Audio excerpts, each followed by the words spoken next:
Senate, this bicameral conference committee meeting on the disagreeing votes on House Bill number 4058 or the fiscal year 2026 General Appropriations Bill is now called to order. Good afternoon, everyone. On behalf of the House of Representatives panel, we would like to call this bicameral conference committee meeting on the disagreeing votes on House Bill number 4058 or the fiscal year 2026 General Appropriations Bill to order. On the part of the Senate, for the record, allow me to state our members to the bicameral conference committee: Senator Mark Villar, Senator Pia Cayetano, Senator J.V. Arcito, Senator Lauren Legarda, who is present with us right now. Good afternoon, ma'am.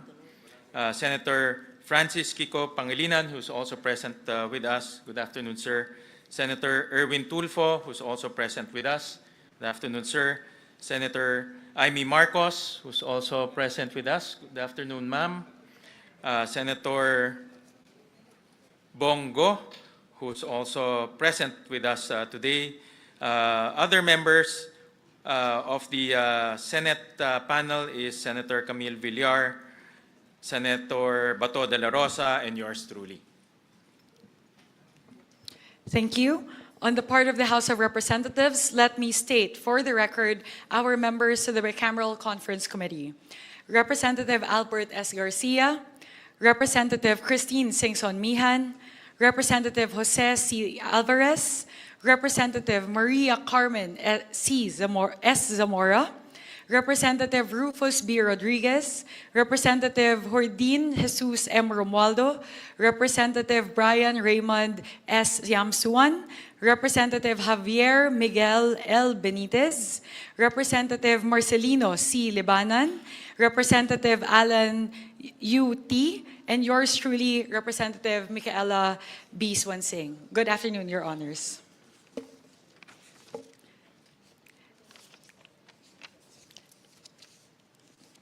With the permission of the chairperson, allow me to give my brief opening statement. To the esteemed conferees of this bicameral conference committee on the disagreeing votes on House Bill number 4058, my colleagues from the Senate Committee on Finance, and our counterparts from the House of Representatives Committee on Appropriations. It is my distinct honor to welcome you to this bicameral conference committee meeting. Every year, Congress convenes as a single body to finalize at BICAM its most important legislation, discussing the varying perspectives of each member and reconciling their fiscal priorities to craft a national budget that is coherent, transparent, and responsive to the needs of the Filipino people. This year finds us in extraordinary times. The 2026 national budget is being deliberated upon as the nation grapples with the corruption revealed in the flood control scandal. Public trust in our government institution has been shaken. And so it is imperative that we do everything we can to repair our social contract with the people we have sworn to serve. In response to this call, each chamber has demonstrated its serious and consensuous commitment to meet the people's demand for transparency. The Senate, in fulfillment of Senate Concurrent Resolution number 4, has made publicly accessible documents relating to the national budget all in digital format through a centralized Senate Budget Transparency Portal. And today, for the first time in history, the bicameral conference committee meeting on the 2026 national budget is live streamed. This is a recognition that the Filipino people are the ultimate stakeholders of every peso contained within every national budget. And as such, they have the right to know exactly where their taxes go.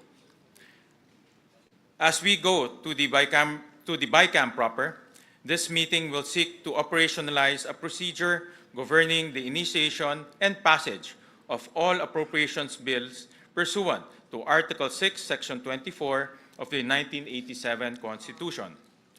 This provision mandates that all appropriation revenue, or tariff bills, authorizing increase of public debt, bills of local application, and private bills shall originate exclusively in the House of Representatives. The same provision expressly empowers the Senate to propose or concur with amendments.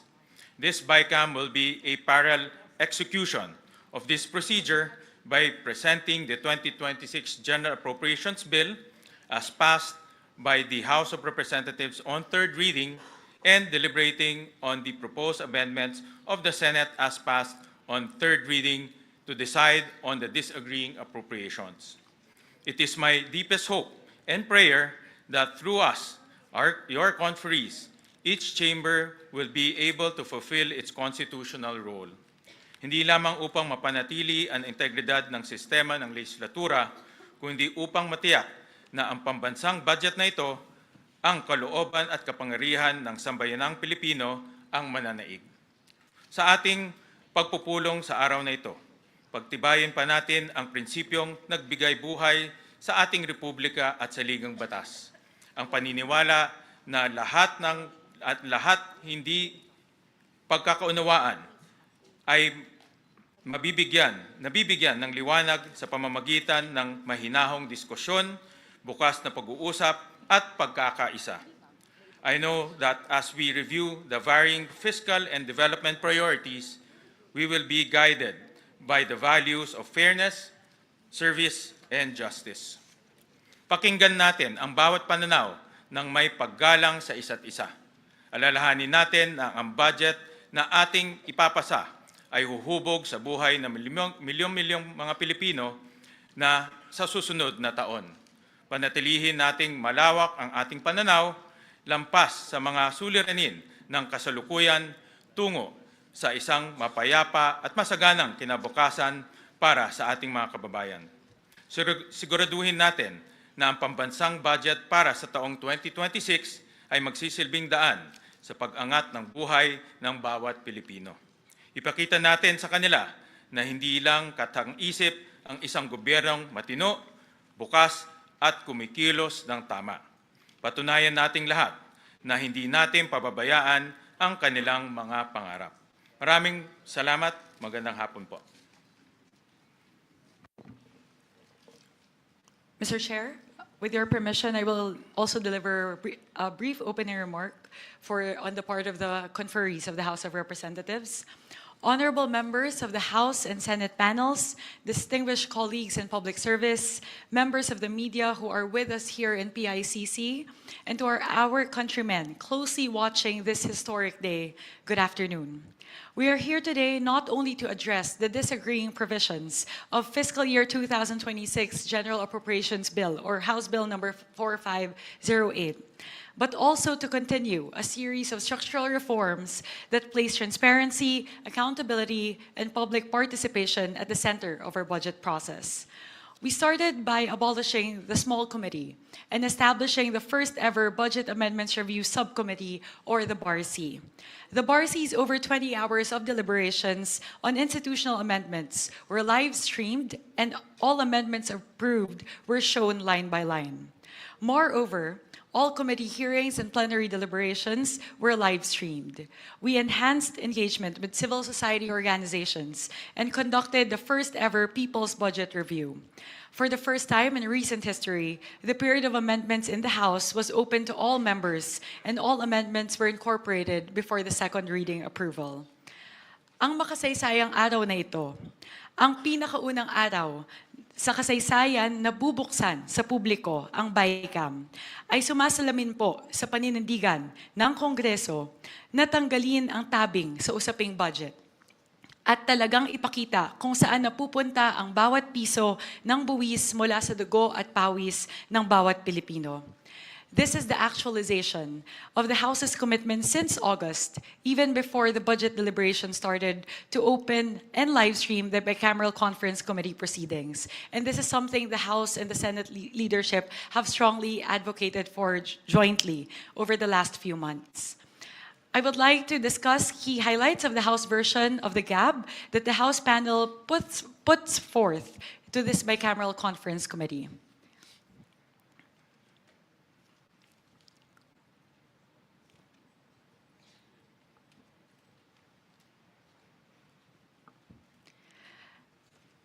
The 255 billion pesos from the removal of flood control projects under DPWH were reallocated mainly to the three key sectors identified by President Ferdinand Marcos Jr.: education, health, and agriculture.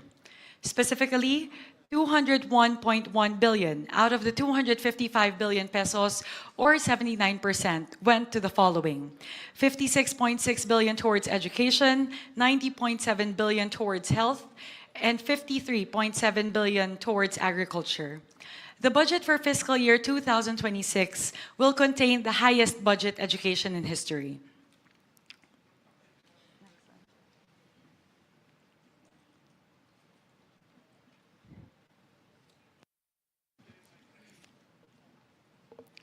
With the 56.6 billion pesos added by the House of Representatives, the total budget for the education sector will be 1.28 trillion pesos, which translates to 4.1% of GDP. This is the first time ever in history that we will breach the 4% international benchmark. Of this, 56.64 billion pesos, with the 35.1 billion added by the House, the budget for the Basic Education Facilities Program will increase to 63.2 billion pesos. This amount translates to around 25,200 new and rehabilitated classrooms in 2026, or 63% of the 40,000 classrooms envisioned by the President to be built and rehabilitated by 2028. Next, fiscal year 2026 will be the first year that we will be able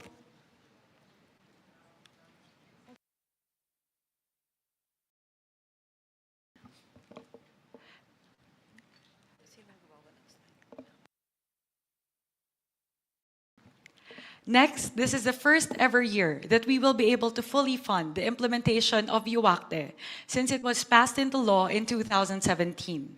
With the 4.48 billion pesos added by the House and the House special provision enabling the use of the 7.82 billion pesos from the Higher Education Development Fund, we will be able to fully fund the 12.3 billion peso deficiency to 113 SUCs in fiscal year 2026. This is something that the SUCs have been clamoring for the past 6 years. With a total funding of 52.2 billion pesos for UACTE, CHED-TES, CHED-TDP, TESDA STEP, and TESDA TWSP, we will be able to provide scholarships to 2.49 million learners. Next, under the health cluster, with the 90 billion pesos added by the House, the total health sector budget increased to 411.2 billion pesos. With the 60 billion pesos added by the House, the total subsidy for PhilHealth increases to 113 billion pesos, geared towards the improvement of benefits. With the 25 billion added by the House, the total for MAIFIP increases to 49.2 billion pesos to actualize the directive of President Ferdinand Marcos Jr. to provide zero balance billing for indigent patients in government hospitals. Next, under the agriculture cluster, with the 53.8 billion pesos added by the House, the total agriculture sector budget increased to 292.9 billion pesos. Of this, 10 billion pesos is provided for the presidential assistance for farmers and fisherfolk, expected to benefit 1.43 million farmers and fisherfolk.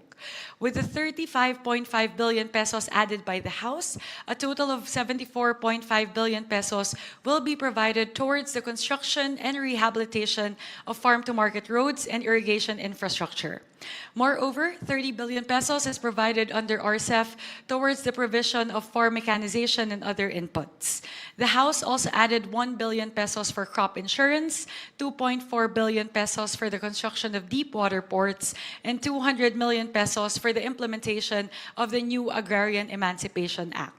Lahat po ito ay para tulungan ang ating mga bayaning magsasaka na bumaba ang kanilang mga gastusin at mapataas ang kanilang ani at kita. To our colleagues in the Senate, Our House panel looks forward to working with you in this bicameral conference committee in crafting a final version of the budget for fiscal year 2026 that truly is responsive to the needs of the Filipino people in our country. I am very hopeful because as we look at the two versions, we both have the same priority areas, which is education, health, and agriculture. Sa atin pong mga kababayan, tinanggal na po ng inyong Kongreso ang tabing sa usaping budget. Ginawa po ng inyong Kongreso ang lahat para siguraduhin na ang budget ay transparent, malinis at may sapat na safeguards para siguraduhin hindi ito maaaring maabuso. Pinapangako po ng inyong Kongreso na ang budget para sa taong 2026 ay mararamdaman ng bawat Pilipino, na ito ay tunay na tumutugon sa pangangailangan ng ating mga kababayan at ng ating bansa, na ito ay isang budget na inyong mapagkakatiwalaan. Maraming salamat po para sa Diyos at Bayan. Maraming salamat, Chairperson Mika, at natutuwa ho ako at kami dahil yung tema ng budget ng Senado ay halos kalintulad na rin o tingin ko parehong-pareho na rin sa tema rin ng budget ng House of Representatives. Kami rin po binigyan ho namin ng malaking atensyon ang sektor ng edukasyon, malaking atensyon ang sektor ng public health at agriculture. At makikita ho natin mamaya sa mga detalye na itong tatlong sektor na ito ay nabibigyan ngayon ng malaking pahalaga para maramdaman ng ating mga kababayan ang tunay na serbisyo ng gobyerno. At ito talaga ang nakikita kong kailangan ng kailangan, mga basic necessities, basic services para po sa ating mga kababayan.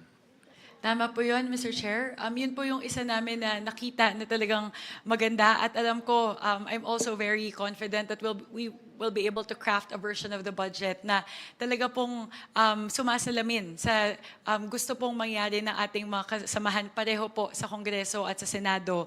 Dahil alam ko naman po, yun na rin po yung sinabi sa atin ng ating Pangulong Ferdinand Marcos Jr. noong SONA na sana mabigyan ng prioridad ang human capital development patungkol po sa edukasyon, agrikultura at kalusugan. Kaya makikita naman po natin pareho sa version ng House of Representatives at na Senado na ang pinakamalaki, ang bulto po na ang pondo ng ating gobyerno ay atin pong ilalaan para po sa tatlong mahahalagang sektor na ito. So, mamaya po, hihimayin po natin yan, Senwin. Alam po natin yan na hihimayin po natin lahat ng mga items patungkol po sa edukasyon, agrikultura at kalusugan.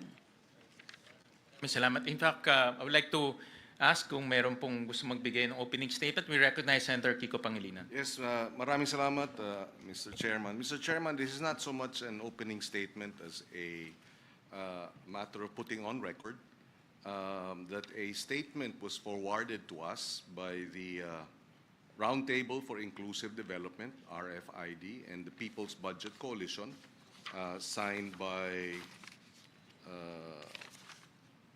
Bishop of Caloocan, Pablo Virgilio Cardinal David, Ramon Del Rosario of the Roundtable for Inclusive Development, Kenneth Abante, co-convener of People's Budget Coalition, and Bendanya Hyacinth Nacario Bendanya, coordinator of the People's Budget Coalition. May we request the chairman of the Senate panel to provide all members of the Bicameral Conference Committee a copy of their statement, and that hopefully we will be guided and perhaps an initial response, because I forwarded this statement to the chairman of the Senate panel the other day. Maybe an initial response before we go into the actual proceedings and the debates, Mr. President, Mr. Chair. Yeah, thank you, Senator Kiko Pangilinan. Yes, indeed, you forwarded to the committee a letter from the RFID group and the People's Budget Coalition. And in this letter, meron ho silang 7 items na recommendation ho sa Bicameral Conference Committee and both the Senate and the House of Representatives on how to improve transparency in the budget deliberation. And I made the checklist. Actually, I showed you the checklist. Out of the 7 recommendations, 4 have been fulfilled by the House of Representatives and also the Senate. For example po, all of the documents pertaining to the budget deliberations from the start, ibig sabihin ho, pag-submit pa lang sa Kongreso ng NEP, pag-approval ng GAB, at pati yung Senate version, lahat ho ito naka-upload na ho sa website. No? Dati ho hindi ginagawa yon, ngayon naka-upload ho sa website. So pwede na ho ng ating mga kababayan makita yan in real time. So 4 out of the 7 ay na-fulfill. The rest actually, yung tatlo ho ay hindi natin ma-fulfill dahil yung isa, ang recommendation nila, nandito yung mga ahensya. No?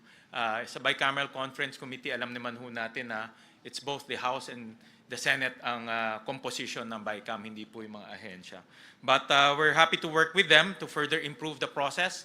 Like what Congresswoman Mika mentioned earlier, na first time to in history. So marami pa ho tayong pwedeng gawin para ma-improve yung transparency process ng budget deliberation. And we're very open and we welcome suggestions, especially from our constituents. Thank you, Mr. Chairman. I just wanted to stress that napakahalaga ng people's participation, citizens' participation in our government deliberations and discussions. And that's why I placed this on record, and that's why I would like all members of the Bicameral Conference Committee to be given copies. Mas maganda at mas maayos ang transparency pagka ang mamamayan mismo ay we engage with citizens groups and organizations in the deliberation of the 2026 budget. Maraming salamat, Mr. Chairman. Maraming salamat, Senator Kiko, for that intervention. Mr. Chair, if we may, on the part of the House, Okay. thank you for acknowledging, Chair Win, with regard to the transparency measures that we've already done in the House. It's the same checklist po, right? The 7 items that were mentioned here. So as we mentioned, like all the amendments, we will make sure that it's very transparent as to who will advocate for them. We've done that during the BARC, even during the period of amendments of the House. Ngayon din po makikita natin line by line lahat. So bukas po lahat ng mga amyenda.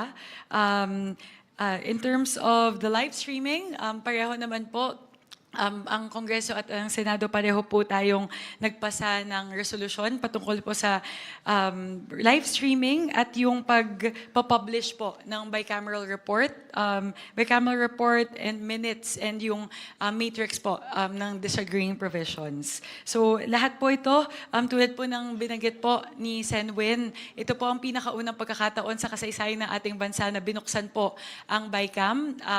We are adopting as we go, and we hope to improve the process as we go along in the succeeding budget cycles. Pero nagpapasalamat po kami sa ating po mga kaibigan sa civil society organizations na ating pong naging katuwang sa paglilinang po, pagpapaganda lalo ng ating proseso sa kahabaan po ng budget deliberations. Maraming salamat. Senator Erwin Tulfo? So just be quick, Mr. Chair. This representation firmly believes that our collective focus must be education and health, and I believe this is the first time the twin foundations of long-term national development, these are not optional expenditures, Mr. Chair.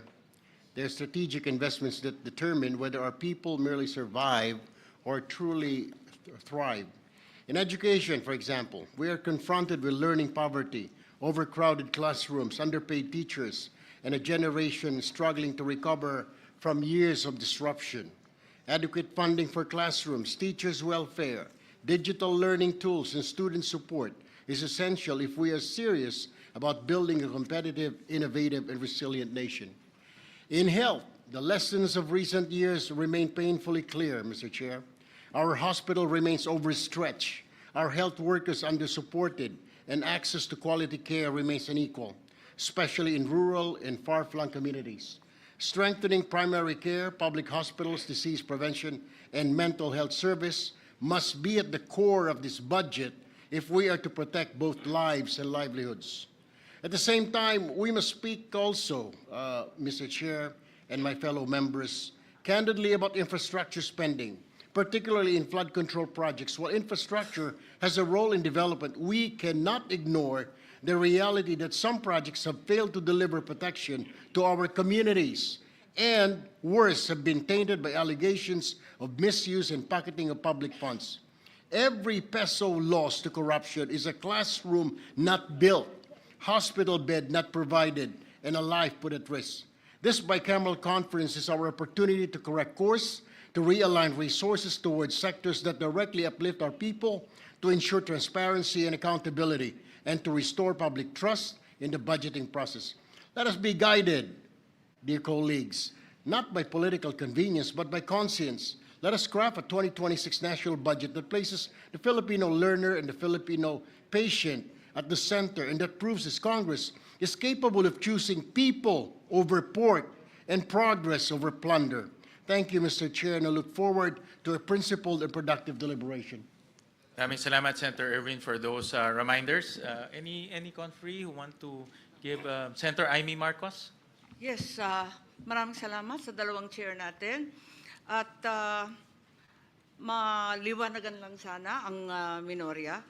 Pagkat wala po akong nakikitang budget ng DPWH at kung talagang transparency ang habol natin, bakit wala rito ang pinagmulan ng pagpopoot at kawalang kampiyansa ng taong bayan sa atin? Dapat mag-umpisa ang usapin dito sa Public Works. Pero wala sa anumang papel, sa 9-page summary o dito man sa binigay sa atin kahapon lamang na reconciliation of disagreeing provisions. Bakit po walang budget yung DPWH? Ang schedule po ng DPWH ay bukas po. Paano natin malalaman at maihahambing ang iba't ibang mga department kung may kulang? At bakit DPWH lang ang nawawala sa talakayan? Actually, may mga ibang mga items po ho na bukas po itatalakay, katulad po ng mga special purpose funds, unprogrammed appropriations. So tomorrow po ay Yung po nandito.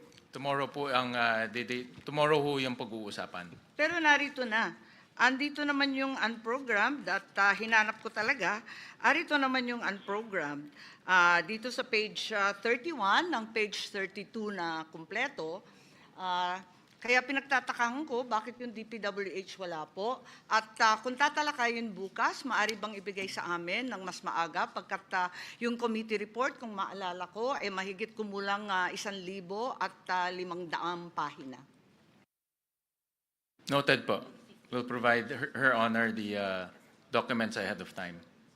Kailan kaya matatapos yung DPWH budget? Kasi yun talaga ang inaasahan ng taong bayan. Assured po na ipro-provide po sa her honor at sa lahat po ng conferees, hindi lang po sa Senate but also sa House of Representatives po.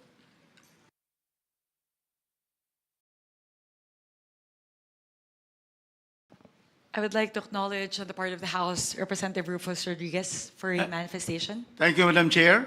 Chair Win Gatchalian of the Senate and all the distinguished senators who are here and my distinguished colleagues. Really, as stated by the chairman, Article 6, the Legislative Department, under Section 24, really gives the original exclusive jurisdiction on budgets, on appropriations to the House. But of course, the Senate has also the power to propose and concur with amendments. And doing our duty, as what the Chair, Mika, has said, we 255.5 billion of flood control and budget of the DPWH, in the first instance, was distributed by the House of Representatives to first 90 billion to health, 56 billion to education, and 53 billion to agriculture. Practically 211 billion of the 255.5.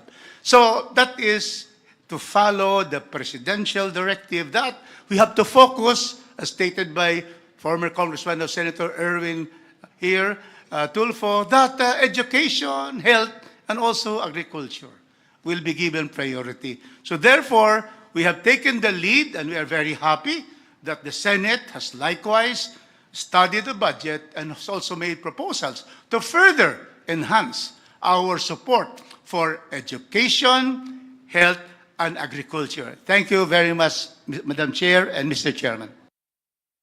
Mr. Chair, both chairs, please. Yes, with all due respect, and I am compelled to disagree without being disagreeable. It was mentioned that certain funds are not included in this submission, when in fact, both are in fact here. On page 31, as mentioned earlier, the unprogrammed funds are already listed quite adequately, and the special purpose fund that were supposedly not here are quite clearly denominated in page 29 as special purpose funds. So ang tanging kulang lamang ay yung mahiwagang DPWH. Yun lang po. Bukas po, hindi ho lahat ng mga items ho dito matatapos ho natin. Hopefully ho matapos, but from our estimate, baka hindi ho matapos. So bukas ho natin i-deliberate yung ibang mga agencies. Kasama po special purpose funds, kasama na rin po yung mga ibang mga ahensya. Yes, maraming salamat po. Sana bigyan kami ng konting panahon para mabasa ng maigi at mapag-aralan yung lalo na yung DPWH. Maraming salamat po. Alright, maraming salamat po. Any more conferees who want to make an opening statement? Meron pa hong mga... Maybe I should. I wasn't going to. I just wanted to greet all our colleagues in the House of Representatives, both the first termers and those that I've worked with for a very long time. And I was once in your house. We understand and appreciate and recognize the concerns of the district representatives. We are one with you in serving our people in the grassroots. At the same time, we are grateful to the House of Representatives for allocating correctly the more than 250 billion from DPWH flood control to projects which will benefit the people much better, stressing on the importance of education and health. I take note that the House allocated at least 60 billion for education. You will be happy to note that the Senate, through our very hard-working and education-focused chair, even increased it to more than 85 billion. And this would be, I believe, in the history of our country. Even when I chaired the Finance Committee for 2 administrations for 5 years with 3 chairs of the House of Representatives, never happened before. For that, we're really grateful to the chair. Aside from that, we are grateful to the House as well for indicating in the HGAB the 60 billion bayad utang, which rightfully belongs to PhilHealth. We also take note that in the NEP, there's a 53 billion from the syntax allocation for PhilHealth. However, let me please put it on record that the 53 billion is an incomplete NEP proposal. Kulang po ng 16 billion per the computation made by the Senate. I appeal to the BICAM to put what is rightfully belonging to health. Attorney Rufus Rodriguez, my lawyer from 20 plus years ago, would agree kung ano po ang batas ay dapat sundin. It is not a matter of unfunded law. That is for the universal health care to take care of. We are talking about the syntax allocation, which for several years were not funded according to the allocation. Magbibigay ng konti, hindi ipupuno. There is something terribly wrong here. Let me just put on record, Mr. Chair, that there is a 236.91 billion funds missing, which should go to public health, and that's to PhilHealth. And this would include the multi-year earmarking of the syntax, which were not funded, including the NEP of 53 billion. We also take note that the 2025 GAA did not have the syntax allocation, which miraculously disappeared in the GAA. We, both houses of Congress, owe that to the Filipino people. Having said that, I will discuss this further when the Health Department is brought on the floor. But let me state our appreciation for restoring in the HGAB the bayad utang when the DOF took out the PhilHealth 60 billion and returned it. Let me just state also later when we discuss the PhilHealth and the health budget that it was returned in the HGAB, and Congress was the one that enumerated the possible utilization of the funds. Let the legal luminaries and let my lawyer, Attorney Rufus Rodriguez, think about it, whether this is really in compliance with the Supreme Court decision, because the Supreme Court says, in my understanding, that it should be returned to the Treasury. It was taken from the excess funds of PhilHealth. It was not taken with enumeration of the utilization of the funds. I put that on the table. I will leave it to the body to decide. Thank you, Mr. Chair. Mr. Chair? Madam Chair? I would like to recognize our Senior Vice Chairperson, also the sponsor of the Department of Health, Representative Albert Garcia. Maraming salamat, Madam Chair, Mr. Chair, Senator Win, sa ating mga fellow conferees from the House and the Senate. Magandang hapon po sa ating lahat. Tama po yung sinabi ni Senator Loren na binalik na po o ibabalik na po ang 60 billion sa PhilHealth nung nawala nung 2025 budget. And this was discussed during the DOH defense, which I did in the House of Representatives. At isa po sa nagtanong nung defense ay walang iba kundi yung ating chair regarding the budget of PhilHealth and DOH na kung lalagyan po natin ng mas malaking budget, which they deserve at under the law, karapat-dapat po para sa ating beneficiaries, dapat lang in-emphasize ng ating chair na i-expand pa nila yung kanilang package.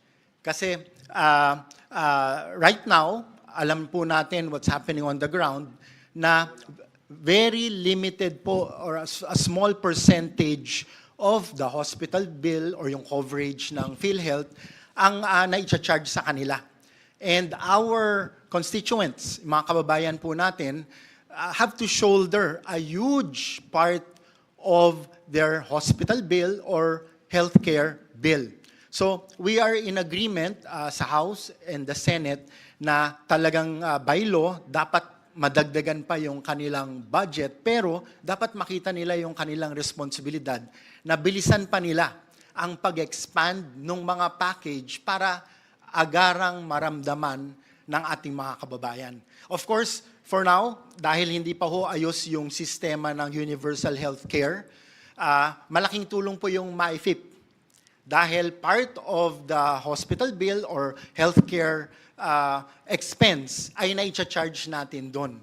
Pero with all these funds going to PhilHealth, I think our people deserve na maging institutionalized na po at malawakan na po kagad o madagdagan na po ang package para konting-konti na lang po yung out of pocket or konting-konti na lang po ang sasaluhin ng zero balance billing ng ating mga DOH and LGU hospitals. So itong responsibilidad na ito dapat ma-emphasize sa leadership ng PhilHealth at ng DOH nang sa ganon ay magawa naman po nila yung responsibilidad nila para sa ating mga membro ng PhilHealth. Maraming salamat, Madam Chair. Thank you very much, Mr. Chair. Maraming salamat po. Senator Go? Good afternoon.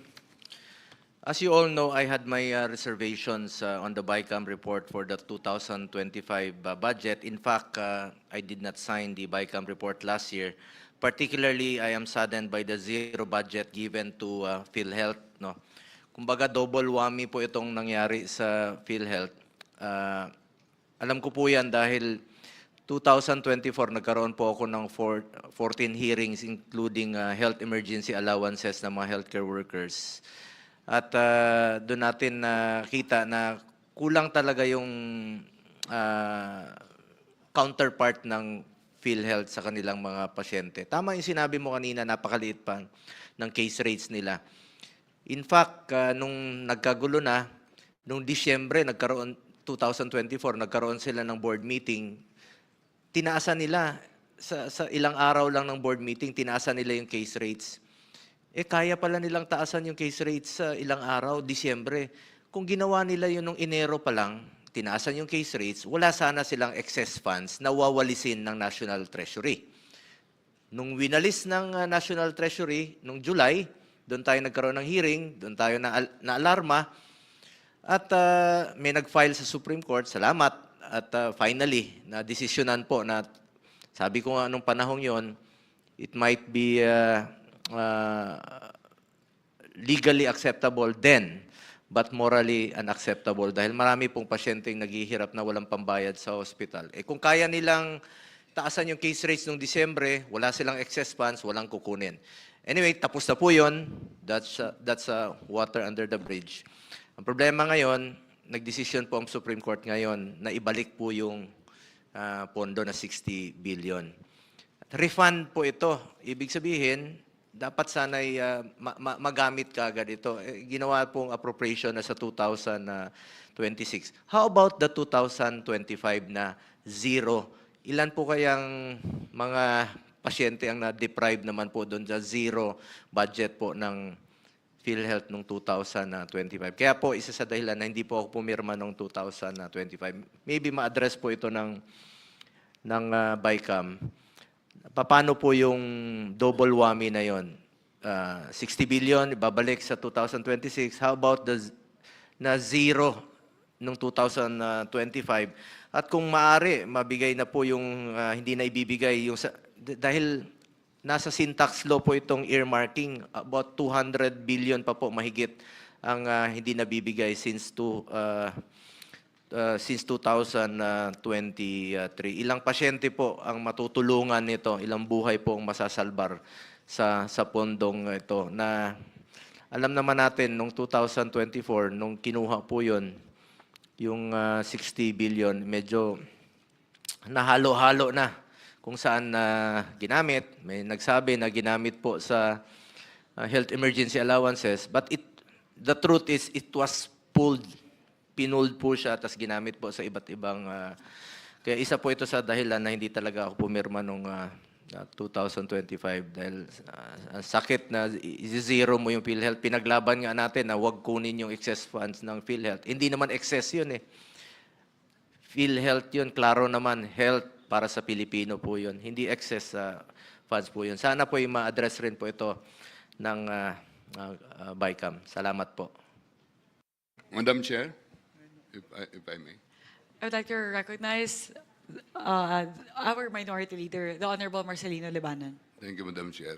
Just for the record, yung HGAB ng House for 2025, hindi po binawasan ang PhilHealth. Iwan ko kung saan na po nabawasan yun. Maraming salamat po. Yun nga po yung sinasabi. Mabuti na lang po, no? I commend the both houses na nagkaroon tayo ng transparency ngayon na bukas yung Bicam. Hindi katulad last year na pag bukas ng Bicam, pag hindi na namin alam, tinawag na lang kami, sasara na yung Bicam. So hindi kami pumirma. Ba't kami pipirme? Hindi nga namin alam ano pinag-usapan. Salamat. At ngayon maririnig na po ng taong bayan ang pinag-uusapan dito. It has been my call for a participative budget process. Dapat talaga involved ang ating mga kababayan sa bawat proseso. Pera po ng taong bayan ang pinag-uusapan dito, kaya dapat alam nila yung anong prosesong ginagawa. This is in line with Section 28, Article 2 of the 1987 Constitution, which declares that the state adopts and implements a policy of full public disclosure of all its transactions involving public interest. Napakahalaga po yan at Section 7, Article 3 of the Constitution provides that the right of the people to information on matters of public concern shall be recognized. Salamat po. Meron na tayong ino-observe na natin this year po yan. Last year, wala po. Tama po si Congressman Libanan. Sir, tama po kayo na last year may pondo. Paglabas sa Bicam na zero na po. Yun po ang ating ikinalulungkot dahil hindi po kami nakaparticipate po sa Bicam. Nag-opening hanggang pagsasara. Hindi po ako pumirma noon sa Bicam, for the record. Salamat po. All right. Any more opening statements? Kung wala naman po, pursuant to Article 6, Section 24 of the 1987 Constitution, which provides that all appropriations, revenue, or tax bills authorizing an increase of public debt, bills of local application, and private bills shall originate exclusively in the House of Representatives, but the Senate may propose or concur with amendments. The House Bill number 4058, as approved by the House of Representatives, will be used and flashed on the screen as the base bill. Consistent with our observed practice and in accordance with this constitutional provision, the Senate made its amendments directly to the House bill. The House of Representatives has been provided with the amendments to the House Bill number 4058 as approved by the Senate on third reading. Electronic copies were transmitted on December 9, 2025, and hard copies were delivered on December 11, 2025. To maintain an orderly discussion, we will tackle the budget on a department/agency basis. We request that interventions be made at the appropriate time as each agency is called. And if may I suggest to Congresswoman Mika, I heard in her opening statement that the House had made significant improvements to the National Expenditure Program. It's good to highlight those improvements so that our constituents can see the efforts and the interventions that the House of Representatives made to the different departments in order to make the budget more efficient and also improve the delivery of services.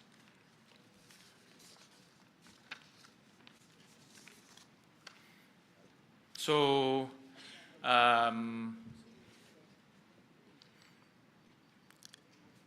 we will flash on the screen the General Appropriations Bill.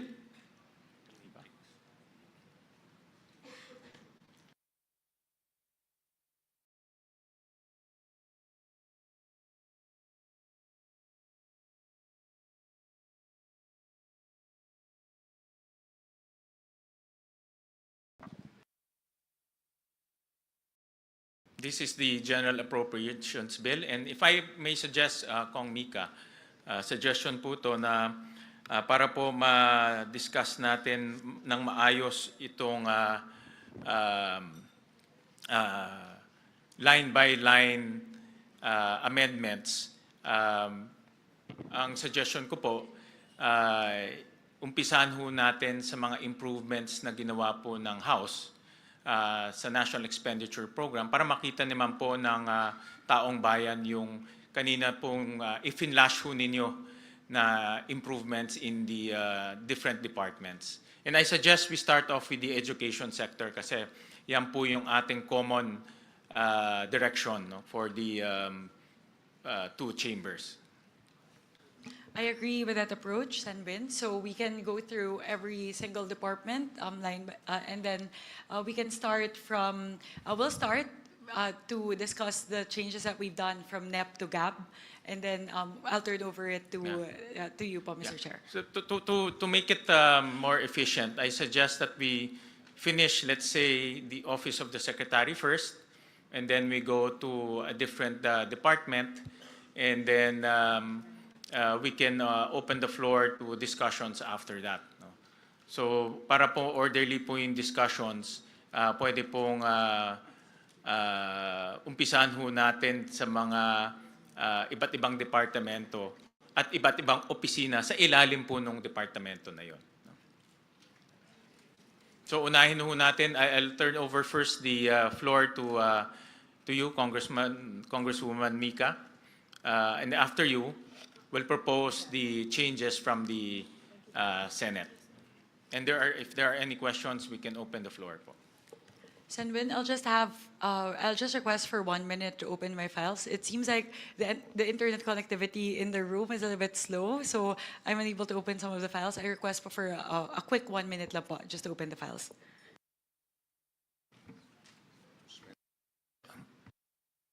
1 minute suspension.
Right? So we recognize Chairperson Mika Swansing. Thank you very much, Mr. Chair. We would like to put forth the amendments proposed by the House of Representatives as reflected in the HGAB, particularly with regard to education.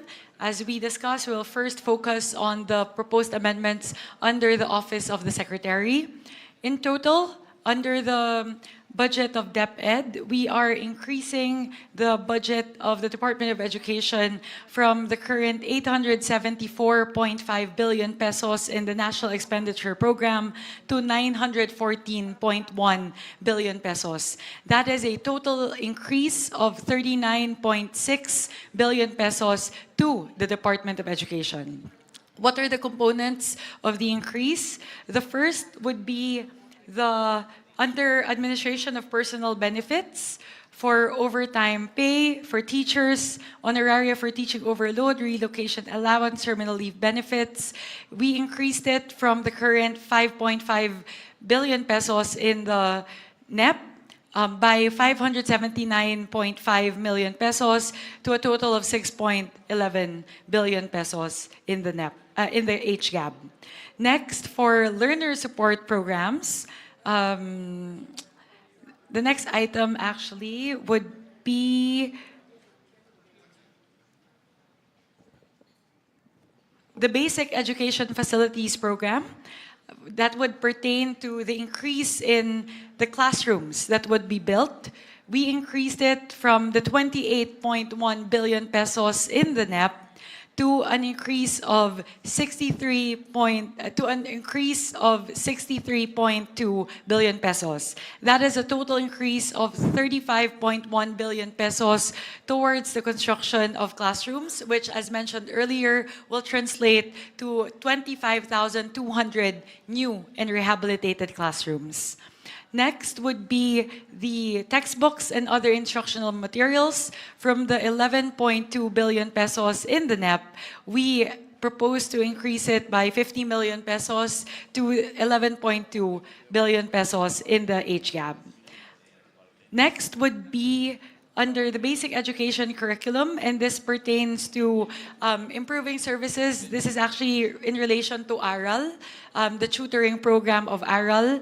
From the current 3.6 billion pesos in the NEP, we increase it by 984 million pesos to a total of 4.55 billion pesos. Under the flexible learning options, that being ADM, ALS, and EIE, we propose to increase it by 306 million pesos from 4.36 billion pesos in the NEP to 4.67 billion pesos in the HGAB. Next would be the Madrasa Education Program. We propose to increase it by 26.25 million pesos from the current 495 million to 521.7 million pesos. Under the school-based feeding program, from the current 11.78 billion pesos, we propose to increase it by 1.83 billion pesos, thereby putting school-based feeding program at 13.6 billion pesos. And lastly, this is pertaining to the Palarong Pambansa. We propose to increase the current allotment under the physical fitness and school sports from 481.6 billion pesos up to 531.6 million pesos. So in total, Mr. Chair, that would be an additional increase of 39.61 billion pesos towards the Office of the Secretary under the Department of Education. So the biggest increase, if I were to summarize lang po, Mr. Chair, ang pinakamalaki po nating ilalaan ay kadagdagang 35 billion pesos para po sa pagtatayo ng kadagdagang 25,000 na mga classrooms, 25,000 classrooms, at para po sa school-based feeding program. Magdadagdag po tayo ng 1.83 billion pesos para mas dumami po yung bilang ng araw na pwede po nating mapakain yung mga estudyante sa mga paaralan. Yun po, Mr. Chair, those are our main amendments pertaining to the Office of the Secretary. Maraming salamat, Congresswoman Mika. At maraming salamat po doon sa mga improvements at increases na ginawa ng House of Representatives sa National Expenditure Program. So on the part of the Senate, ito po yung mga proposals po ng Senate for the Department of Education, Office of the Secretary, to the amount of 958 billion pesos, and the composition of the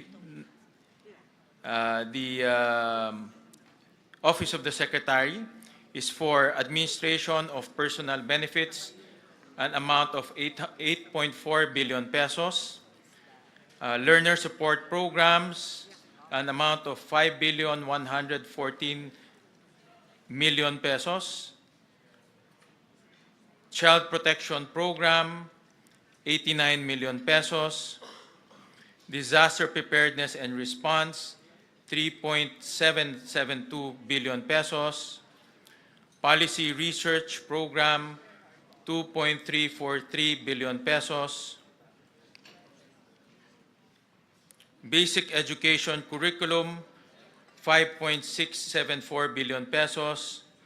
National Literacy Policy and Programs, 105 million pesos.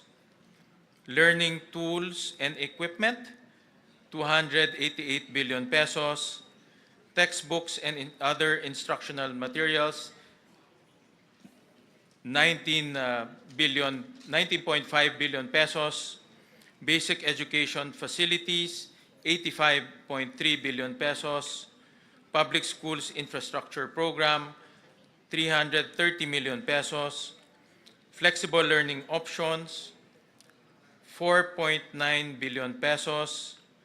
Madrasa Education Program, 521 million pesos. School-based feeding program, 25.6 billion pesos. Ito po, in-increase po ng Senado para po ma-increase yung number of days from 120 days to 200 days for kindergarten and grade 1.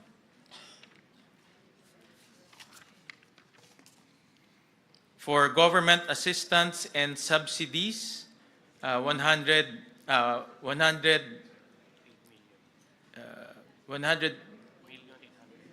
million 800 for School Innovation and Improvement Fund to all DepEd schools, 2.289 billion pesos. To Human Resource Development and Personnel in Schools and Learning Centers, this is 4.6 billion pesos. Projects for learning, upgrade, support, and decentralization,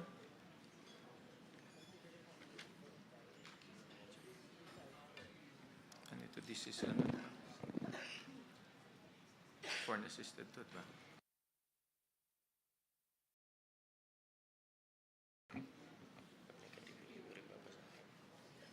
Ito no change ba ito?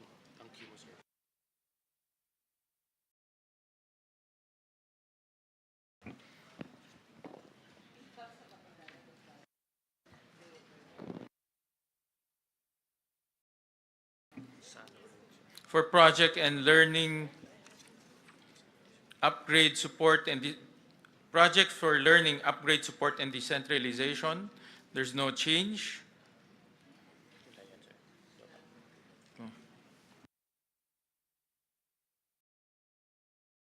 For physical fitness and school sports, ito po yung palarong pambansa, 739 million pesos. For operations of schools for elementary, kindergarten to grade 6, 358 million pesos. For operations of schools, junior high school, grade 7 to 10, 100 97 million pesos, billion pesos for operations of school, senior high school, grades 11 to 12, 69 billion pesos. And then we realigned the last mile schools to the basic education facilities. So those are the proposals of the Senate. Thank you very Any much, comments? Mr. Chair. Yeah. We'd like to open the floor for comments from the body. Both proposals have been put forth. Maybe a request for any comments from the conferees. Mr. Chair, Madam Chair. Go ahead, I Senator. was just Erwin. wondering, saan po dito nakasama, kasi sa mga classrooms po natin, yung mga electric fan, mukhang wala po dito. Saan po ba dito sa item na ito, mga upuan ng mga sira-sira? Because nung last election, Mr. Chair, dito lang sa Quezon City, 50 yung estudyante, yung electric fan na 2 lang, sara pa yung 4. Napakainit, so mga estudyante hindi nakakapag-focus. Will that fall under basic education facilities, Mr. Chair? Tama po. Nasa loob po siya ng basic education facilities. I thought this is only for mga new classrooms. Kasama na rin po dyan yung mga accessories for classrooms. So, such as electric fans and then yung mga exhaust fans, Exhaust fans, desk, chairs. desk, ilaw, kasama na rin po dyan. Thank you, Mr. Chair. Opo. Nasa special provision ho siya ng BEF, Mr. President. Any comments? Any questions? Any motion? Hintay ba mo? Yes. By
Madam Chair, kung pwede magtanong.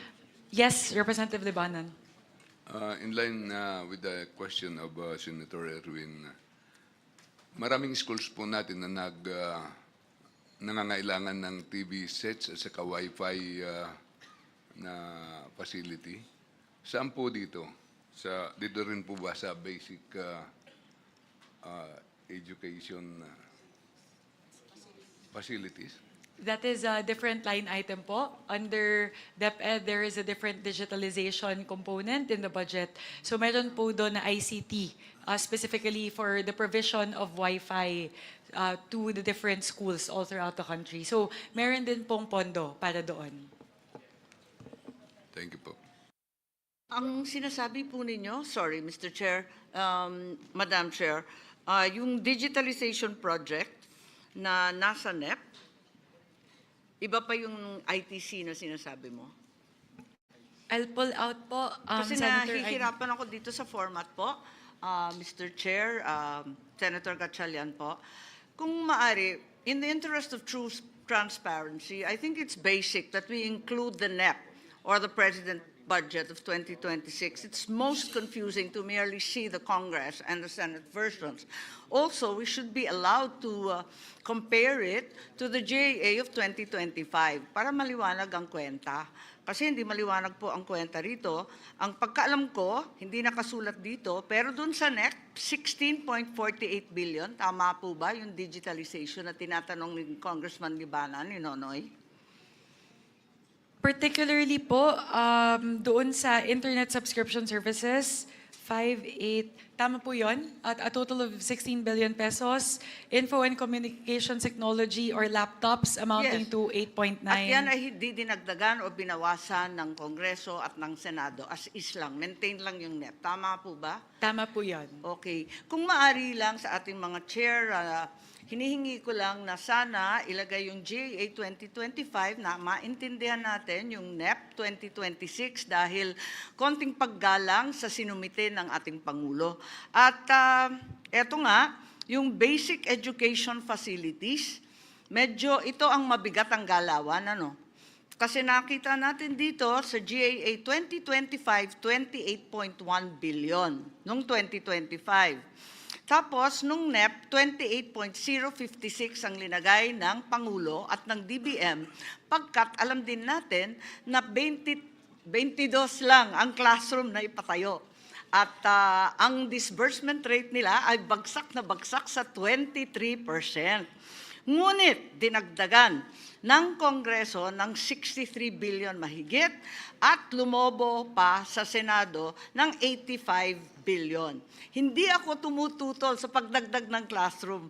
Ang tinatanong ko lang, tama ba itong ginagawa natin? Hindi nagagastos, dagdag tayo ng dagdag, bilyon-bilyon, nag-umpisa sa 28, di magastos, 23% lang ang accomplishment. Lumobo sa 63 at lumaki panlalo sa 85. Tanong lang po. Opo, go ahead. Actually, Senator Amy, ang backlog ho natin sa classrooms is about 165,000. At kailangan ho tayo mag-allocate ng about 400 billion pesos para lang makahabol. So ito ho ay hindi pa nga ho tayo nakakahabol ho dito. Ito ay para lang ma-decongest ho natin yung mga highly urbanized areas. Ang magiging method at mekanismo ng Department of Education ay papasok ho sila sa number 1, PPP, number 2, counterparting with the LGUs, number 3, counterparting with the CSOs, number 4, counterparting with NGOs. So, ang kanilang strategy is sabay-sabay gagawa ngayon ng classrooms. So, ito po ay napag-usapan naman during the hearing, during the budget deliberation, at base po sa calculation ng DepEd, kaya naman ho nilang i-implement ito, basta sabay-sabay ho nilang i-implement. Yes, thank you very much, Mr. Chair. Ang akin lamang, kapag ganito kababa ang disbursement rate, klaro na hindi budget ang issue. Walang kakayahan ng DepEd magpatayo ng ganyang kadami at ang public works man. Sabihin na nga natin na iba-iba ang gagawin ng PPP, ng NGO, CSO at iba't iba pang tropa, LGU. Ang tanong ko po, wala namang maliwanag na plano. Kasi ang totoo, nagawa na po natin to. Hindi naman sa pagmamalaki, pero yung massive school building program po ng dekada 70, alalay po ako noon ng ama ko at nakita natin na new technology sa building ng prefab nung panahon na yon. Sa ngayon, wala naman tayong sinasaad na modular or ibang prefab na technology or smart technology na napakarami ng foam concrete at kung ano-ano pa. Wala naman nababanggit na ganon. At dyan tayo makakamura, alam natin yan. Ikalawa, wala namang prioritization, yung color-coded po ng DepEd. Kabisado po natin yan. Galing tayo sa LGU, hindi naman ganun kaliwanag. Pagkatapos, wala namang kaakibat ito na programa para sa ating teachers. Hanggang ngayon, alam naman natin, teacher natin, ang baba-baba ng sahod. So, marami pong dahilan. At ang paglalagay ng napakalaking budget, baka hindi ito ang tanging sagot lamang. Yun lang po, observation lamang. Ano ang absorption rate na totoo ng DepEd? Apakababa, nasa 23%. Actually, maraming salamat, Senator Amy, sa inyong mga komento. At actually, ang nangyari ho kasi, merong special provision na ibinibigay lang exclusively sa DPWH ang construction. No? So for 2 years, almost 5 years, no? DPWH lang po ang nagko-construct ng classroom, farm-to-market roads, hospitals, yung health centers. So ngayon, under this budget, i-allow na ho natin ang mga iba't ibang ehensya na pumasok po sa counterparting with LGUs. No? Kung gusto ho nilang makipag-partner with LGUs, pwede ho sila mag-partner para ho mabilis yung construction dahil ang LGUs ho, alam naman ho natin, mas mabilis ho mag-construct. Before I continue, let me recognize the presence of Senator Mark Villar, one of our conferees. Mr. Chair. Yes, we appreciate the concerns of Senator Marcos, and as the chair mentioned, there are several options that Secretary Angara had mentioned in our hearings and in plenary, and that would be including letting the local governments implement the school building program, and we appreciate that. And in fact, Senator Aquino, I think, and Senator Pangilinan mentioned also about the possibility of CSOs and PPPs with accredited private sector partners. So, having said that, if there's no other question, Mr. Chair, I would like to move for the DepEd Office of the Secretary budget to be approved. Mr. Chair? Oh, Yes. yes, I have Senator Tulfo. one quick question. Kanina ko pa po hinahanap dito sa Office of the Secretary. Ito po yung mga hinihingi lagi ng mga teacher, ng mga PTA sa mga estudyante sa public schools. Mga simple, walis, tingting, daspan, pag naglinis ng classroom, basahan, tapos pag malapit ng graduation, mga dekorasyon sa mga stage. Hinihingi po ito sa mga estudyante. Ang dami na pong reklamo na ganito. Saan po banda rito kaya nakasama? Parang wala ho yata. Parang, Dito po sa MOOE, ito po yung operations of schools, elementary, junior high school, senior high school. doon po sa operation schools. Yeah. Pasok, MOE ho ito ng mga eskwelahan.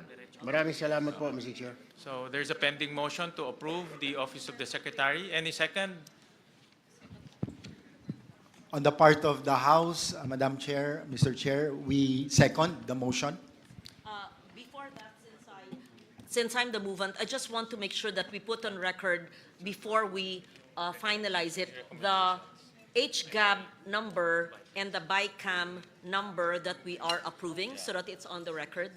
May we ask the chair to do that, if you agree, because many figures are being discussed. May we kindly put on record the HGAB figure and the BICAM figure that we are approving? But I so move. Yes. Thank you. Yeah, thank you. And there's a duly seconded, so the budget of the Office of the Secretary, Department of Education is hereby approved.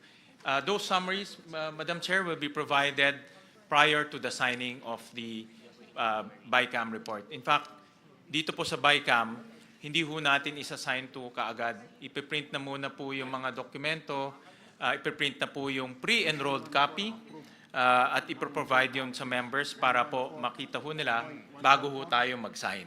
No? Thank you. All right? Mr. Chair, in response to the query of the Honorable Legarda, the current total under the Office of the Secretary would go from the current HGAB level of 912 to a total of 958.7 billion pesos. So that would be a total increase of 46.2 billion pesos.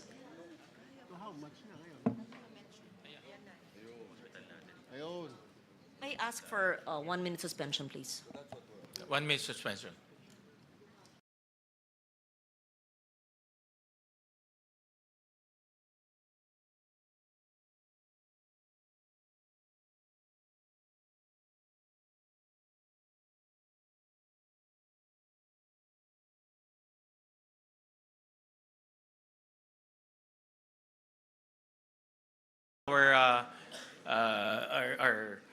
Our meeting. So we go to the National Academy of Sports. Chairperson Mika, do you want to highlight the improvements, if there are any? Thank you very much. For the National Academy of Sports, actually on the part of the House, Mr. Chair, we retained all the items from the NEP to the HGAB.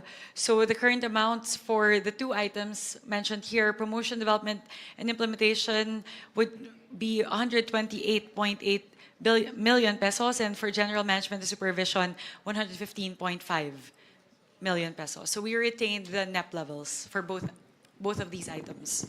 Thank you very much, Chairperson Mika. On the part of the Senate, the budget proposal for the National Academy of Sports is 540 million pesos. And this is composed of promotions, development, and implementation of quality and enhanced sports integrated secondary program, general management, and supervision. Let me just dictate. For promotions and development is 344 million pesos. For general management and supervision, 194 million pesos. So any questions, any comments? Hearing none, any motion?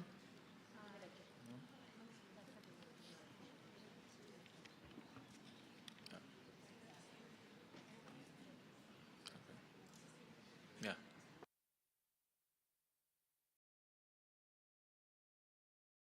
Yeah. Any motion to approve National Academy of Sports? I move to approve, Mr. Chair, the National Academy of Sports. Any second? Second. Duly seconded. The National Academy of Sports is hereby approved. The National Book Development Board, For the National Book Development Board, Mr. Chair, among the 4 items mentioned here, we propose an increase in the general management and supervision by 40.3 million pesos, which brings the total to that. So here for the National Book Development Board, the levels under the HGAB would be 40.3 for the general management and supervision, 7.5 million for the policy development, 91.6 million for capacity building, and 12.5 million for administration of awards. on the part of the Senate, we propose a 202 million pesos for the National Book Development Board, composed of general management and supervision, policy to a tune of 57 million, policy development, research, information system and management, and information campaign, 10.5 million pesos, capacity building and trade promotions incentives, 118 million pesos, administrative of awards, grant and incentives, 15 million pesos. Any questions? Any questions po? Mr. Chairman. Yes, go ahead. Yeah, I move for approval of the proposed budget for the National Book Development Board to the tune of a total of 202 million, with a breakdown as stated by our chair, Wing Gatchalian. So move. Thank you. Any second? I second the motion. Second. Thank you. The duly seconded, the budget of the National Book Development Board is duly approved. And the motion of Congressman Rufus is perfect, being a former member or a former participant and advocate of the National Book Development Board. And the first, Mr. Chairman, the first legal counsel The of first legal NBDB, counsel pala. because I was a lawyer and I was the lawyer of the Publishers Association of the Philippines, and we drafted the bill. Thank you. Alam po, malapit po sa puso ho ninyo ang book development, book publishing industry. Next will be the National Council for Children's Television. On the part of the National Council for Children's Television, the House proposes the retention of the items stated herein in the HGAB from the NEP. For general management and supervision, 21.9 million, and for child-friendly television development services at 49.3 million. Okay. The Senate proposes a 116 million budget for the National Council for Children's Television, composed of general management and supervision, 26 million, child-friendly television development services, 89 million. Any questions? I move, Mr. Chair, that we approve the National Council for Children's Television budget. Any second? Second. Duly seconded, the the National Council for Children's Television budget is hereby approved. Next will be the National Museum, an organization very close to the heart of Senator Lawrence. So, On Congressman the Mika, any? On the part of the House, under the National Museum of the Philippines, we propose the retention of the NEP levels from the current 811.9 million pesos. And in terms of the breakdown, we propose to retain the 423 million pesos lodged under General Management and Supervision. Thank you for that. The Senate proposed a 986 million peso budget composed of general management and supervision of 468 million, a locally funded project, development of National Museum of the Philippines, NMP, General Aniceto Lacson Ancestral House, Talisay City, Negros Occidental, of 50 million. Another LFP, development of Calibo, Aklan, 20 million pesos. Another locally funded project, development of NMP, Coronadal and Lake Cebu, Cotabato, South Cotabato, Phase 2, 40 million pesos.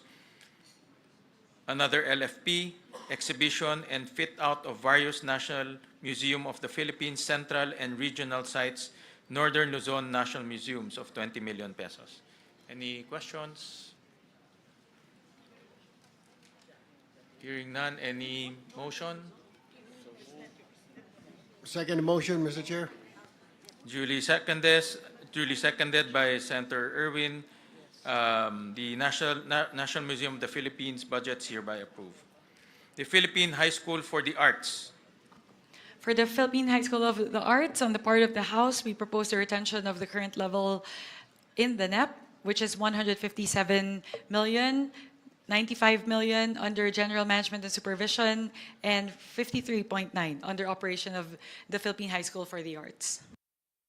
The Senate proposed a 218 million peso budget for the Philippine High School for the Arts.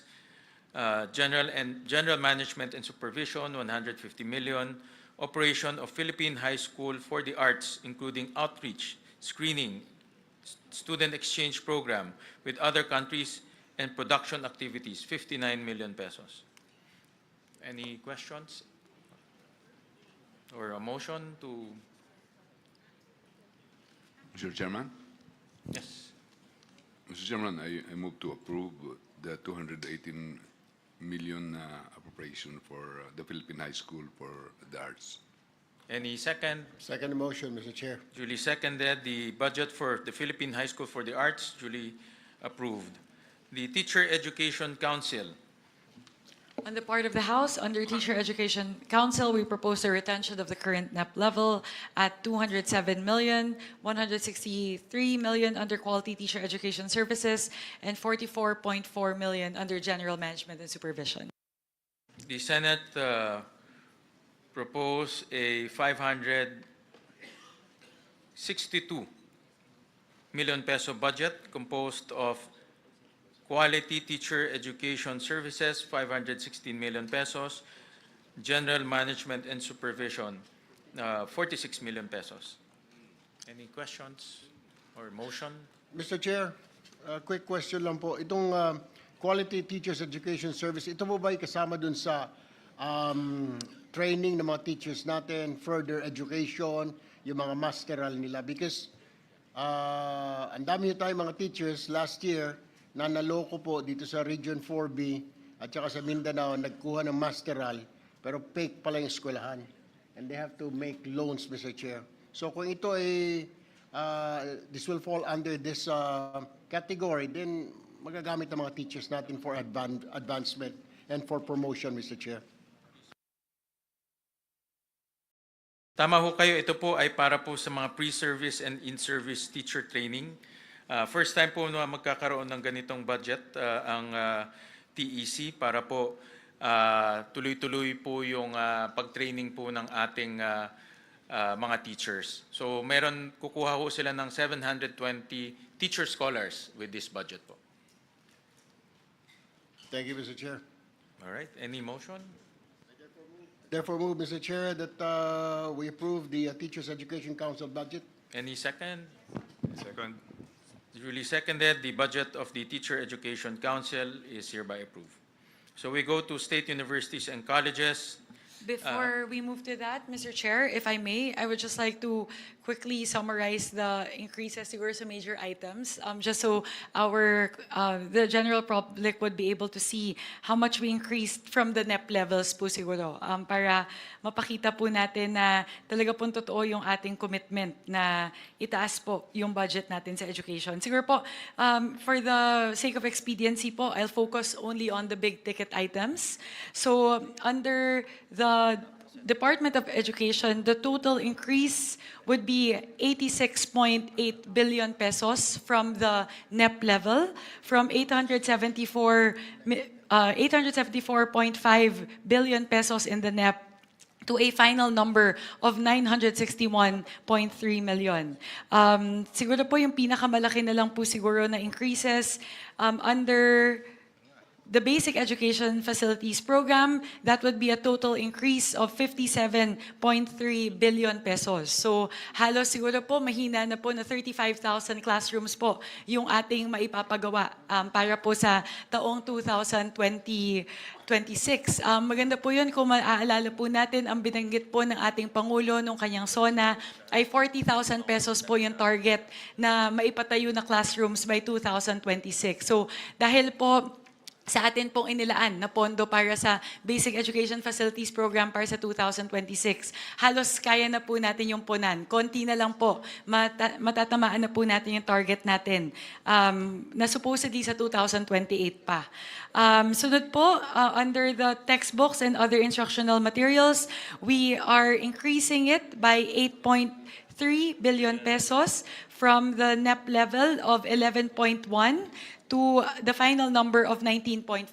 So malaki po yung papel na gagampanan nito para po mapunan na yung kakulangan po sa mga libro at mga kagamitan sa ating po mga paaralan.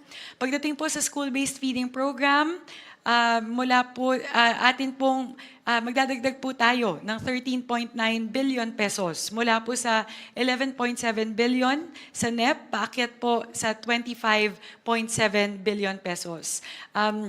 I think, Mr. Chair, correct me if I'm wrong, that represents an increase from 120 days to 180 days para po sa ating mga estudyante. So ano po, maganda po yun kasi halos lahat na po ng araw na pumapasok sila, meron na pong feeding program para po sa kanila. Siguro, Mr. Chair, there are a lot of other items, but I'd just like to highlight the biggest increase, and that would be in terms of classrooms, in terms of textbooks, at saka pagdating po sa school-based feeding program. Mahalaga din po na ating po ipaalam sa ating mga kababayan na kahit ano pong programa sa Department of Education, hindi po tayo bumaba mula po sa NEP. Lahat po ng mga programa, itinaas po natin mula po sa level ng NEP. Kaya yun po, Mr. Chair, I just wanted to manifest that para po maipakita po natin na talagang totoo po yung sinasabi ng parehong Kongreso at ng Senado na talaga pong binibigyan po natin ng napakalaking prioridad ang edukasyon para sa budget sa 2026. Thank you, Mr. Chair. Yes, Mr. Chairperson, just to add, kaya natin dinagdagan from 120 days, actually to 200 days, dahil yun ang concern, 200. 200, no? 200, di ba? 200, oh. Dahil ang concern ng ating mga teachers ay bumabalik sa malnutrition at wasting pag hindi kumpleto yung number of days na yung feeding program. Therefore, nasasayang lang yung ginagastos dahil hindi matapos yung 120 days, bumabalik yung wasting.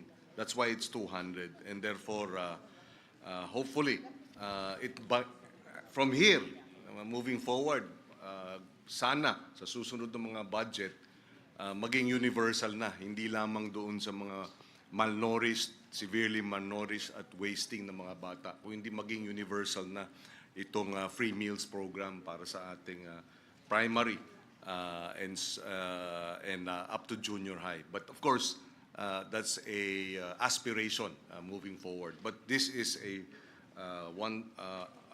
welcome first step. Madam Chair, Yes, Representative Brian Ramsuan.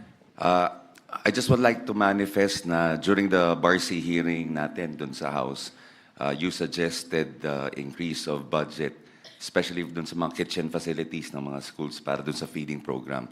Mas maganda ho kasi na pag sila na yung nagluluto ng mga para una, hindi nasisira, hindi dinadala ng, kumbaga yung travel time pa lahat ho, minsan nagkakaroon ng kumbaga nasisira yung pagkain. At siguraduhin natin, ito kasi yung mga low-hanging fruit na kailangan nating isipin na gawin natin mga gandong pasilidad sa kanilang lugar kasi minsan wala silang area na paglulutuan talaga.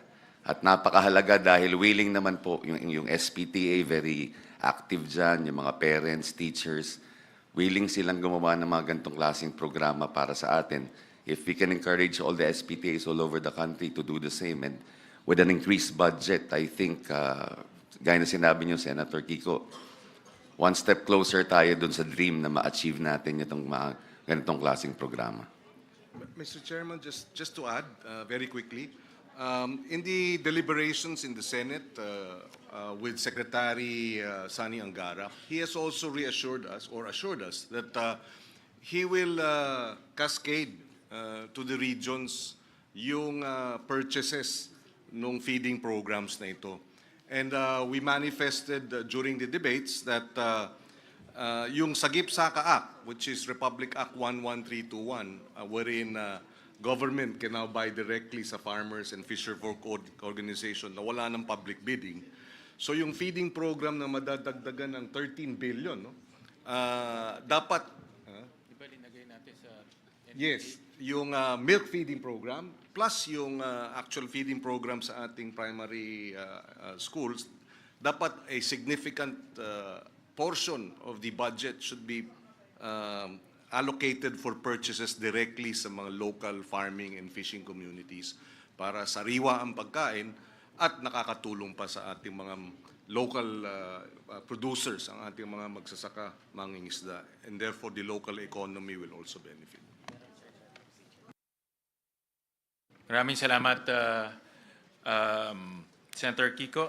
So we go to SUCs and state universities and colleges. We start with the University of the Philippines, the University of the Philippines System. Mr. Chair, I just wanted to ask about this because there are 113 SUCs. If we go through each one line by line, that would be at least 1,000, like 500 line items that we have to go through. So my recommendation po, Mr. Chair, if I may, since there are substantial changes in the UP system, we can take that up separately. But as to the rest of the SUCs, perhaps we can tackle it by region. Kasi po medyo 113 SUCs po ito.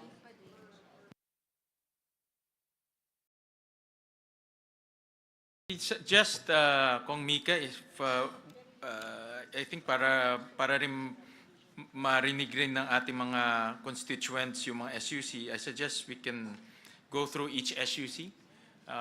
Kung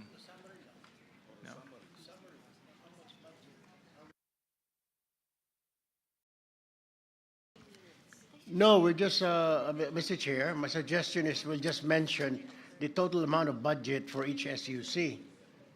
Actually, ang per SUC will have about 2 or 3 locally funded project. Yeah. So I think it's manageable if you, ako ang tingin ko But manageable. just based off the quick estimate of Sen. Lauren, that would be 2 hours just on the discussion of the SUCs if we go line by line. But if we take the suggestion of Sen. Erwin po, we'll do, if we can do just the totals for the SUCs instead of going through every single line item under each SUC.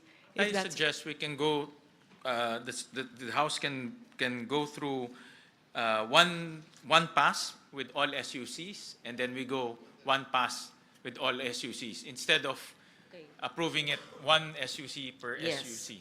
Kung mapagod yung chair, pwede si Kong Christine, pwede si Kong Maricar, pwedeng si Attorney Rufus. Ayun, sige. Per region. No, pwede nga. Then we just approve it after. Yes, Para yes. tuloy-tuloy If there are din any nabasa. questions, then we can ask, we can take questions after the SUCs. Babasahin lang. Sige po. Let's do that. So we'll do one quick pass on all the SUCs. First would be the University of the Philippines system. We propose to add an additional 1 billion pesos for Project NOAA. And this one po actually, while it's lodged under the UP system, so I'll ask for permission just to elaborate on this point a little bit because it's very important for both houses. For Project NOAA, while the funding is lodged within the UP system, we actually increased the funding for Project NOAA for the benefit of the whole country and all the agencies, primarily the DPWH.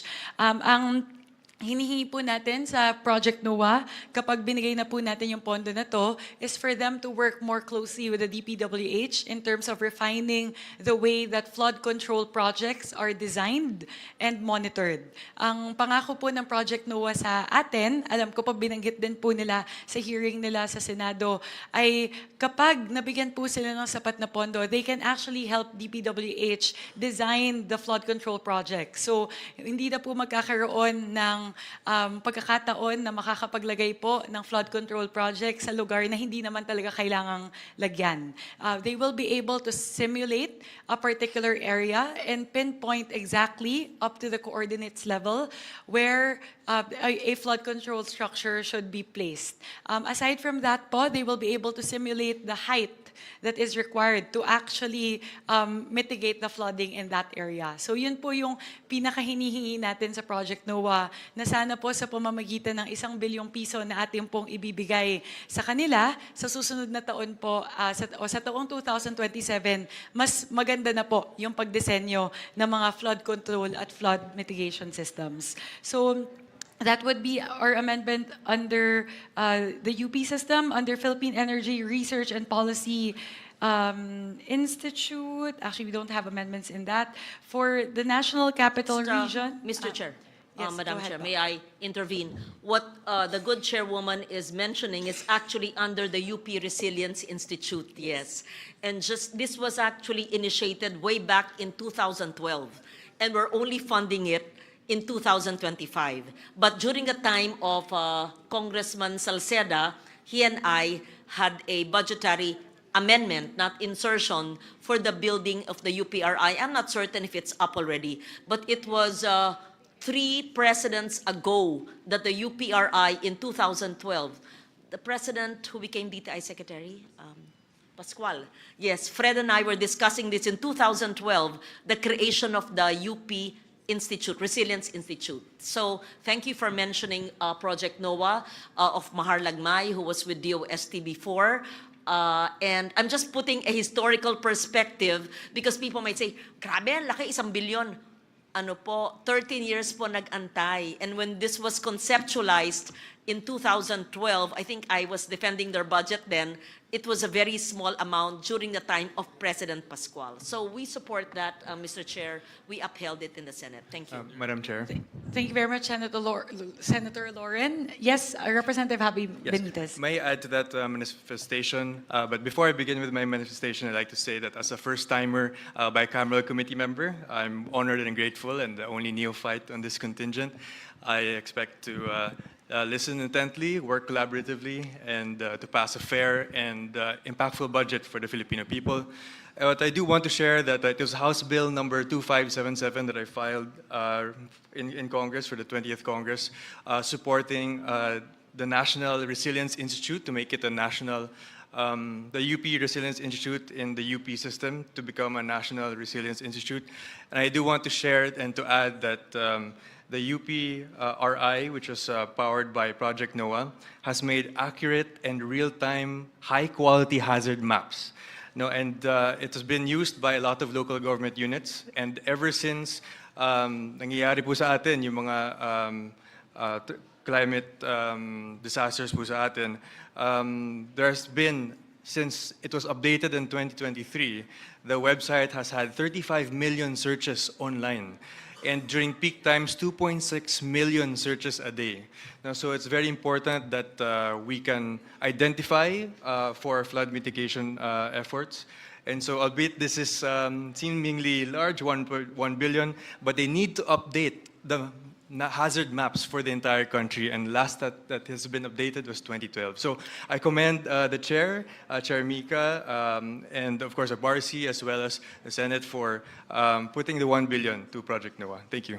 Thank you very much. Just to marry the manifestation of Senator Legarda and Representative Benitez, actually, yung point po ni Senator Lauren, tama po yun. Kasi in the last few years, I think, bumaba po sila from having over 500 billion in allocations down to only 36 million a year. So, and despite the huge budget cut, they were still able to create all of these accurate hazard maps, which a lot of our kababayans really rely on, especially in times of flooding and rains. Ang maganda po dito, pagdating po sa Project NOAA, they're able to pinpoint exactly what color each zone is in terms of flooding hazard. So there's red zone, orange, and yellow.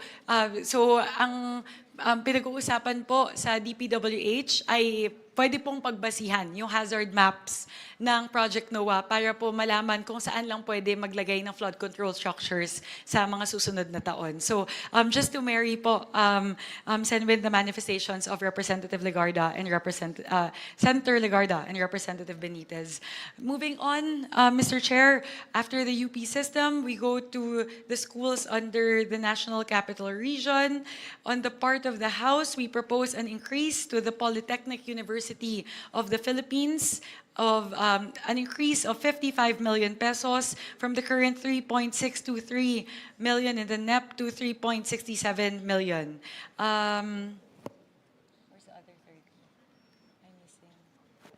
For the under the Ilocos region, we propose an increase of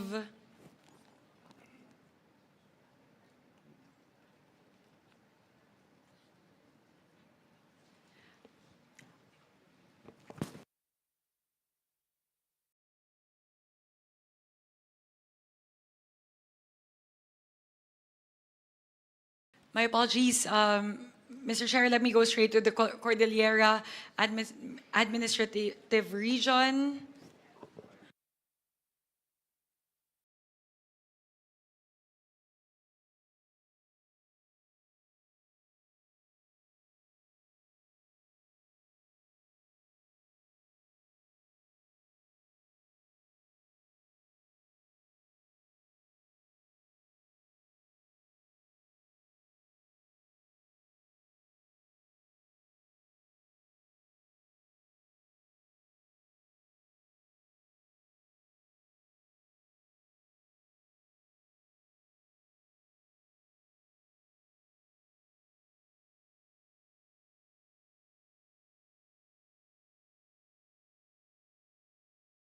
Mr. Chair, may I request for a minute suspension?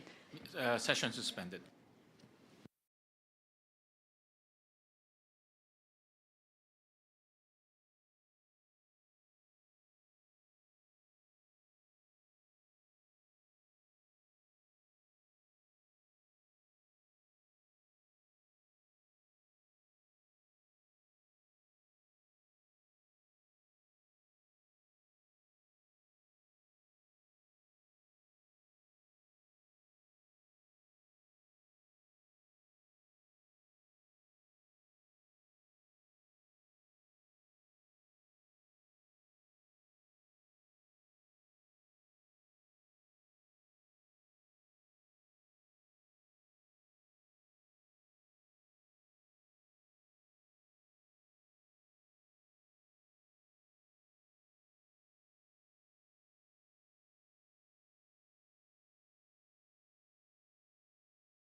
Thank you very much, and my apologies for the delay.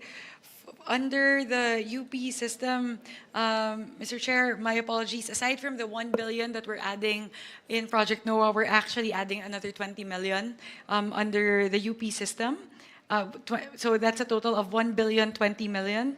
And then for the National Capital Region, we are adding 55 million to the Polytechnic University of the Philippines and 30 million for the Rizal Technological University. In the Ilocos region, Region 1, we are proposing an increase of 429 million pesos for the Mariano Marcos State University. And under the Cordillera Administrative Region, we propose an increase of 20 million to the Ifugao State University. Under the Cagayan Valley, we propose an increase of 332 million pesos for the Isabela State University. Under Region 3, we propose a 95 million increase to the Aurora State College of Technology and a 100 million increase to the Bulacan State University. Under Region 4, we propose an increase of 50 million pesos for Southern Tagalog and Palawan. We propose an increase of 10 million pesos for Region 4 under Laguna State Polytechnic University. An increase of 40 million pesos to the Occidental Mindoro State College. An increase of 35 million pesos under the Catanduanes State University. An increase of 8.803 million for the Carlos C. Helado Memorial State College in the Negros Island region. An increase of 80 million pesos under Region 7, Cebu Technological University. In the region of Eastern Visayas, we propose an increase of 70 million pesos for Eastern Samar State University, 125 million pesos for Biliran Province State University or the Naval State University, an increase of 40 million pesos for the Samar State University, 30 million pesos for the Southern Leyte State University, 100 million pesos for the University of Eastern Philippines, and 150 million pesos for the Visayas State University. In Soxargen, Region 12, we propose an increase of 30 million pesos for the South Cotabato State College, an increase of 14 million pesos in the Bangsamoro Autonomous Region for the Mindanao State University. So, Mr. Chair, those are all of our proposed increases for state universities and colleges, totaling 2.859 billion pesos.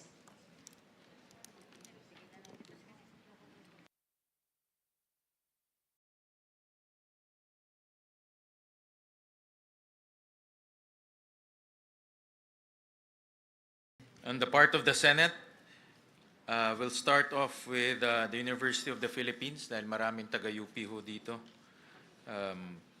Itong Senator Kiko yata taga-UP. Senator Loren din. So we'll start off with UP. For the University of the Philippines system, locally funded projects, renovation of PAS, Mendoza Hall, UP Manila, 30 million pesos. A locally funded project, treatment of X-linked dystonia Parkinson's, also known as Lubag syndrome, UPPGH, 15 million. I think this is your intervention, the Parkinson's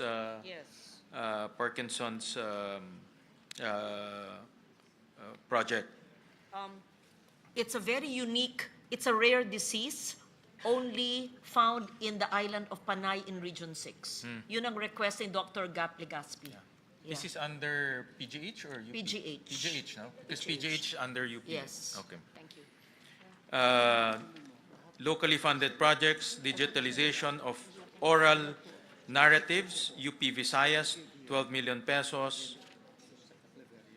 Locally funded projects, scholarship programs for professional masters in tropical marine ecosystem management and professional masters in operations oceanography, PMMO, Marine Science Institute, UP Diliman, 10.9 million pesos. Locally funded projects, development and implementation of the Philippine Secondary Leavers Assessment 2026 to 2027, 200 million pesos. Hospital Services Program,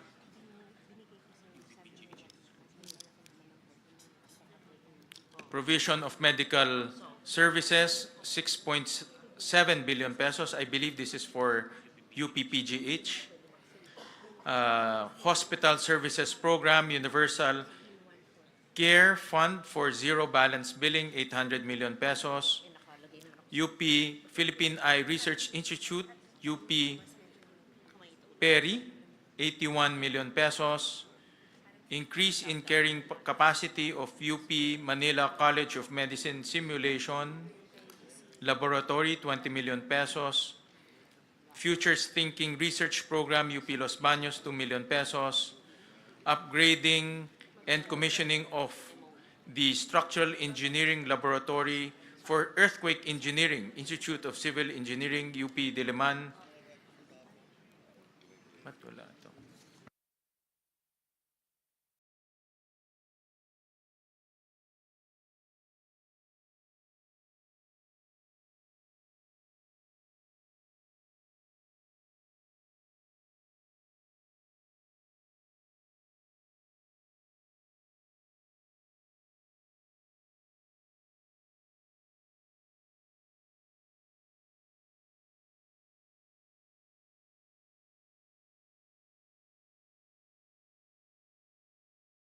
Sorry, the completion and commissioning of the wind tunnel facility for typhoon studies, Institute of Civil Engineering, UP Diliman, 250 million pesos. Establishments of Governance Reform, Innovation and Transformation Laboratory, GRIT Labs, UP National College of Public Administration and Governance, UP Diliman, 30 million pesos. Student Athletes Training and Competition Assistance Program, 30 million pesos. Implementation of the National Vision Screening Program, UP Manila, 10 million pesos. Integrated Mentoring and Mental Wellness Program, UP College of Medicine, Manila, 5 million pesos. Construction, rehabilitation of audiovisual room, South Road Properties Campus, UP Cebu, 21 million pesos. Construction, completion of dormitory for graduate students, UP Los Baños, 21.4 million pesos. Establishment of Health Innovation Hub, UP Mindanao, 18 million pesos. Development of the UP Artificial Intelligence Research Tool, UP System, 5.4 million pesos. Digital Futures Research Hub, empowering doctoral graduates through a collaborative mentoring system, UP Open University, 12 million pesos. Heritage Digitization and Publication Project, National Institute of Islamic Studies and Civilizations, UP Institute of Islamic Studies, UP Diliman, 5.5 million pesos. Smart Library, National Institute of Islamic Studies and Civilizations, UP Institute of Islamic Studies, UP Diliman, 4.5 million pesos. Repair and Rehabilitation of Atienza Hall, Department of Military Science, UP Diliman, 10 million pesos. And we go to the Philippine Energy Research and Policy Institute. The proposal is to the amount of 72 million pesos. And it's composed of the following: General and Administration and Support, 30 million pesos. Research and Development and Policy Utilization Program, provision of research services and policy development, 23 million pesos. Operation Technical Advisory Extension Program, provision of extension services, 18.7 million pesos. Now for the other SUCs in the National Capital Region, the Eulogio Amang Rodriguez Institute of Science and Technology, the proposal is 530 million pesos, composed of repainting of Iris building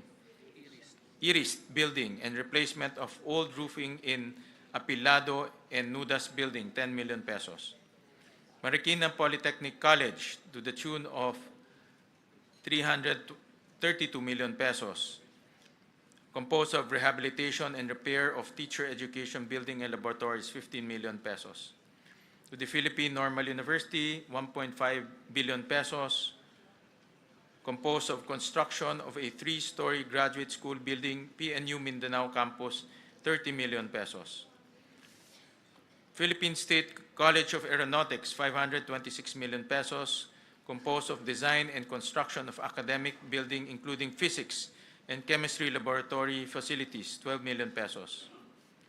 To the Polytechnic University of the Philippines, 3.7 billion pesos, composed of construction of multipurpose building, PUP Lopez Quezon campus, 50 million pesos, construction of academic building, phase 3, PUP Taguig, 15 million pesos, construction of multipurpose building, College of Engineering Extension building, PUP Santa Mesa, 50 million pesos.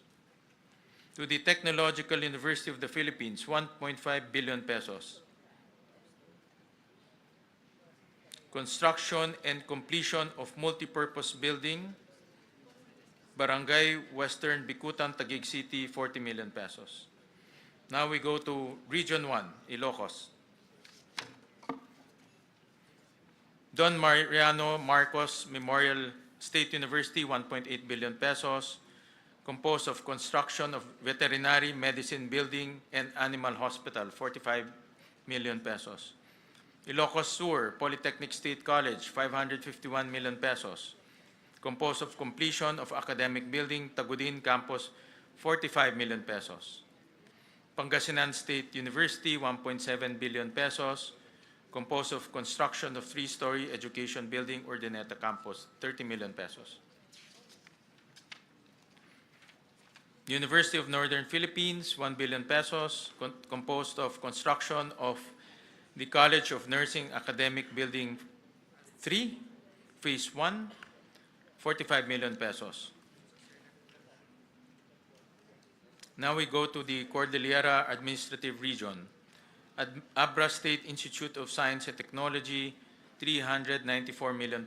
Of the Agricultural, Academic, and Laboratory Building Main Campus, 30 million pesos.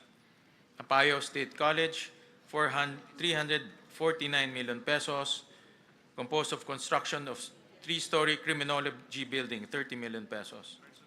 Benguet State University, 1 billion pesos, composed of completion of College of Medicine building phase 2, 30 million pesos. Kalinga State University, 505 million pesos, composed of construction of Criminology Academic Facility phase 1, Bulanao campus, 30 million pesos. Mountain Province State University, 525 million pesos, composed of completion of 7-story engineering and technology building, Tadian campus, 30 million pesos.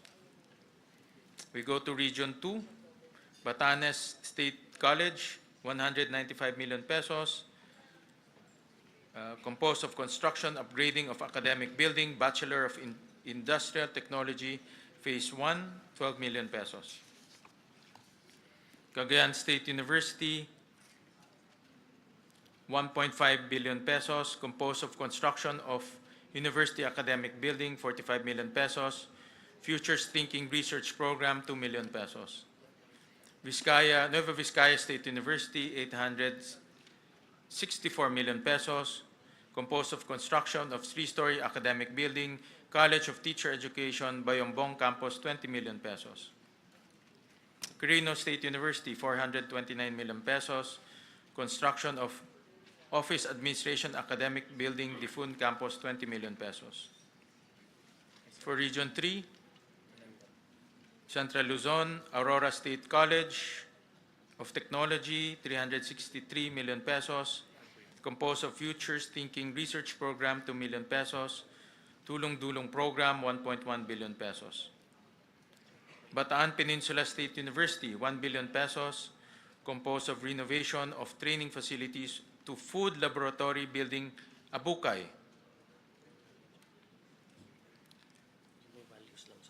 Sorry, that's I read the wrong item. Rehabilitation of and extension of two-story academic building, Balanga, Bataan, 35 million pesos. Tulong Dulong Program, 1.1 billion pesos. Bulacan Agricultural State College, 344 million pesos. Composed of construction of multipurpose academic building with solar panel and rainwater harvesting facility, 33 million pesos. Tulong Dulong Program, 1.1 billion pesos. Bulacan State University, construction of Gender and Development Building at Campus 2, Malolos, Bulacan, 60 million pesos. Tulong Dulong Program, 1.1 billion pesos. Central Luzon State University, 1.2 billion pesos. Construction of climate, composed of construction of climate resilient General Academic Building A, 40 million pesos. Tulong Dulong Program, 1.1 billion pesos. Nueva Ecija University of Science and Technology, 1.4 billion pesos. Composed of construction of academic building and training center, Phase 2. San Isidro Tabon Campus, 15 million pesos. Then Tulong Dulong Program, 1.1 billion pesos. Pampanga State Agricultural University, 631 million pesos. Construction of composed of construction of two-story College of Business, Economics, and Entrepreneurship Building, 30 million pesos. Composed of Tulong Dulong Program, 1.1 billion pesos. Pampanga State University, 1.2 billion pesos.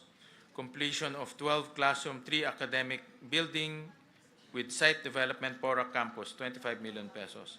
Tulong Dulong Program, 1.1 billion pesos. The Philippine Merchant Marine Academy, 351 million pesos, composed of construction of academic building, main campus, 30 million pesos, and Tulong Dulong Program, 1.1 billion pesos.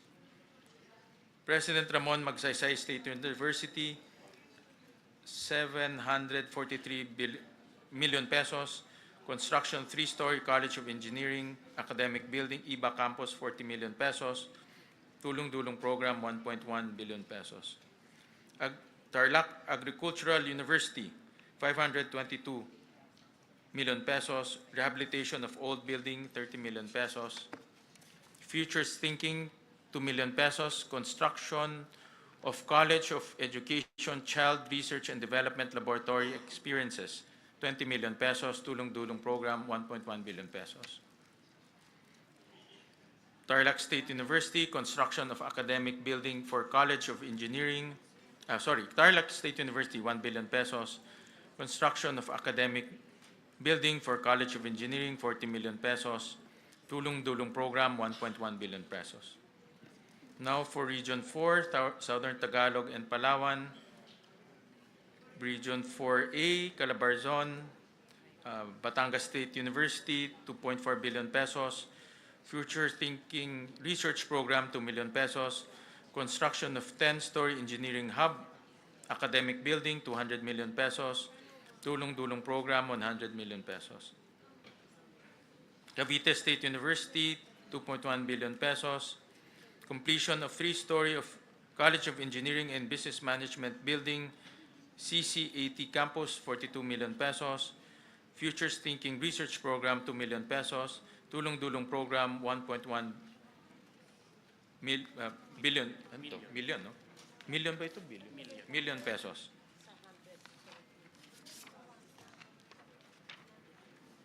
Laguna State Polytechnic College, 1.1 billion pesos. Construction of 4-story, 24-classroom academic building, 36 million pesos. Replacement of gymnasium, roofing system, including Sipurin repairs and insulation 6 million pesos. Tulong-dulong program 1.1 million pesos. Southern Luzon State University 761 million pesos. Tulong-dulong program 1.1 billion pesos. 1.1 million. University of Rizal System 934 million pesos. Rehabilitation of ISR Academic Building, Morong Campus, 12 million pesos. Tulong-dulong program, 1.1 million pesos. Marinduque State University, 418 million pesos. Futures Thinking Program, 2 million pesos. Construction of Academic Building for College of Arts and Sciences, 12 million pesos. Tulong-dulong Program, 1.1 million pesos. Mindoro State University, 487 million pesos. Establishment of Industrial Technology Education Laboratory, Phase 2, 30 million pesos. Tulong-dunong Program, 1.1 million pesos. Occidental Mindoro State College, 684 million pesos. Tulong-dulong Program, 1.1 million pesos. Palawan State University, 1 billion pesos. Construction of one-story academic and laboratory building, 3 classrooms at PSU Main Campus, Puerto Princesa City, 15 million pesos. Tulong-dunong Program, 1.1 million pesos. Romblon State University, 615 million pesos. Composed of construction of academic building in RSU San Agustin Campus, 40 million pesos. Futures Thinking Research Program, 2 million pesos. Tulong-dulong Program, 1.1 million pesos. Western Philippines University, 590 million pesos. Rehabilitation of Higher Education Building, Main Campus, 30 million pesos. Futures Thinking Research Program, 2 million pesos. Tulong-dulong, 1.1 million pesos. To Region 5, Bicol Region, Bicol State College of Applied Sciences and Technology, 318 million pesos. Construction of 5-story academic building 2, Phase 4, 15 million pesos. Bicol University, 1.1 billion pesos. Completion of BU College of Medicine Building Extension, 30 million pesos. Future Thinking Research Program, 2 million pesos. Construction of Bicol University Health Sciences Building, Legazpi City, Albay, Phase 1, 50 million pesos. Camarines Norte State College, 584 million pesos.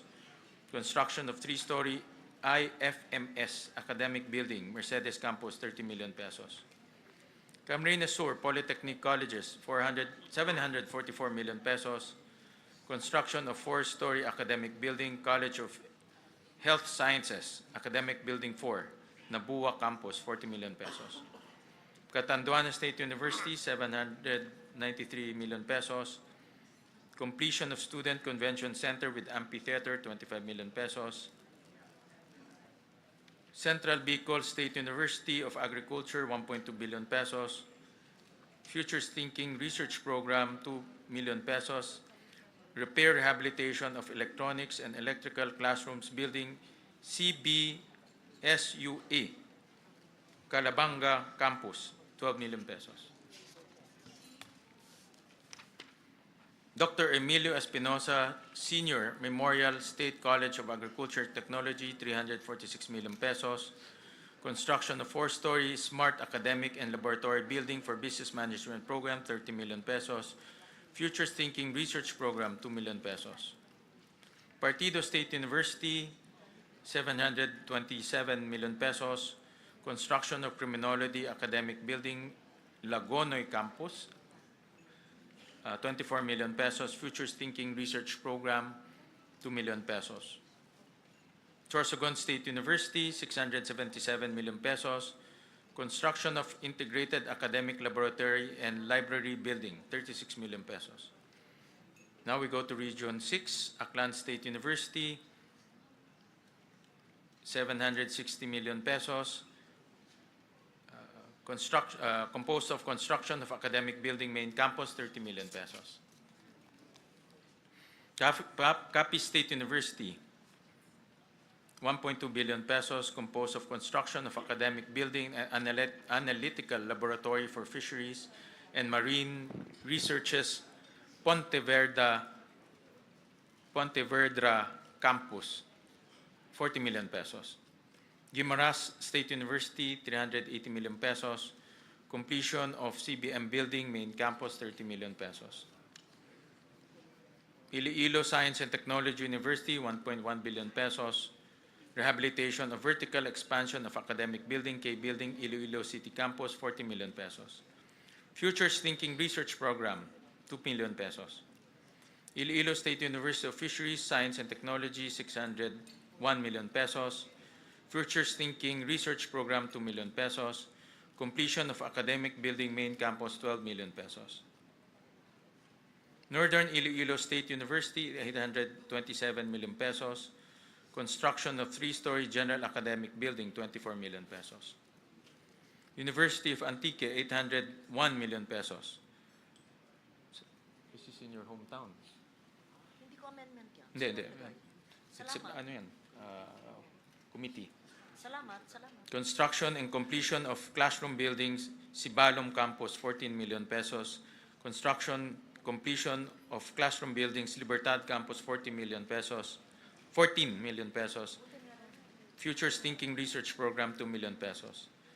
West Visayas State University, 2.3 billion pesos. Composed of rehabilitation of Ramon Magsaysay Hall, Academic Building, College of Physical Education, Sports, Culture, and Recreation, 15 million pesos. Negros Island Region, Central Philippine State University, 632 million pesos. Construction of Agribusiness Program, Facility Phase 1, Main Campus, 30 million pesos. Negros Oriental State University, 1.1 billion pesos. Expansion of 60 classroom academic building, 45 million pesos. Siquijor State College, 203 million pesos. Composed of expansion of engineering learning spaces, construction of the engineering learning space, 50 million pesos. State University of Northern Negros, 365 million pesos. Construction, completion of nursing and allied health services academic building, phase 6 Sagay Campus, 30 million pesos. We go to Region 7, Central Visayas, Bohol Island State University, 1 billion pesos. Composed of construction of 6-story academic building, College of Technology, main campus, Dawis Extension, 45 million pesos. Cebu Normal University, 644 million pesos. Composed of construction of 8-story academic building, Phase 2, Balamban Campus, 30 million pesos. Biliran Province State University, we go to Region 8, Eastern Visayas. Biliran Province State University, 832 million pesos. Futures Thinking Research Program, 2 million pesos. Eastern Samar State University, 927 million pesos. Construction of 2-story College of Medicine dormitory building, 25 million pesos. Eastern Visayas State University, 996 million pesos. Construction of 4-story College of Arts and Sciences Extension, main campus, 40 million pesos. Leyte Normal University, 618 million pesos. Construction of academic building, LNU San Isidro Campus, 30 million pesos. Northwest Samar State University, 680 million pesos. Construction of nursing building, Phase 1, 30 million pesos. And then another Futures Thinking research program, 2 million pesos. Palompon Institute of Technology, 460 million pesos. Construction of engineering building, Phase 2, 30 million pesos. We go to Region 9, Zamboanga Peninsula, Basilan State College, 315 million pesos. Composed of Futures Thinking Program, 2 million pesos. Construction of academic building, including Animal Science Laboratory, 12 million pesos. Srila State College, 640 million pesos. 640 million pesos, composed of construction of academic building with laboratories and library, Biswangan Lakewood Campus, 30 million pesos, construction of academic building, main campus, 30 million pesos, construction of student center building, Caridad Tumingag Campus, 34 million pesos. Jose Rizal Memorial State University, 938 million pesos, composed of construction of 2-story, 10-classroom building with facilities, School of Engineering, 18 million pesos, repair, rehabilitation of track and field oval, main campus, 20 million pesos, Western Mindanao State University, 1.3 billion pesos, construction of 3-story College of Agriculture academic building, San Ramon Campus, 30 million pesos.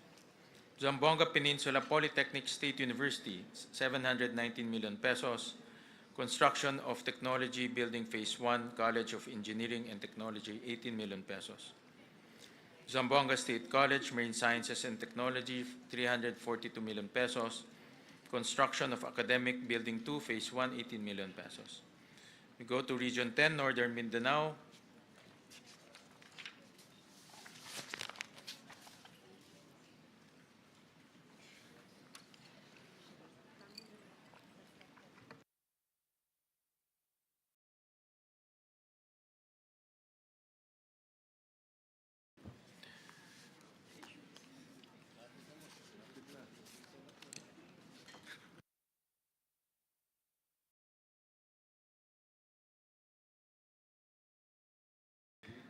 Ano ba ito?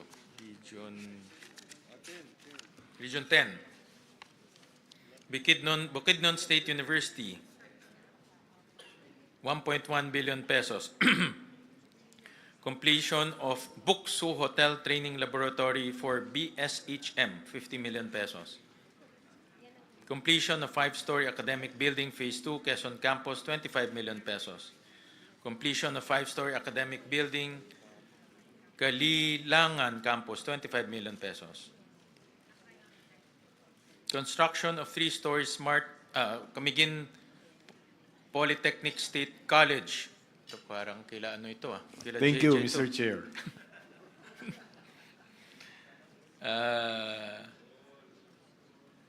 Nawala tuloy ako, Jay. 286 million pesos. That includes construction of 3-story Smart Institute of Technology building, main campus, 30 million pesos. Central Mindanao University, 1.1 billion pesos. Construction of academic building, College of Education, 45 million pesos. Construction of covered court, main campus, 10 million pesos. MSU Iligan Institute of Technology, 1.6 billion pesos, composed of repair of various academic building structures, 12 million pesos. Northern Bukidnon State College, 295 million pesos, composed of completion and equipping of 4-story IT building Phase 4, 25 million pesos. Northern Mindanao State College of Science and Technology, 500 million pesos, construction of agriculture and environmental science building, 50 million pesos. University of Science and Technology of Southern Philippines, 1.7 billion pesos. Establishment of 3-story smart computing academic building, Phase 1, Orqueta Campus, 42 million pesos. University of Science and Technology, Southern Philippines, Cagayan de Oro Campus. Ano ba ito? Mayroon, I think that was in part of the, ano ito?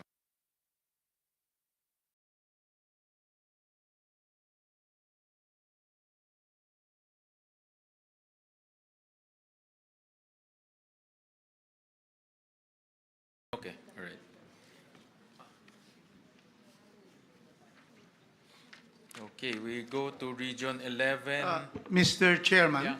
with your permission, Yes. before we leave Region 10, we'd like to appeal to the Senate, because if you will see Region 10, all the schools have capital outlay. But then my university in my city and my province, if you can see here, it's all blank, zero.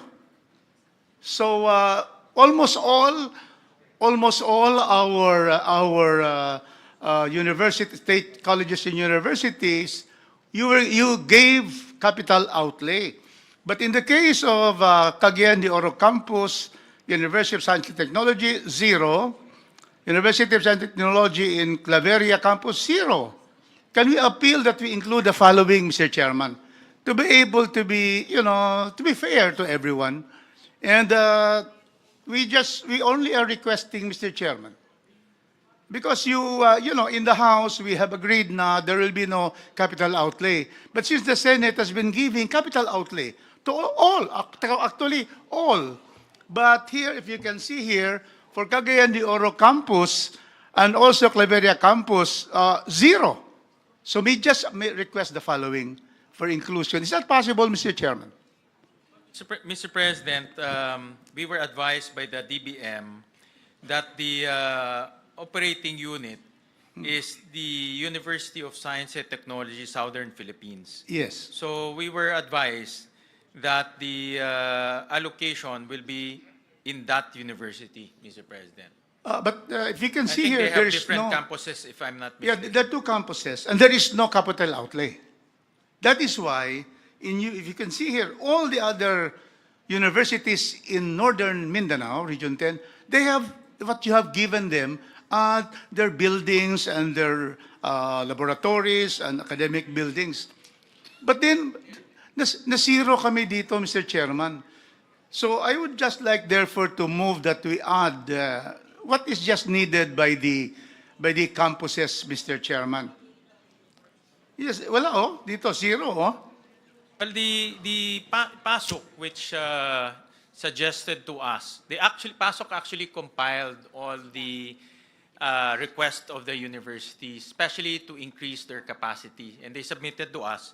So they submitted to us the projects per university, not for extension campuses. So that's why in this case, the University of Science and Technology of Southern Philippines, the request went to that university, not to the extension campuses. This is the main, the university is an amalgamation of the Cagayan de Oro campus and the Claveria campus. The main campus right now is the USTP Cagayan campus. And then the other amalgamated campus is Claveria campus. So we would just like to request. Can we just, yeah. Yes, may I just help out the chair? Of course, but you're the chair of this, right? Yeah. But I also spoke to Dr. Tirso Ronquillo, who's the president of the state universities. To be fair to the chair, he did not select which university will have this and that. We left it to the state universities. So it was Dr. Ronquillo who submitted it to the chair. So they selected. And we know, of course, and Attorney Kong Rufus knows this, that while funding has been given to selected mother campuses, not all extension or satellite campuses were funded. For example, University of Antique, the Hamtic campus and my other campuses had zero funding. I see in your university, you have the main funding under the Oroquieta campus, which is of course not in your district. Like yung sa amin, Sibalom and Libertad.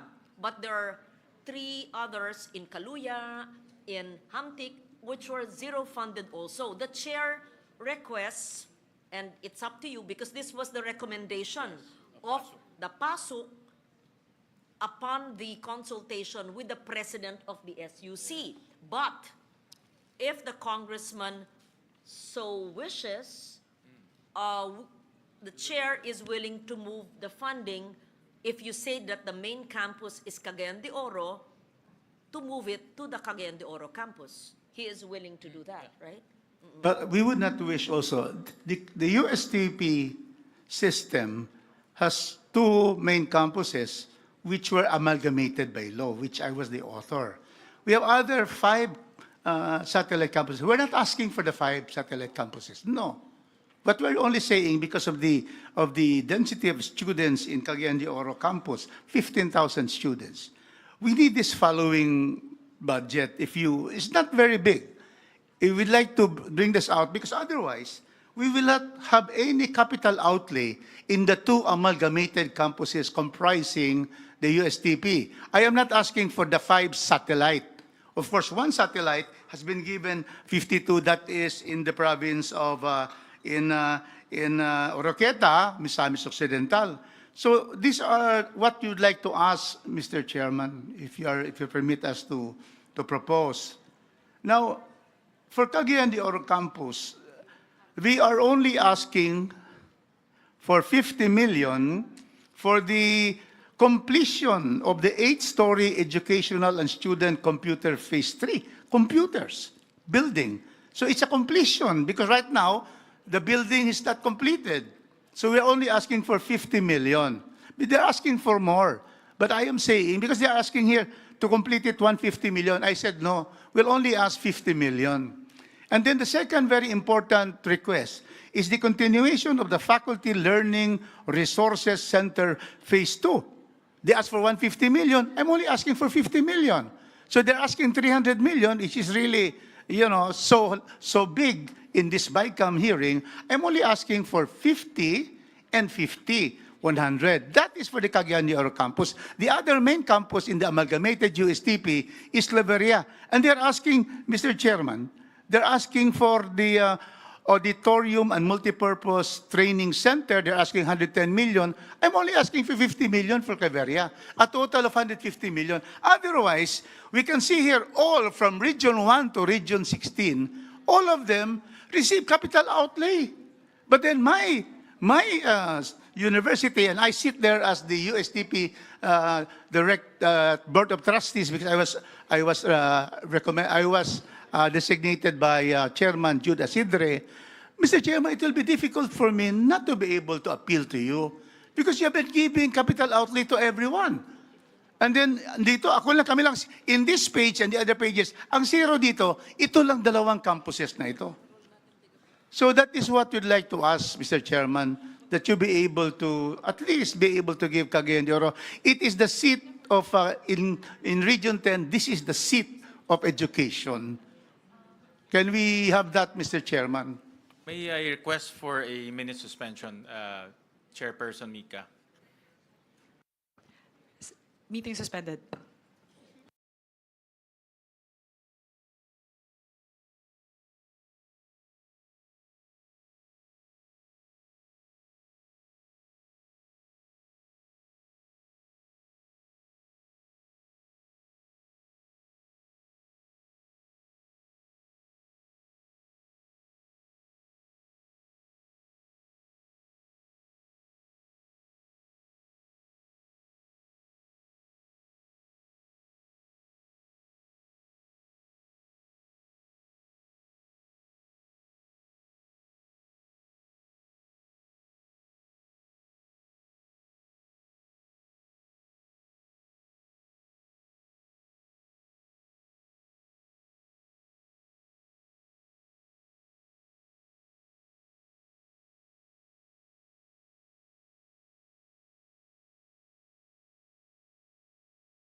Bicam. So we are at the, and I thank Congressman Rufus for really taking care of his district, especially the universities there. Kailangan ho talagang matutukan yung mga pangangailangan po ng ating university. And you have our support, Congressman Rufus. Thank you, Mr. Chairman. Thank you. Thank you.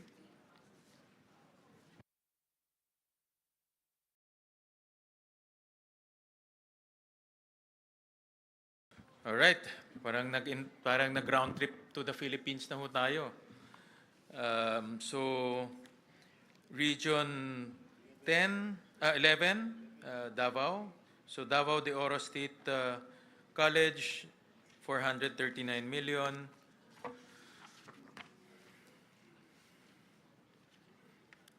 That includes construction of 5-story, 30 classroom administrative academic building. Phase 1, Maragusan Branch, 37.5 million pesos. Futures Thinking Research Program, 2 million pesos. Davao del Norte State College, 537 million pesos. Composed of construction of 4-story academic building, Phase 1 main campus, 30 million pesos. Future Thinking Research Program, 2 million pesos. Davao del Sur State College, 390 million pesos. Locally funded project, retrofitting of damaged general education academic building, 30 million pesos. Davao Oriental State University, 669 million pesos. Futures Thinking Program, 2 million pesos. Construction of 3-story green technology building, Phase 4 main campus, 22.5 million pesos. Construction of 2-story modernized academic building, 18.5 million pesos.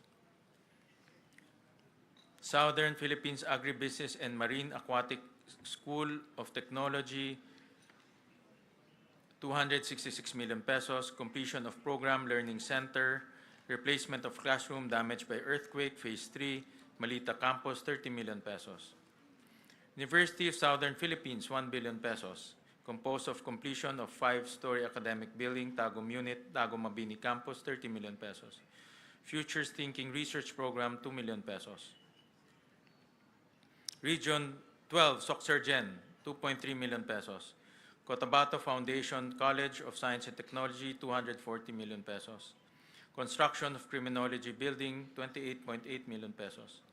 Sultan Kudarat State University, 692 million pesos. Composed of construction of College of Medicine Building, Phase 2, 18 million pesos.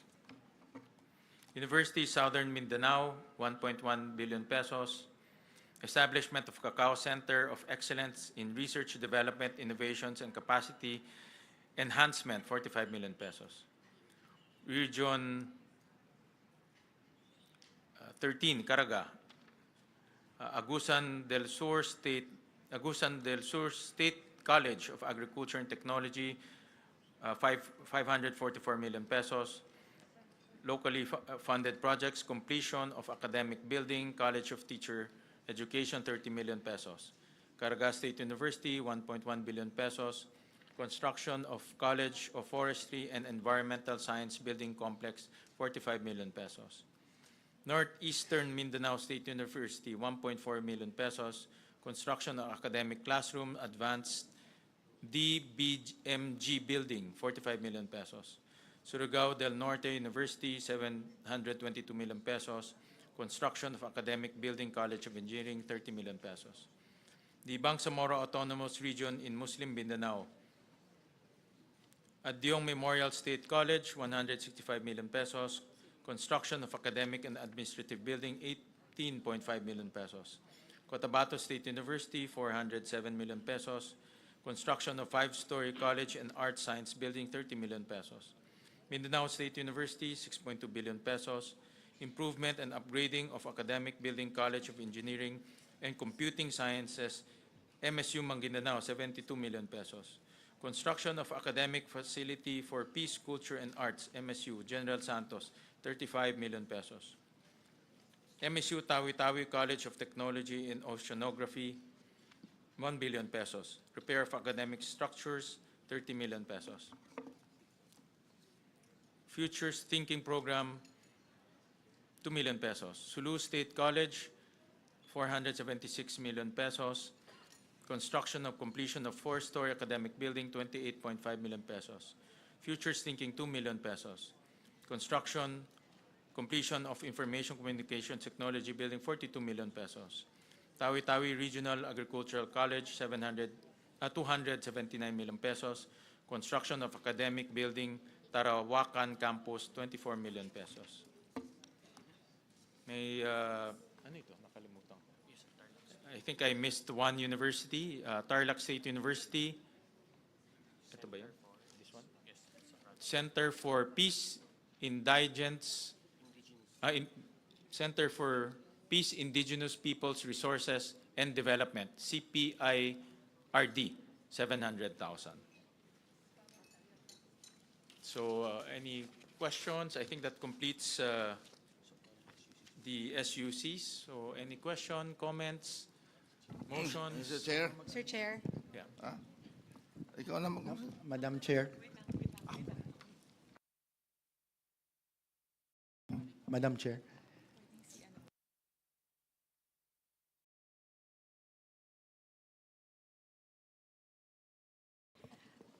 I would like to recognize the Honorable Maricar Zamora. Thank you, Madam Chair, Mr. Chair. Just manifestation, seeing that there are proposal from the Senate for the additional tulong-dunong programs for several universities, particularly for universities in regions 3 and 4. Just for a manifestation, Mr. Chair, Madam Chair, we wish also to see Senate intervention for tulong-dunong program for other regions, especially for Visayas and Mindanao, because here in the proposal, we only see proposal for tulong-dunong for 3 regions and not for all state universities. While we understand that there could be some priorities, but as a representative from Mindanao, I also wish to see Senate intervention for universities and colleges in Mindanao and Visayas. Thank you, Mr. Chair. We'll take note of that, Congresswoman Maricar Zamora. Thank you for that comment. I would now like to recognize Senior Vice Chairperson Abet Garcia. Thank you very much, Madam Chair, Mr. Chair. May tanong lang po ako, Madam Chair. If you remember, during the budget hearing ng mga state universities sa House, and it was chaired by 3 vice chairs ng Luzon, Visayas, Mindanao, ng mga state universities, ang pinakamalaking hiniling nila or concern nila ay yung utang na for many, many years ay hindi nababayaran sila sa kanila with regards to free college education na by law, kailangan nababayaran sila at nare-replenish sa pondo nila. And this concern was brought to the attention of our leadership. Kasama rin po yung ating minority. And they requested the chair to look for additional sources.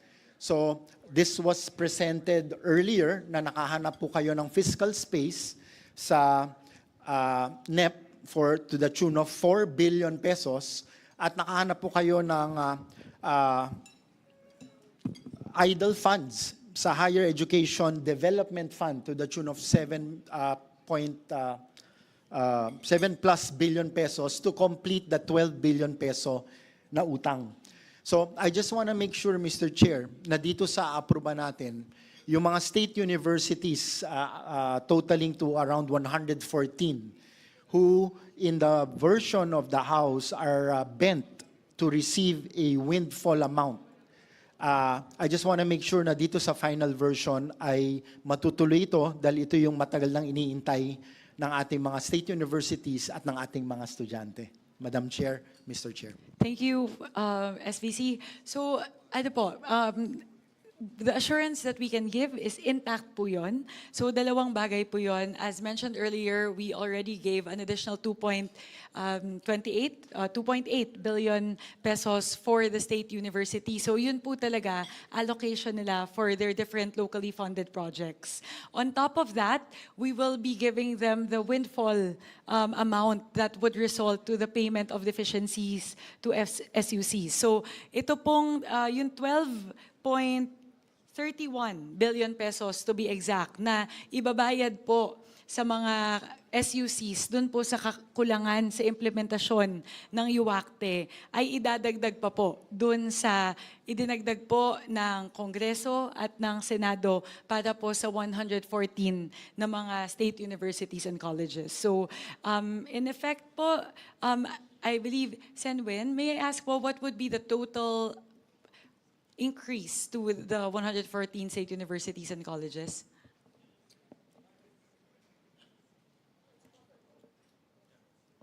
Mr. Chair, may I? Yes, go ahead. Because this, Go ahead po. remember, it was Yeah. a non-working, May bagyo. stormy day when we met with all the state universities and colleges presidents in Manila Polo Club, the chair and myself, and the hearing was canceled in the Senate, and we still met with them with Dr. Tirso Ronquillo. And they brought up the subject matter of what Congressman, my dear friend Abet Garcia mentioned, and of course, we told them that no matter what, we will ensure that in the GAA and in forthcoming years, the budget for the free quality tertiary education would be based on the current enrollment, not on a computed number which was wrong. I don't want to blame an agency of government. Having said that, we assure the House that whatever amendment you did, and the source would be the Higher Education Fund, Chair Shirley Agrupis had confirmed that in the hearing, because whatever was discussed in that privately held meeting was replayed, if I may use that word, in the Senate hearing and in plenary as well. And we will ensure that that is carried until the BICAM, until it is signed by the President. Let us also kindly put it on record that when the DBM puts the amount, it must follow the current year's enrollment and the possibility of the increasing enrollment. The reason for the backlog or the lack of funds in the past years was a wrong computation used allegedly, I don't want to blame, by the DBM. But I believe it's resolved, Mr. Chair. Is that accurate? Yes. And the funds are provided for, as of now, in the Senate version. Yes. Yes. Thank you for raising that, Congressman Garcia. I recall in your hearing in the House, yes, that was discussed as well. Yes, thank you. Yes, Senator Loren. Thank you, Mr. Thank you. Chair. Actually, Thank that's you, a Madam Chair. long-time problem. I think that problem has been plaguing the SUCs for many years. And finally, both the House and the Senate has finally resolved this by allocating 4 billion from the GAA or from the budget and another 8 billion from the Higher Education Development Fund. So tapos na ho yung problema na yun. Yes. But kailangan ma-resolve yung formula ko or else babalik ulit yung problema Yes, next year. Correct. Thank you, Chair, for raising that. Let it be said that every year, hindi dapat ginagamot ng BICAM o ng Kongreso o ng Senado ang kakulangan. Kaya nga dapat tama na yung komputasyon para sa NEP pa lang tama na. Kasi batas ito. This is similar to the PhilHealth issue. Bakit tinimbang ngunit kulang? Bakit 53 ba bilang sa NEP ng 2026, dapat plus 16B kung tama yung computation. So ganun din sa free college education. Dapat tama ang computation ayon sa mga enrollees sa susunod na taon para hindi gagamutin na naman, hahabulin sa GAB o sa GAA. Yeah, so I'm glad we are of the same mind and we share that advocacy, all of us in this hall today, so we make sure that the NEP next 2027 will be correctly computed. Thank you for raising that. I'll just add to that. So we actually put in two special provisions pertaining to this. The first would be to ensure that the HEDF will be committed by CHED towards this purpose. Because in the previous years, we found out that apparently the HEDF has been accumulating for the last 27 years, untouched.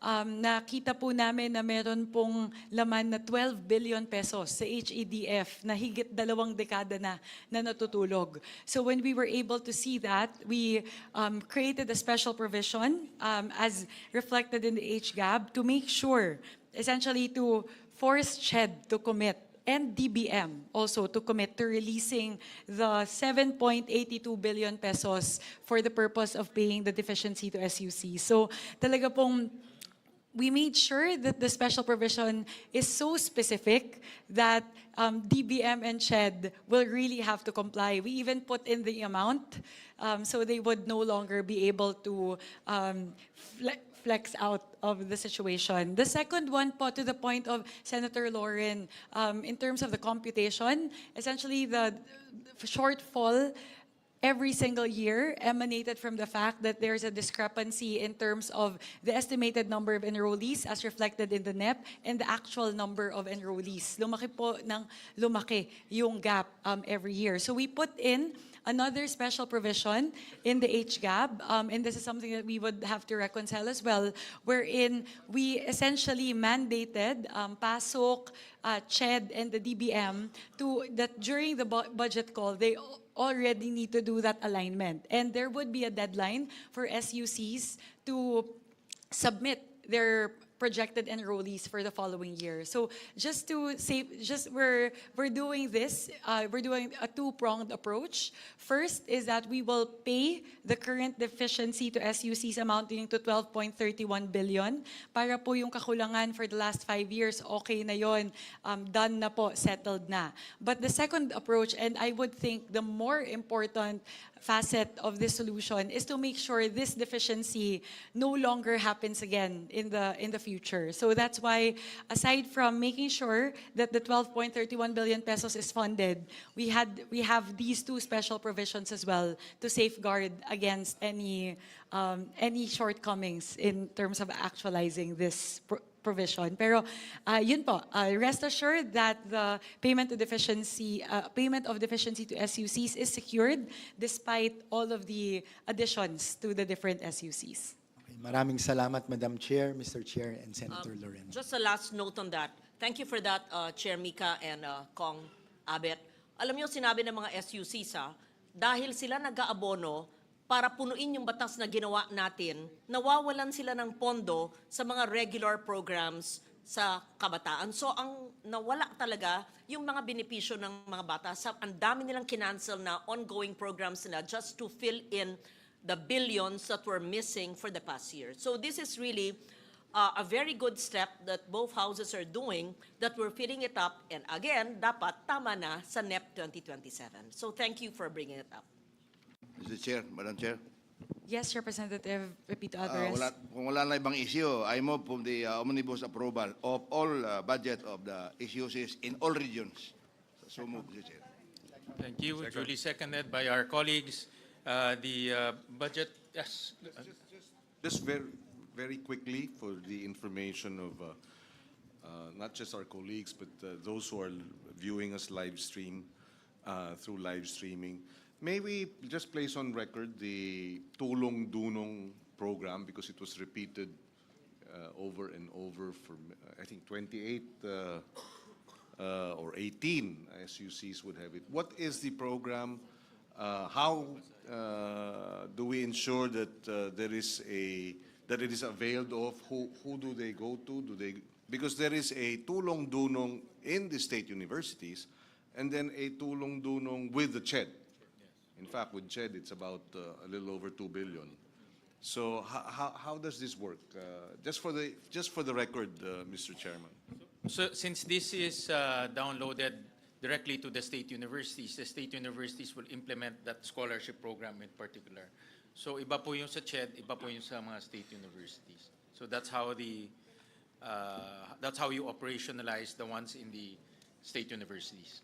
And this is administered by the state universities? Yes, administered by state universities. But they also follow the CHED guidelines as to income, as to qualifications, as to minimum grades. How does that work in tandem with the free universal tertiary level education? From what I see on the ground, so free higher education, wala silang tuition fee, but in poorest of the poor, they give additional stipend so that they can buy books, they can buy materials for their subjects or for their course. So that's how they extend help to those who need extra help, even though it's already free in terms of tuition fees.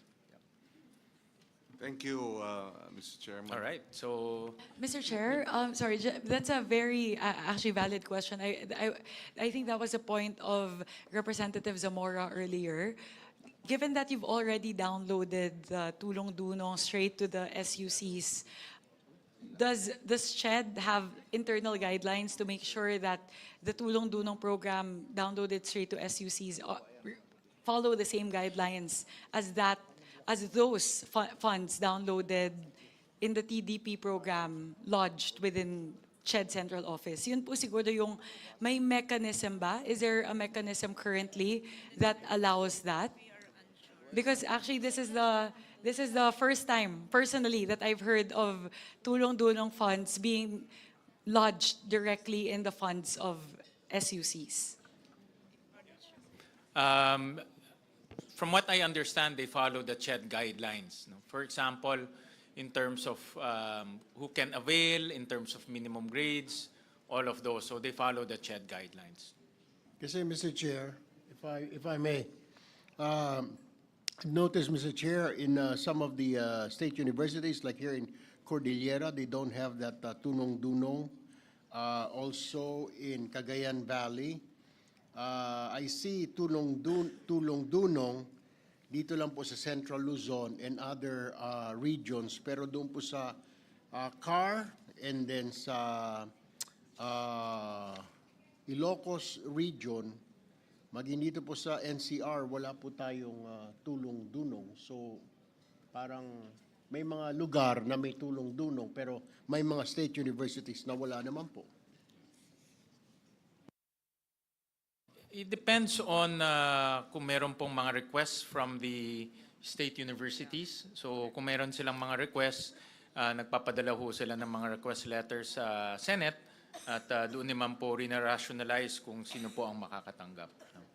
And also, Mr. Chair, siguro we have to inform the school itself, the management, to inform the students. Kasi may mga students po, Mr. Chair, na hindi nila alam na merong there's such thing as a scholarship or funding for their board and lodging, etc.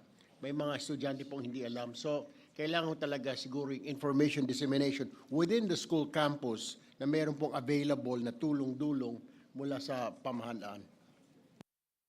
Thank you for that. Actually, there's a pending motion. I'll rule on that first. So, Chairman, my apologies. I am on the phone with Chairperson Shirley Agrupis right now. So let me just quickly clarify this point. Perhaps because it's stated as a different line item. So if we approve it as such, then perhaps if the decision of CHED is that it has to be lodged under CHED Central Office, we may be approving something that's not implementable. So if I may po, Chairman Shirley Agrupis po is on the phone with me. May I request for a minute suspension?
I'm glad on the line. I remember when Shirley was a SUC president, she used to request for scholarships.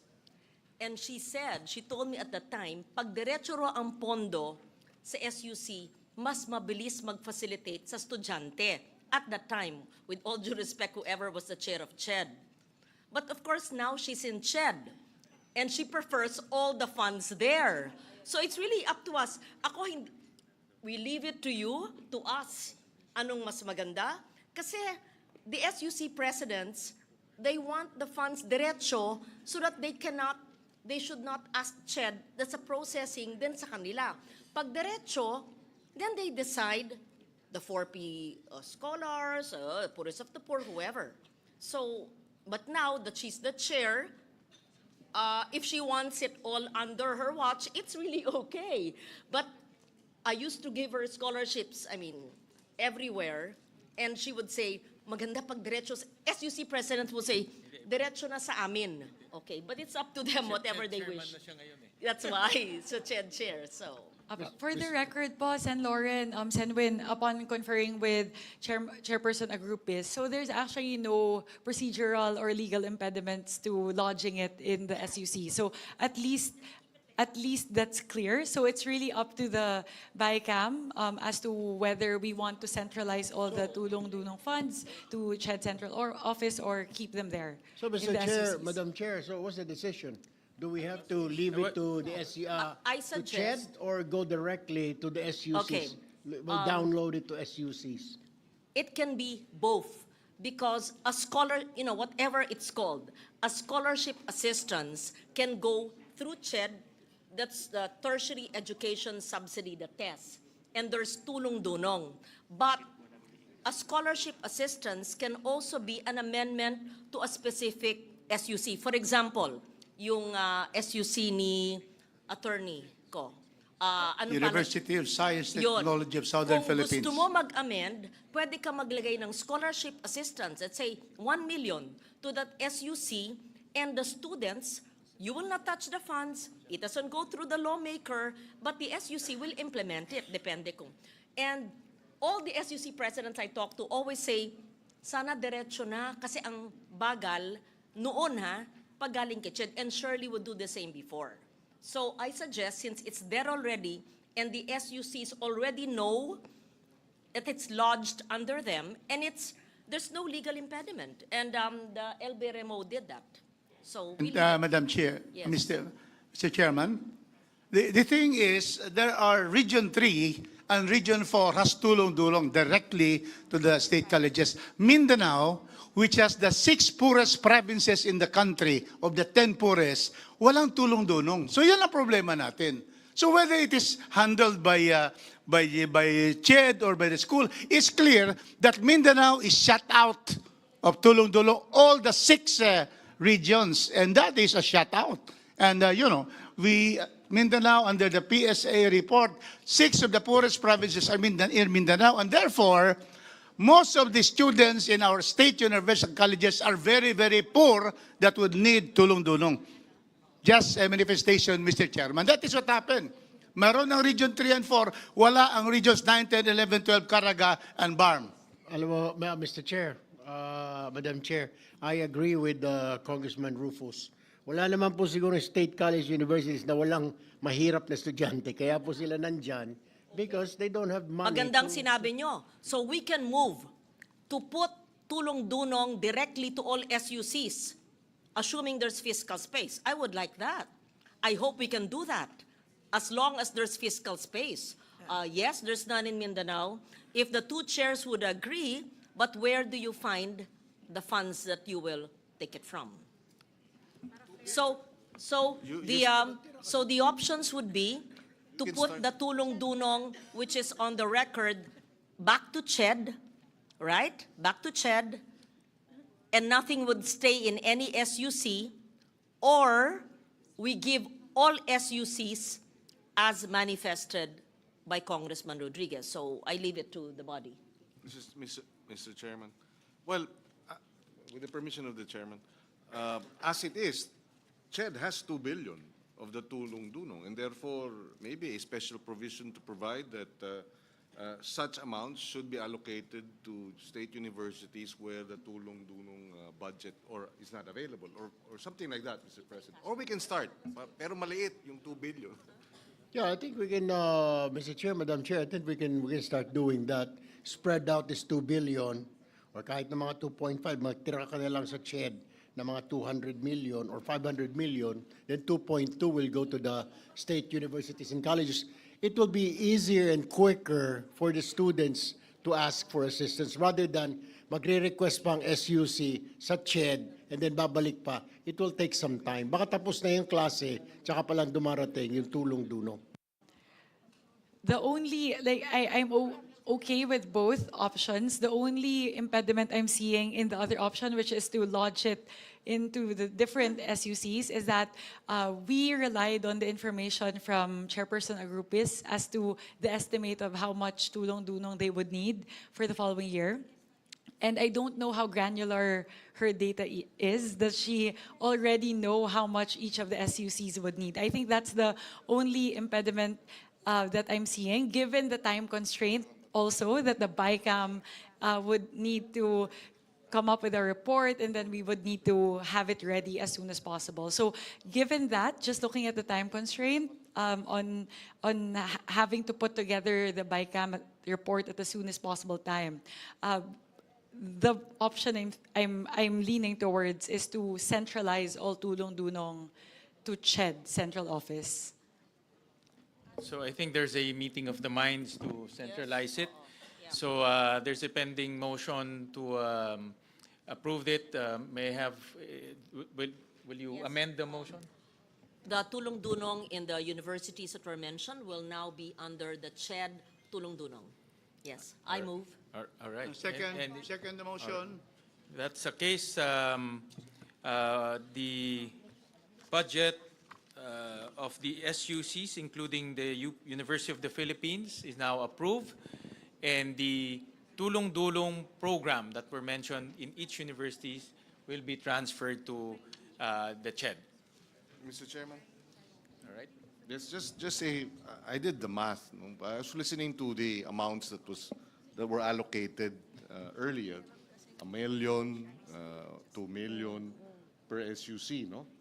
But if my math is correct, if it's 2 billion and there are 113 state universities, that's about 17 million each.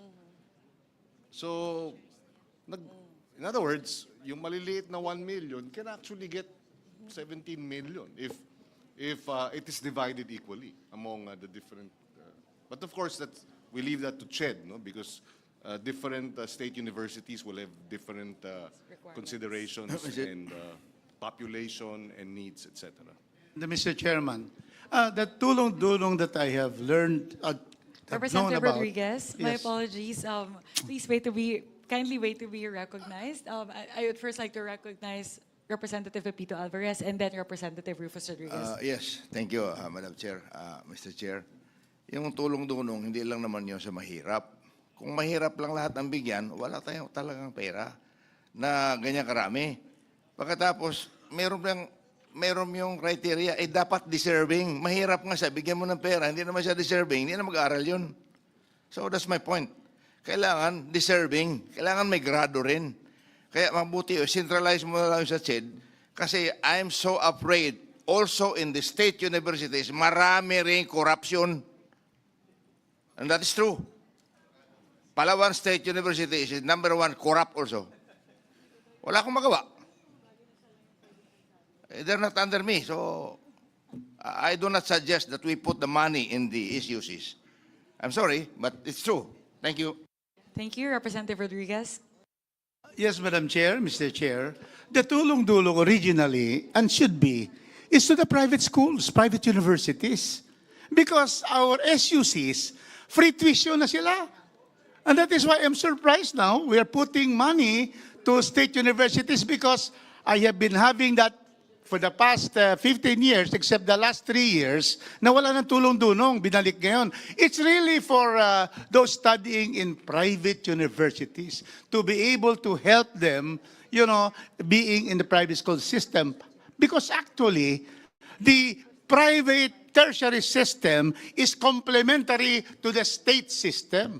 So yun talaga eh. So that is why tulong-dulong has always been given kasi for the past wala talaga yung SUCs because free tuition na sila and fees. Dito sa nangangailangan from the private sector, private universities that those who are very poor as stated by Chairman Peter Alvarez. Yes. Thank you. Yes, so with that, we already voted. So we just want to seek the assurance of Chairperson Agrupias. Please make sure that the Tulong Dunong program is implemented a lot quicker than it used to be in the previous years. Kasi po dati, graduate na yung estudyante, hindi pa lumalabas yung scholarship grant nila. So hopefully with the funding that we're giving them for fiscal year 2026, the implementation of the Tulong Dunong program will also be improved. Gusto ko lang mapahabol, Madam Chair, Mr. Chair. I mean, point of clarification. Tulong Dunong is not only for like tuition fees. Rather, it is also being used by poor students at the SUCs, particularly in provinces. Board and lodging, transportation, food, and allowances. Kaya doon nga sila sa SUCs. Kaya nga, that's why they need that. That's my point of view, Mr. Chair, Madam Chair. Thank you. Hindi dumating yung tulong, kaya hindi nadagdagan yung dunong. Graduate. All right, thank you. Thank you for With those that, Mr. comments. Chair, let's move to the next agency. I believe CHED, we're moving to CHED. Yes, to Commission on Higher Education. Mr. Chair, on the part of CHED, we'll just wait for the screen to catch up.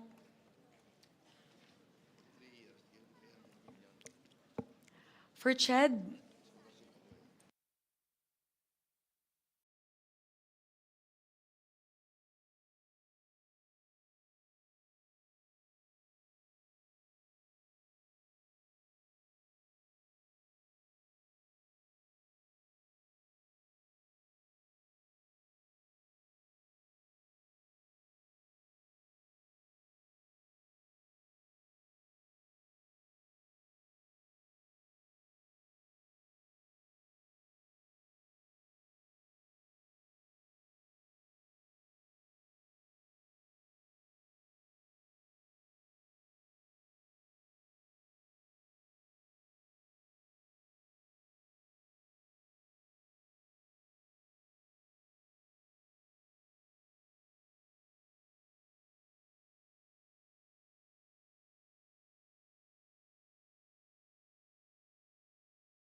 on the part of the House, for the Commission on Higher Education, we propose several amendments from the NEP as adopted in the HGAB.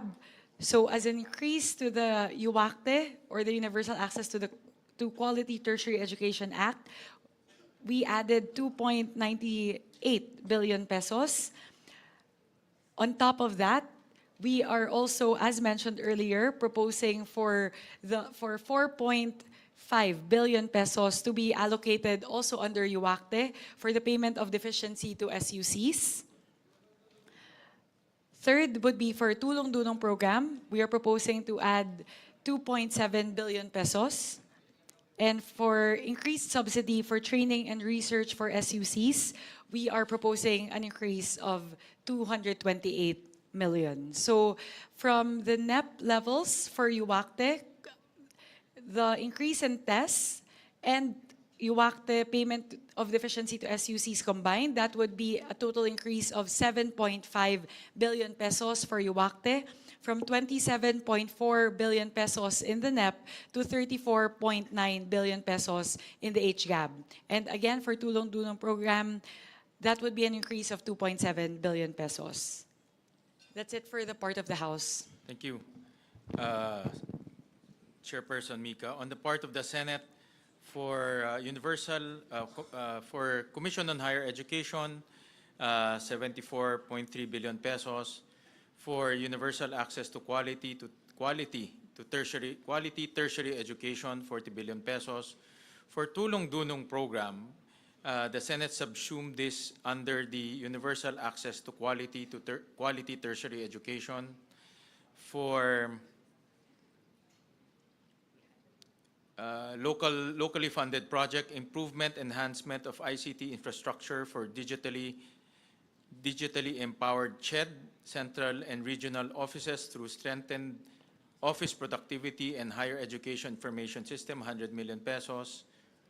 For repair and refurbishment works for the CHED 5 offices, 150 million pesos. For seed fund for development of medical schools in SUCs, 440 million pesos.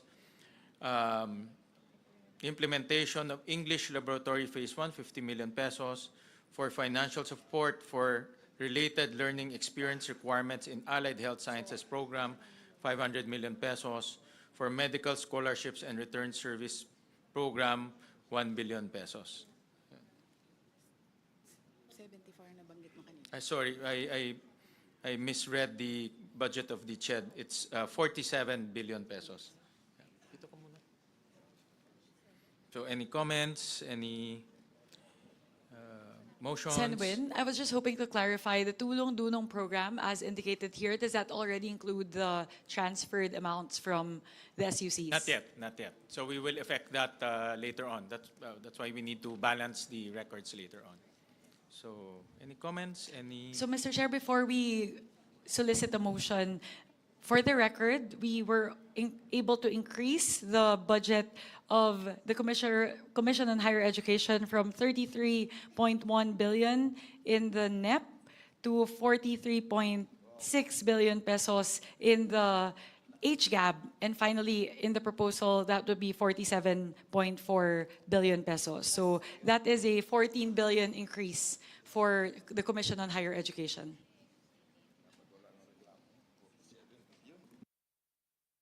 Any motion, any questions? I move that the budget for the Commission on Higher Education be approved, Mr. Chair. Any second?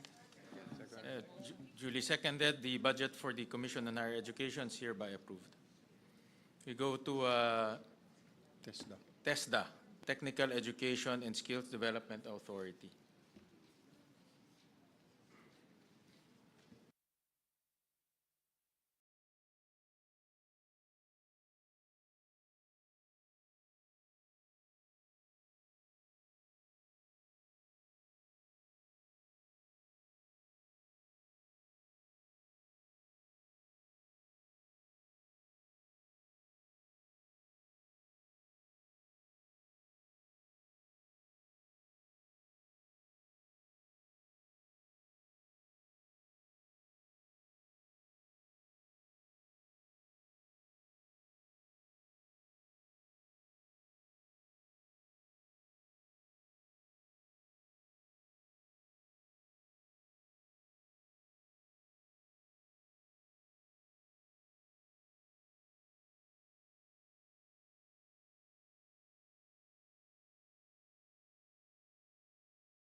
We'll suspend the proceedings.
proceedings.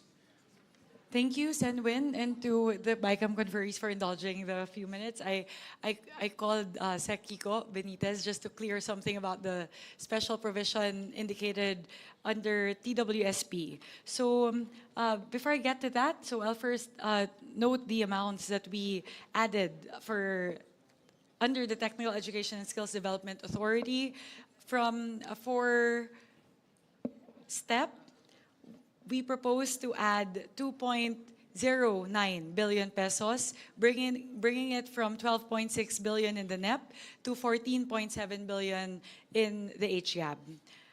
Subsequently, for the TWSP, we propose to add 1.54 billion pesos to change it from 5.3 billion pesos in the NEP up to 6.8 billion pesos in the HGAB. So, Senwin, just wanted to clarify on one point because one of the disagreeing points between the HGAB and the Senate version pertaining to the special provision of TWSP is that upon the request of Secretary Kiko Benitez, the amount as indicated in the TWSP would have to be broken down into different courses with amounts specified for each type of course. We conferred with Sec Kiko Benitez kasi po medyo nawawalan po ng flexibility if the amounts are indicated specifically for each of the different courses. So ideally, or the preference would be to give Sec Kiko the flexibility to be able to move around the funds within TWSP to essentially respond to whichever programs are more in demand either by the students or by the private sector in compliance with the law of the tripartite approach to education and labor. So yun po siguro yung aming masasabi lang. I think in terms of the amounts, these are the amounts that we're advocating for, but we're hoping for us to reach an agreement as to the version of the special provision because upon conferring with Sec Kiko Benitez, he gave his concurrence that he's okay if we take out the amounts as specified under the different courses. So that would also give TESDA the flexibility to be more responsive and adaptive. So that's it on our part, Senwin.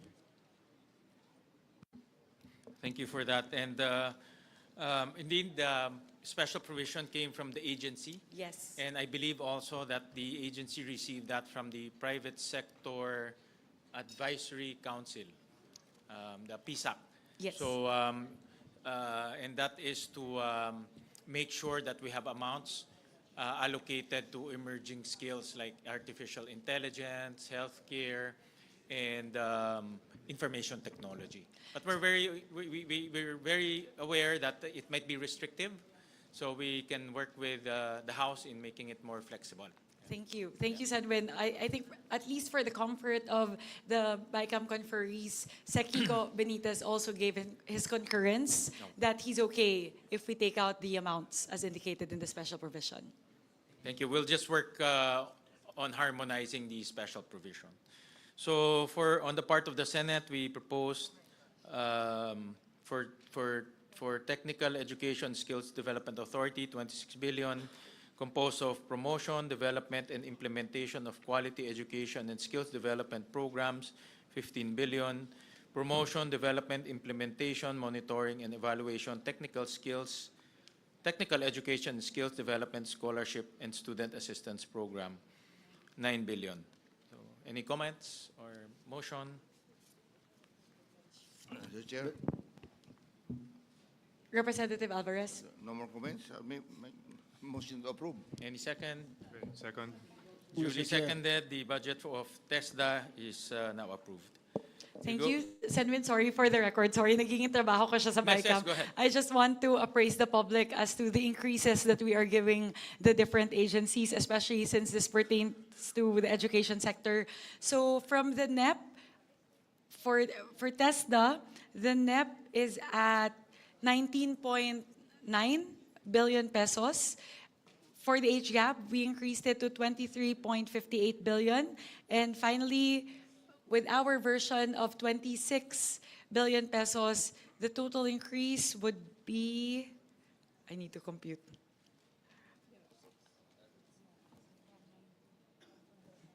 From the NEP, that would be a 6 billion pesos increase from the NEP. So we are giving 6 billion additional to TESDA. Thank you. Thank you for that. We now go to the Department of Science and Technology, Philippine Science High School System, your alma mater.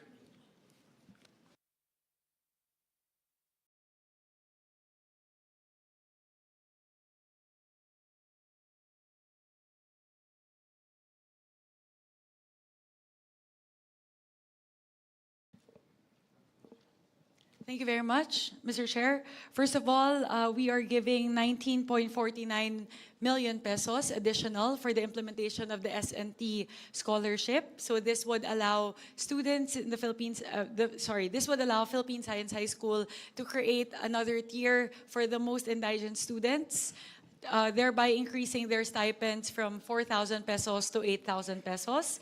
We are also providing an additional 4.7 million pesos to Philippine Science High School for the purchase of laptops. They have a loan program for the most indigent students wherein they could lend laptops to them. Sira na daw po kasi yung maraming laptops, so we're giving them funding to replenish their laptops. And finally, we are adding 97 million pesos to PSI for the construction of the Advanced Science and Technology building and the expansion of dormitory buildings in several of the campuses. So, Ms. Senwin, thank you for, medyo biased lang ako with regard to PSI, given that it's my alma mater, but these amounts are very much needed by the students, especially the most indigent students of the Philippine Science High School system.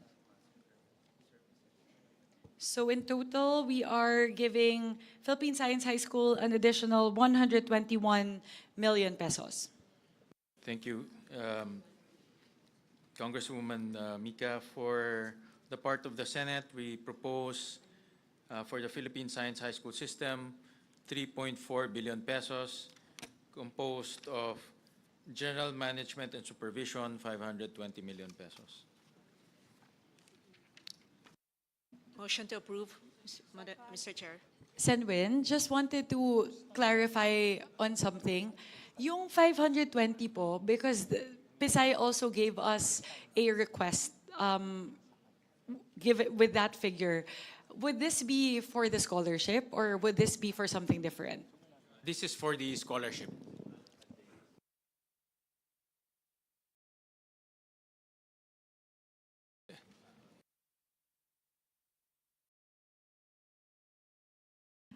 I think this is something that the BICAM po can discuss because there are two versions of the scholarship, the scheme that we can take a look at, and the price difference is around 400 million pesos. So perhaps this is something that we should scrutinize.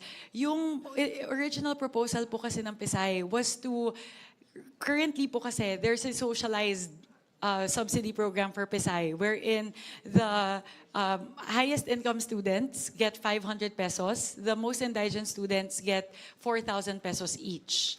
So, yung original proposal po kasi ng PSI is to essentially condense this socialized scheme into only two. So instead of 500 to 4,000, maging 4,000 or 8,000 pesos na lang po. So something that we would want to take a look in the new proposal, the new scheme from PSI, ang mangyayari po, even the highest income students would also get 4,000 pesos. So in the other scheme, which I proposed to Philippine Science High School, we would still maintain the socialized scheme of 500 to 4,000, but this time, the most indigent students would now be able to get 8,000 pesos. So parang we're essentially just adding one new tier in the socialized scheme. So yun po siguro yung price difference, cost difference rather, nung dalawang proposals po. I understand from their proposal is, you're right, from 4 schemes, they'll make it into 2 schemes. And it's been, I think, quite a while since they. Yeah. When was the last time? The last time they increased it, I mean, I think you should know, no, much better than I do. But the last time they increased the stipend is or scholarship is 10 years ago. So they requested from us to increase it, and then also reduce it from 4 tiers to 2 tiers. And the budget that they requested is Additional 413. 413 million. Yeah. Additional request of 413 million.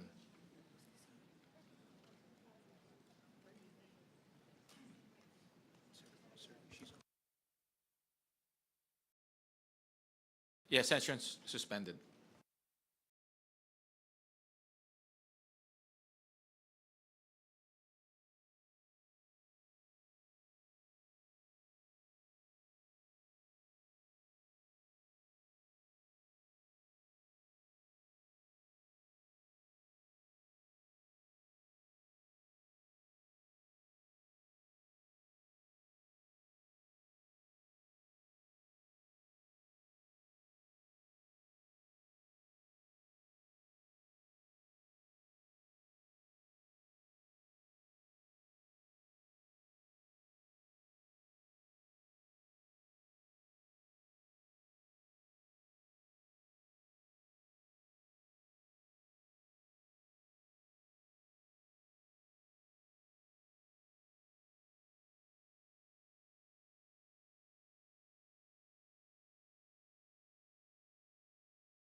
Thank you, Senwin.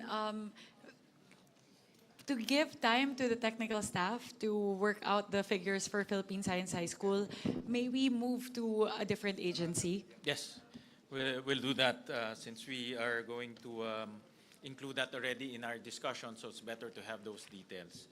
So we'll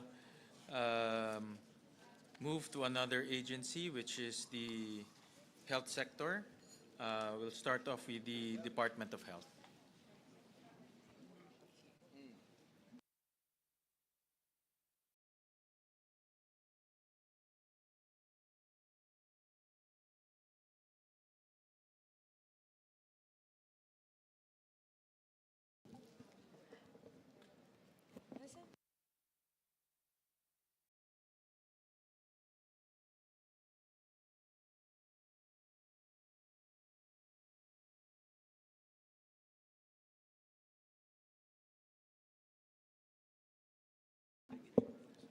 On the part of the House, under the Department of Health, we would like to propose an increase of 2.4 million pesos for HFEP, a billion pesos. I'll disaggregate this po.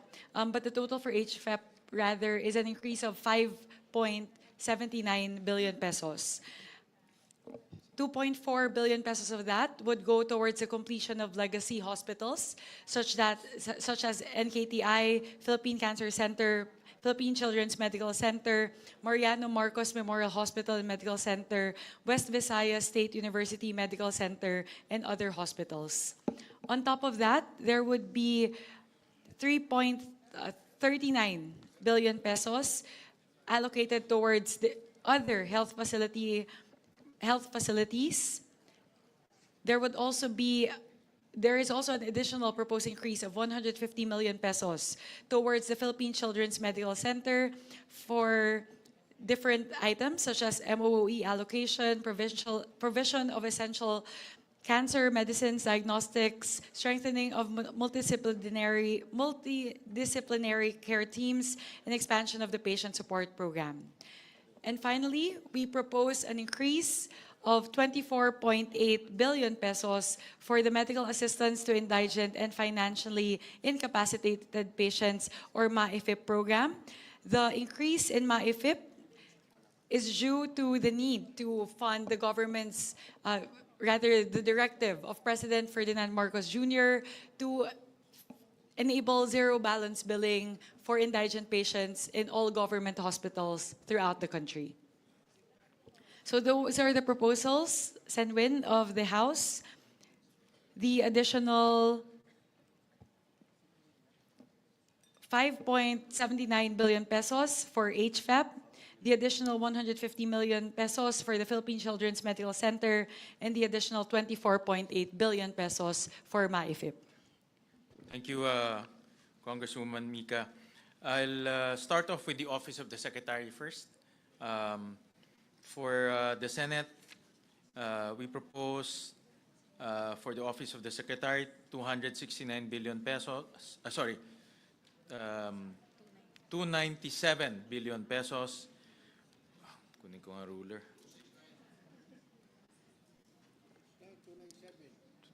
Sorry, sir, na wala kasing ruler. For Office of the Secretary, 297 billion pesos. For operations of DOH hospitals in Metro Manila, mainly MOOE, for the implementation of ZBB in DOH hospitals in Metro Manila, that's 29.9 billion pesos. Operations of DOH regional hospitals and other health facilities, mainly MOE, for implementation ZBB in DOH hospitals in the region, 101.7 billion pesos. Ano itong 1 billion? Ganun din, sir. Operations of LGU, no? Sorry, hindi ho kasi naka-expand dito. Operations of LGU hospitals and other health facilities, mainly MOE, for the implementation of ZBB in LGU hospitals in the region, 1 billion pesos. Cancer Assistance Fund, 1.5 billion pesos. Health Sector Research Development, 92 million pesos. 1 point health sector. 92. Sir, kanina 92. 1 billion. Yeah. 92 million. Sorry, 92. Health sector research development, 92 million. Health emergency preparedness and response, 829 million. Health facilities enhancement program, 16 billion.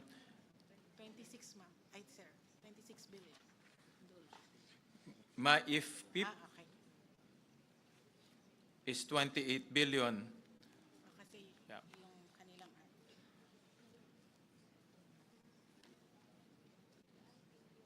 Any comments, motions?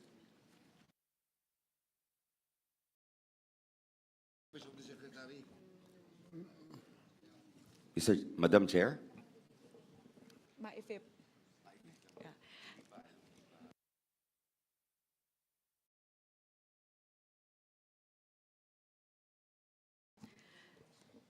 Senwin and to the members of the Senate contingent to the BICAM, if we may appeal for the adoption of the additional 24.96 billion pesos for the MAIFIP program, thereby increasing the amount to 49.2 billion pesos, that would be a huge help or actually that would be the enabling factor to implement the zero balance billing in all government hospitals all throughout the country. So without this, we believe without this amount, without the additional 2.97 billion towards MAIFIP, we will not be able to operationalize the directive of President Ferdinand Marcos Jr. to implement zero balance billing in all government hospitals all throughout the country. So that is the most important point on the part of the House contingent.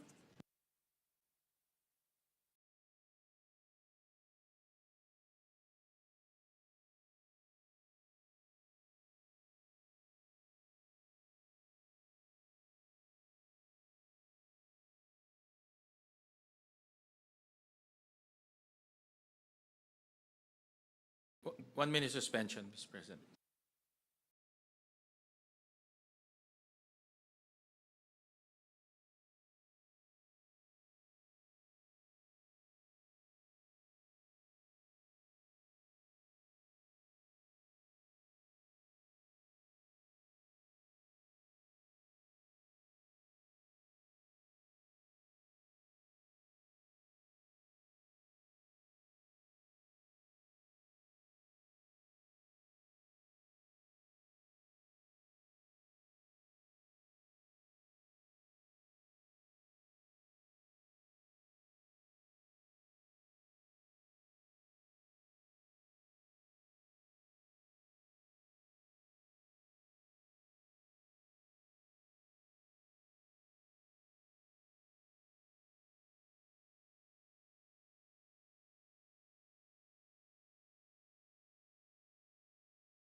Thank you.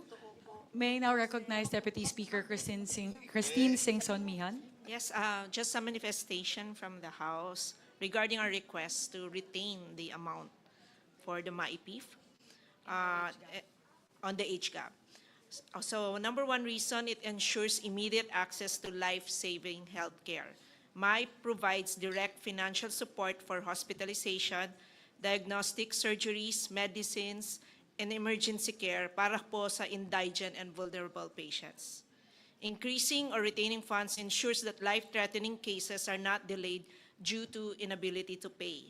Number two, it protects low-income families from catastrophic health expenses. Many Filipino families fall into debt or poverty because of sudden medical bills. MAIP absorbs a significant portion of these costs, preventing financial collapse and preserving household stability. Addresses high demand for public hospital services. Public hospitals continue to experience rising patient volumes due to economic pressures and limited access to private care. Adequate MAIP funding ensures hospitals can respond to this growing demand without compromising service delivery. Number four, strengthens universal healthcare implementation. MAIP fills critical gaps where insurance coverage, example, PhilHealth, is insufficient or unavailable. Maintaining strong MAIP funding supports UHC by ensuring no patient is denied care due to cost. 5, reduces administrative burden on hospitals. With sufficient MAIP resources, hospitals can streamline patient processing, minimize unpaid bills, and improve overall operations. Minsan kasi yung hospital ginagamit na yung sarili nilang funds kung kulang yung MAIP funding nila. This allows facilities to allocate resources to service improvements rather than debt management. Number 6, supports the most vulnerable sectors. Beneficiaries often include senior citizens, PWDs, solo parents, minimum wage earners, and unemployed patients. Sustaining MAIP ensures these groups have reliable, equitable access to essential medical treatment. Number 7, strengthens public health emergency response. MAIP funding becomes especially critical during disease outbreaks, disasters, and public health crises. Increased funding allows DH facilities to respond quickly without resource constraints. Number 8, promotes healthy equity across regions. Many isolated and disadvantaged areas rely heavily on government-funded medical assistance. Retained or increased MAIP funding prevents further widening of health disparities between rural and urban populations. Number 9, prevents service interruptions in DOH hospitals. Inadequate MAIP budgets could lead to delayed treatments, supply shortages, or limitations on who can receive assistance. Stable funding ensures continuous uninterrupted patient care. And number 10, delivers high social and economic return on investment. Healthy individuals are more productive, less dependent on long-term government aid, and able to contribute to the economy. Investing in medical assistance yields long-term benefits that far outweigh the program's costs. And I think some of my colleagues want to share some experiences with their MAIP funding of their district, their constituents. Representative Pepito Alvarez. Yeah, Mr. Chair, Madam Chair, I may have in support of what DS Mihan is saying, nakikiusap kami dahil habang hindi buo yung universal healthcare, lalo na yung PhilHealth, hindi pa nag-i-increase yung kanilang mga case rates. Ito po yung pangtakip. More open than not, kailangan na kailangan talaga ito. Hindi lang sa mga members of the House na napupuntahan ng mga pasyente, kundi pati na rin mga senador. I mean, we have to consider na hindi pa perfect yung ating healthcare, hindi pa libre talaga, wala pang insurance sa mga tao natin. So, we'd like to request the Senate panel to kindly consider kasi this is good for everyone. And walang funding dito na dumadaan sa kamay ng politician. Diretso ito from the DOH regional office, diretso binabayad ito sa mga hospitals when the bills are forwarded to them. So, Mr. Chair, Madam Chair, I'd like to request to have this approved. Thank you. Madam Chair. Mr. Chair. Madam Chair. First, Minority Leader Marcelino Libanan, then Representative Marcos Zamora. Madam Chair. Maraming salamat, Madam Chair. Then Congressman J.J. Romualdo, Representative Brian Yamsuan. Those four. Thank you. Kami po ay, in behalf of Four-Piece Party List, nakikiusap po kami na i-reconsider po itong maipip natin na 49 billion dahil napakalaking tulong po ito sa ating mga taong bayan, lalo na yung mga mahihirap. Ito po yung inaasahan ng napakarami po sa atin. At sa amin pong experience ay na-mention na ni Deputy Speaker Singson yung mga reasons, kaya nakikiusap po kami sa House panel na matulungan ng ating mga kababayan sa pamamaraan ng maipip na pag sila ay nagkakasakit. Maraming salamat po, Madam Chair. Thank you. Next, Representative Marcos Zamora. Thank you, Madam Chair. I just would like to share one best practice that we observe in the province, where RHUs that are already categorized as primary healthcare facilities are already qualified RHUs to receive MAIP. And once these RHUs were being downloaded with MAIP, it actually helps local government unit earn from MAIP. So parang kung ano yung kulang ng RHU in terms of personnel, doon nila nakukuha sa income nila sa MAIP. So it's actually not limited to hospitals alone, but it actually supports the rural health units. So parang ito yung nagiging tulong din ng national government for RHUs, LGUs to earn and provide whatever the LGU can complement. So I'm with the group in appealing from the Senate our Senate counterpart to retain this proposed budget for MAIP. Ang laki po talaga ng tulong, hindi lang sa pasyente, pati na sa local government units na kulang ng panggastos sa RHUs. Thank you. Next, Representative J.J. Romualdo.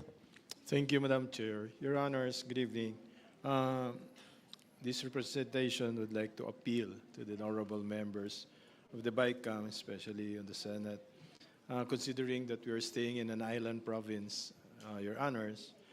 It's really hard, bringing all the patients to the mainland, especially on serious special cases. MAIF really is the catalyst or makatulong talaga pagdating doon, lalo na pag serious cases na hindi magampanan namin sa hospital. All our requests, our appeals are very valid, but on our part, being staying in island provinces, just like any other island provinces, bringing into the mainland to the regional hospitals or private hospitals, ang hirap po kung mababawasan po yung MAIF. So therefore, we appeal, Your Honors, for our MAIFs. Thank you. Representative Brian Suwan. Brian Yamsuan. Thank you po at I'm in support of all of my colleagues in the House of Representatives to ask for your help to approve this MAIP program because it's talagang essential ho siya. Malaking tulong ho and sa akin lang one good experience sa amin yung maating mga nakatira sa mission area, especially sa amin sa 2nd District ng Parañaque. Napakiusapan ko yung 3 ospital na malalaki doon, yung Parañaque Doctors, yung Medical Center Parañaque and UniHealth, na pumapayag na sila na gamitin yung MAIP namin para yung mga kababayan natin hindi lang nakasentro dun sa mga district hospitals. So nabibigyan ho namin sila ng sapat na medical attention na hindi na sila kinakabahan na puro district hospital lang pinupuntahan. So yun ho yung use ng ating MAIP sa atin at ako I'm in support of my colleagues, so I hope that our senators will also consider kasi nagagamit naman ho siya para sa ating mga kababayan.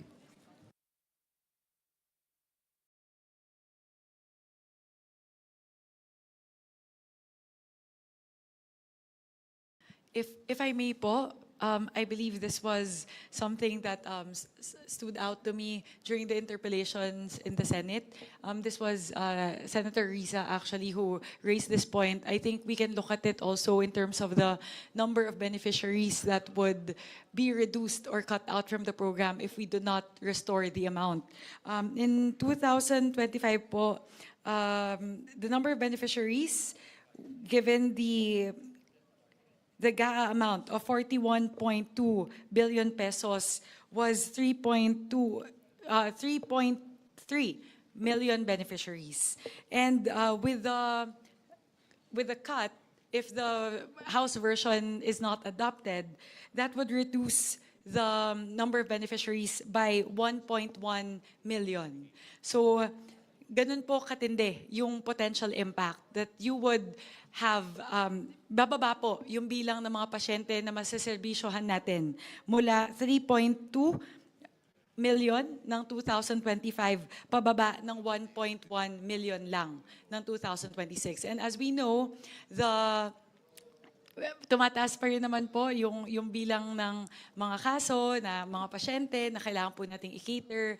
And again, in 2025, wala pa po yung pangangailangan para sa full implementation ng zero balance billing. So hence, with that, I appeal to our colleagues in the Senate to please consider adopting the House version of MAIFIP, which is at 49.2 49,203. But if you add the Senate, if you add the requirements of the Senate, that would come to around 51 billion pesos. Kong Mika, just to pick on your point earlier, how many beneficiaries you said for 2025? Given the current levels of MAIFIP in the 2025 General Appropriations Act, which is 41.2 billion pesos, the number of beneficiaries serviced in 2025, actually, hindi pa po nagtatapos yung taon, so this can actually be a little bit higher. It's 3.3 million patients. And then if in the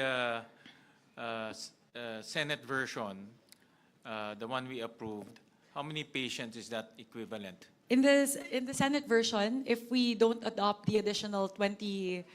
Because you said the 2025 is how much already? 41.2. 41. Yes. So So ngayon with kasi in Senate is 29. 29. So yung 28. Yeah. So with the 28, that would be... So kukunti yung pasyente. Yes po, 1.1 million patients po yung mawawalan. Di mawawalan. Opo. So from 3 million, magiging 2.1 million na lang po. 2.1 million ang hindi bibigyan ng MAIP. Opo. Ganun po kadami. And as we all know, ang natutulungan po talaga ng MAIFIP ay yung pinaka-indigent natin ng mga kababayan. So I think it's important to contextualize it in that, looking at it in that viewpoint, which is that's 1.1 million of the most indigent patients losing access to MAIFIP.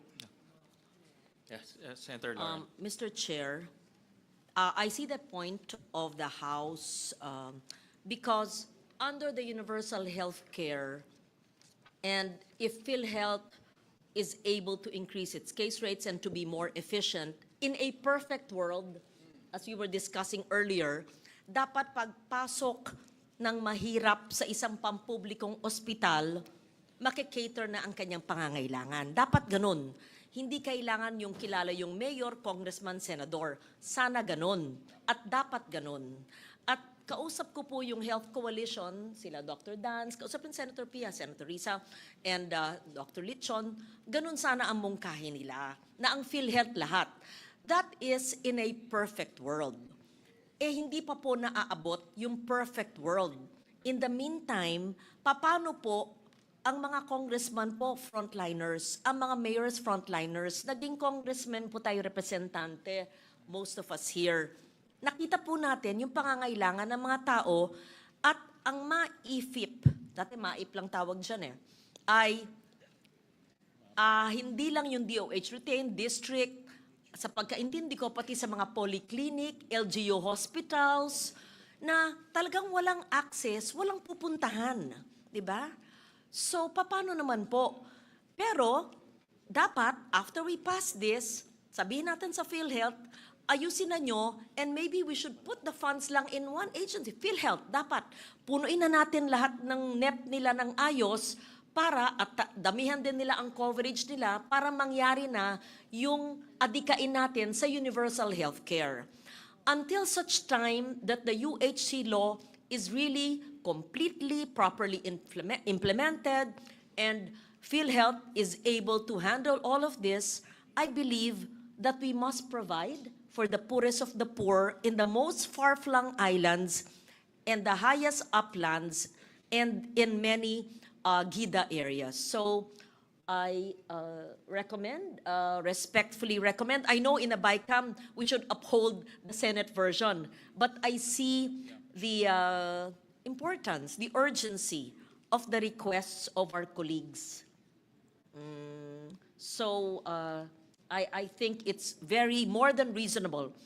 Pero wag natin sanayin na ayon sa patronage. At dapat naman, hindi yung mga may kaya, kasi may nagsabi na ayon sa PSA o sa ibang mga reports, may kaya o mayayaman daw. Hindi naman. O, kasi sa karanasan ko rin, hanggang ngayon, maski hindi na ako representante, pero yun, lumalapit doon. Pero, it's really up to DOH how to implement this. But I see the point that DOH retained hospitals and up to polyclinics and what you call the small hospitals, the district hospitals ba yun? Oo. RHUs, yes, RHUs, which don't have funding on their own, oo, can use the MAIP. That's my view, Mr. Chair. Thank you. Thank you very much, and Lauren. Just to add po, ang kagandahan po ng MAIFIP, kasi hindi lang siya government hospitals. May ganong flexibility po kasi ang dami po na magtatanong ka bakit pumupunta sa private hospital kahit po indigent. It just so happens that there are certain treatments, halimbawa po radiation or neuro cases na wala po sa mga accessible government hospitals, nandun lang sa mga private hospitals, or in case of, for example, motorcycle accidents, you rush the patient to the nearest hospital. So yun po siguro yung kagandahan ng MAIFIP. Binibigyan po tayo ng flexibility na tumugon talaga kung saan po kailangan nung ating indigent na kababayan ng tulong natin. Thank you for bringing it up, Chair.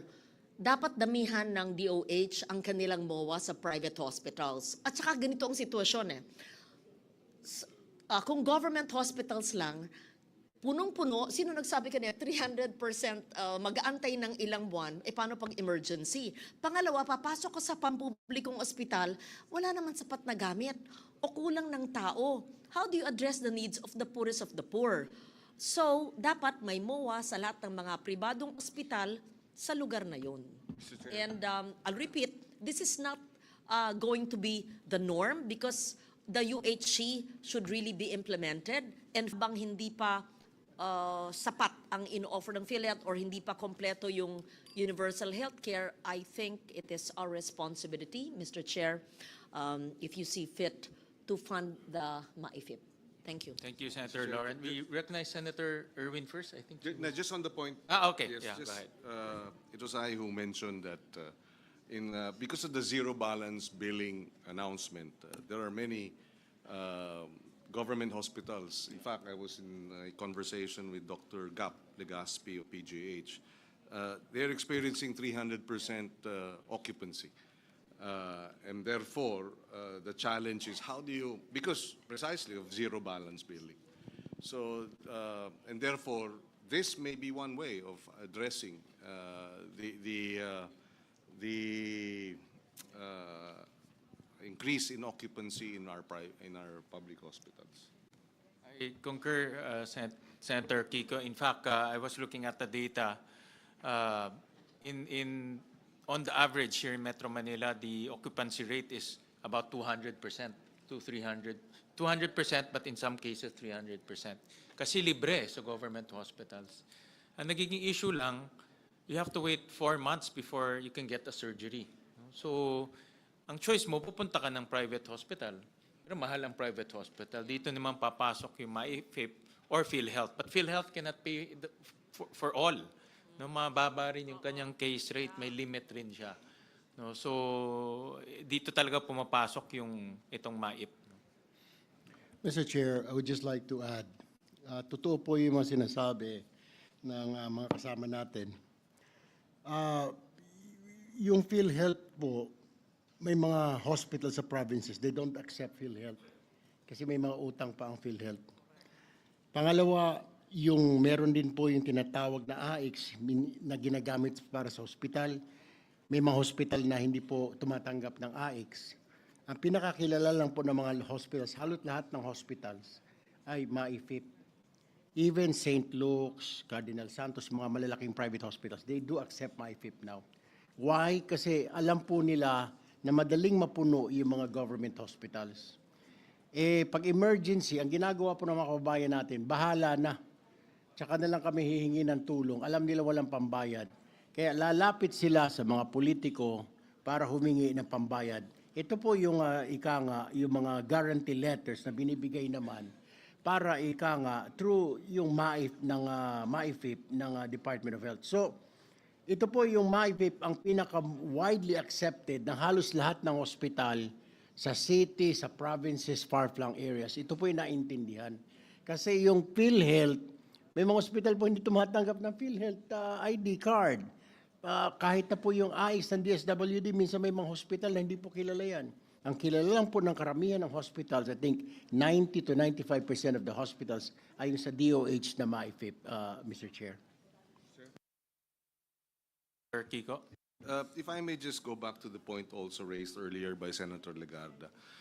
Ang malaking batikos dito sa ganitong sistema ay yung patronage na ginagamit ng mga politiko as an opportunity para matulungan yung mga sumusuporta sa kanila.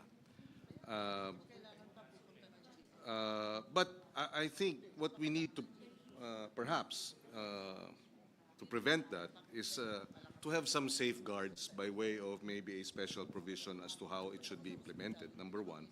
Number two, so that's one point, no? How to address this issue of being patronage politics being perpetuated. So let's put in place safeguards to prevent that, so that the system in place will insulate, no, the program from politicking, number one. Number two, maybe the concern also is that dahil sa NEP, 24 billion ang President's budget. No? Pero dinagdagan natin ng more than double. Halos more than double. It should have been 48, but it's 49. Of course, the fiscal space is a challenge. But ang Senate version naman, if you will look at the screen, we allocated 1 billion for DOH Universal Health Care Fund for zero balance billing in local government unit hospitals. So perhaps maybe that is one way kasi nabanggit ng chairman ng House panel na this is also to address the zero balance billing. So maybe a portion of the 49 billion we can put dun sa LGU hospitals for zero balance billing, which we've already we've already put 1 billion. Baka pwedeng dagdagan din yun, no? O yung 49, may portion of that, dagdagan dun sa LGU hospitals for the zero balance billing to be implemented in the LGU hospitals. So I'm trying to find a happy compromise in this regard, Mr. Chairman. Thank you, Senator Kiko. In fact, the different agencies have issued several circulars na bawal na talagang i-politicize yung mga tulong sa tao. For example, yung mga AIX, TUPAD, MAIP, but even scholarship. So meron na silang directive or circular. And on top of that, meron din tayong special provision na bawal rin i-politicize. No? So that is another safeguard na hindi mapapoliticize itong mga tulong sa tao. No? Yung importante lang naman dito ay matulungan yung tao. No? That's the most important. Yes, Senator Amy? Yes, maraming salamat Mr. Chair and Madam Chair. Wala naman sigurong tututol sa pangangailangan ng MAIP.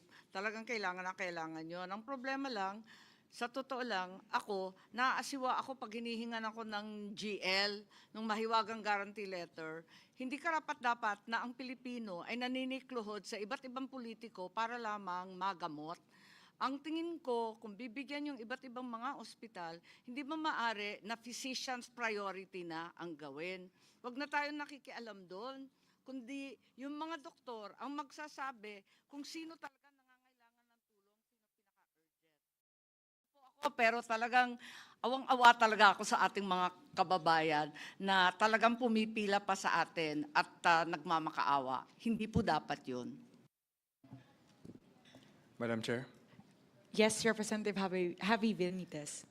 So I agree that we should also move from a patronage-based type of system to an institutional-based system. No? I think that's what we have done in implementing the free college, for example. I think yung gusto ng kababayan natin ay sana sa health naman. Lagayin po natin sa health ang ating maging ideal world, sinasabi po ni Sen. Lauren, na pagpunta sa isang ospital, hindi na kailangan makaawa sa isang politiko or mag-isip na kailangan pang bayaran ito. And when I spoke to ang DOH at that time, they were saying that the number is actually 70 billion. Naglabas po sila ng zero balance billing, that is option 3, which is a claims-based na simple, is 70 billion, what's needed. And the reason why there is patronage or pagpili is because it's limited resources. No? So if we give it a number na maka-free ang lahat, then they will never need to go to a politician because their needs are already met. And that number is 70 billion. So I'd just like to say that I want to support the increase of the MyFIP. If the House version, of course, with this bicameral committee is approved, but sana in the future, maging totoong zero balance billing, and from our universal healthcare that was law in 2019, ma-fully realized soon. Yun lang po. Thank you. Madam Chair. Yes, Representative Maricor Zamora. Yes, because there was a mention earlier about the proposal of Senate for the DOH Universal Healthcare Fund for zero balance billing in local government. May I just know, Madam Chair, Mr. Chair, what would be the mechanism of this proposed program? And what is the difference between this program and the MAIFIP? This is a pilot program. In fact, I just got a text from Senator Pia. She's coming over. Because ang DOH hospital, zero balance na. No? Ang LGU gusto mag-zero balance. Pero hirap sila, I'm sure alam ni Abet to. Most LGUs, si Maricar, you were governor before. I was a mayor before. Talagang kinakain ng budget. As Governor Alvarez, no? Kinakain talaga kinakain ng hospital bills or hospital operation yung budget ng LGU. So we allocated 1 billion to help the LGUs achieve zero balance billing. This is just ang idea dito, this is just a trial fund because wala pa talaga ang DOH mechanism to download this. But we want them to already help the LGUs in achieving zero balance billing. So, ano ito, parang trial lang, no? Kasi wala pa silang guidelines on this. Okay. Madam Chair. In fact, we introduced a special provision na dapat mag-coordinate in DOH LGUs para to create that guideline. Madam Chair, Mr. Chair. Go ahead, Kong Maricor. Because based on how MAIF is being implemented now, there are already LGU hospitals that are already availing MAIFIP, and they're actually implementing zero balance billing dahil nada-download si MAIFIP directly to the LGU, utilizing the MAIFIP sa provincial hospital. So, hindi ba po siya magiging duplication itong item na to sa MAIFIP where it's already implemented now na pwede nang direkta sa LGU? Ang conversation namin dito, itong DOH Universal Healthcare for Zero Balance Billing in Local Government Units, para siyang subsidy. No, para siyang subsidy for your hospital. So for example, sa Bataan may hospital kayo, pwede niyang i-subsidize. Kami sa Valenzuela, pwede niyang i-subsidize. Or sa Ilocos Norte, pwede niyang diretso i-subsidize. So that's the mechanism there. No? Yeah. So, Yan yung idea. But they have to come up with guidelines to operation. Mr. Chair. Well, Kaya po nag-worry. Yes. Yun ang yung Ako pangkailangan. sang-ayon po ako doon. Kailangan, Talagang ayokong lumuluhod yung ating mga kababayan para lang but admittedly, wala pa kasing guidelines to. No? So that's why we included in the special provision to consult with the LGUs. Yes, Mr. Chair. Kasi yung MAIPIF, it's already in the LGU hospitals and it's implementable already. Kaya sa yung another one na hindi kami sure kasi gagawa pa ng guidelines. While the MAIPIF, we know na kaya nang magamit kaagad ng patients. So, doon kami nagwo-worry na tatanggalin niyo yung MAIPIF, dadalhin sa something na hindi pa klaro. Well, we know na mabilis magamit yung MAIPIF. Importante ngayon, mabilis matulungan ng tao. Diba? Kasi any delay, ang sakit hindi mo madidelay eh.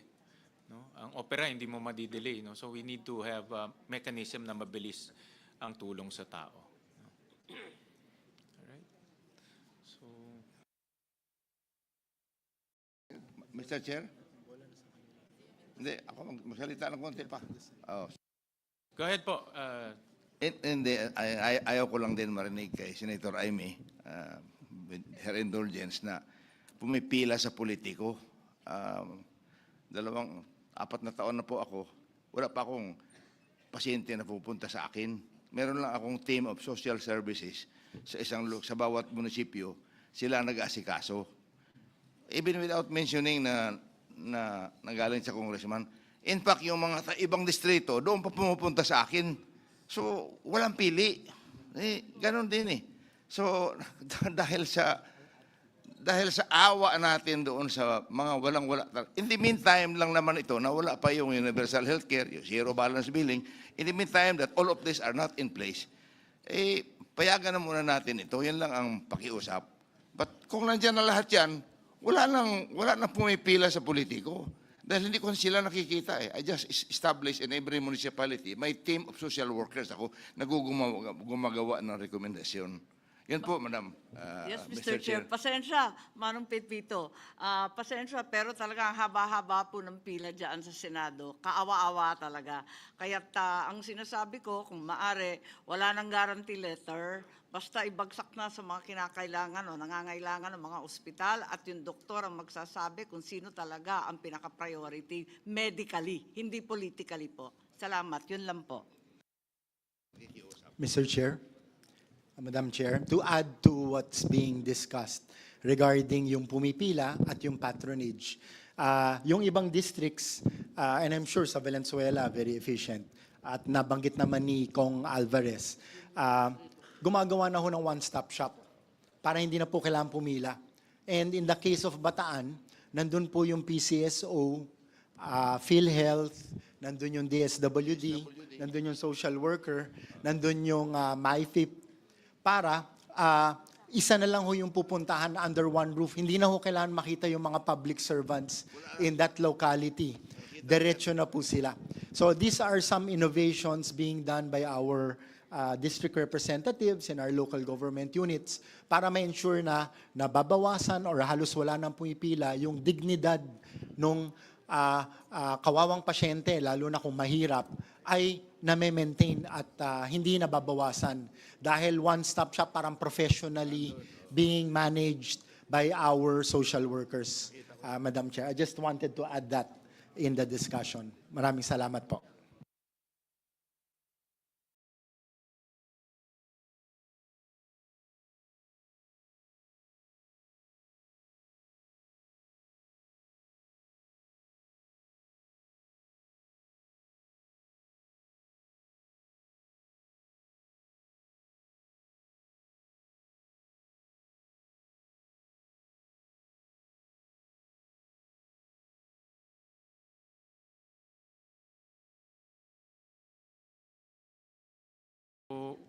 minute suspension.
May we restate the motion again? Mr. Chair, I move to retain the amount, sorry, my apologies po. I move to adopt as the final amount for MAIFIP, 51,648,816,000. Any motion? Second. Duly seconded. The budget is, the motion of the chairperson, Son Singh, is hereby adopted. Thank you very much to our Maraming colleagues in the salamat, Senate. Mr. Maraming Chair, salamat po. Mr. Chair, senators. Thank you, Your Honors. Mr. Chair, just with the understanding that the safeguards by way of special provisions on ensuring that it's insulated from politics and is put in place. Thank you, Mr. President. Senator Lacson introduced a special provision. Actually, it's a general provision kasi cuts all across all the different services of government na bawal ang politiko. And in fairness to the agencies, meron na rin silang mga directive, all of them. No? So that's already in place. But of course, we need to be vigilant and also active to implement that. Mr. Chair, if I may add, hindi naman po kasi itong MAIFIP, hindi po kagaya ito ng AX at saka tupad na binibigay mo cash, di ba? This is like just a referral letter na binibigay ng sa tao na bibit-bitin doon sa ospital or yung ospital already informed kasi may mga politicians na sabihin, pumunta ka na lang sa ospital doon. Tsaka doon na nababayaran. Wala siyang nahawakan na cash like AX, I like tupad, yung kinakatakot natin. Na, so, that's a fact. So, hindi talaga mahawakan ng politiko yun. None. Because hindi naman cash po ang MAIP eh.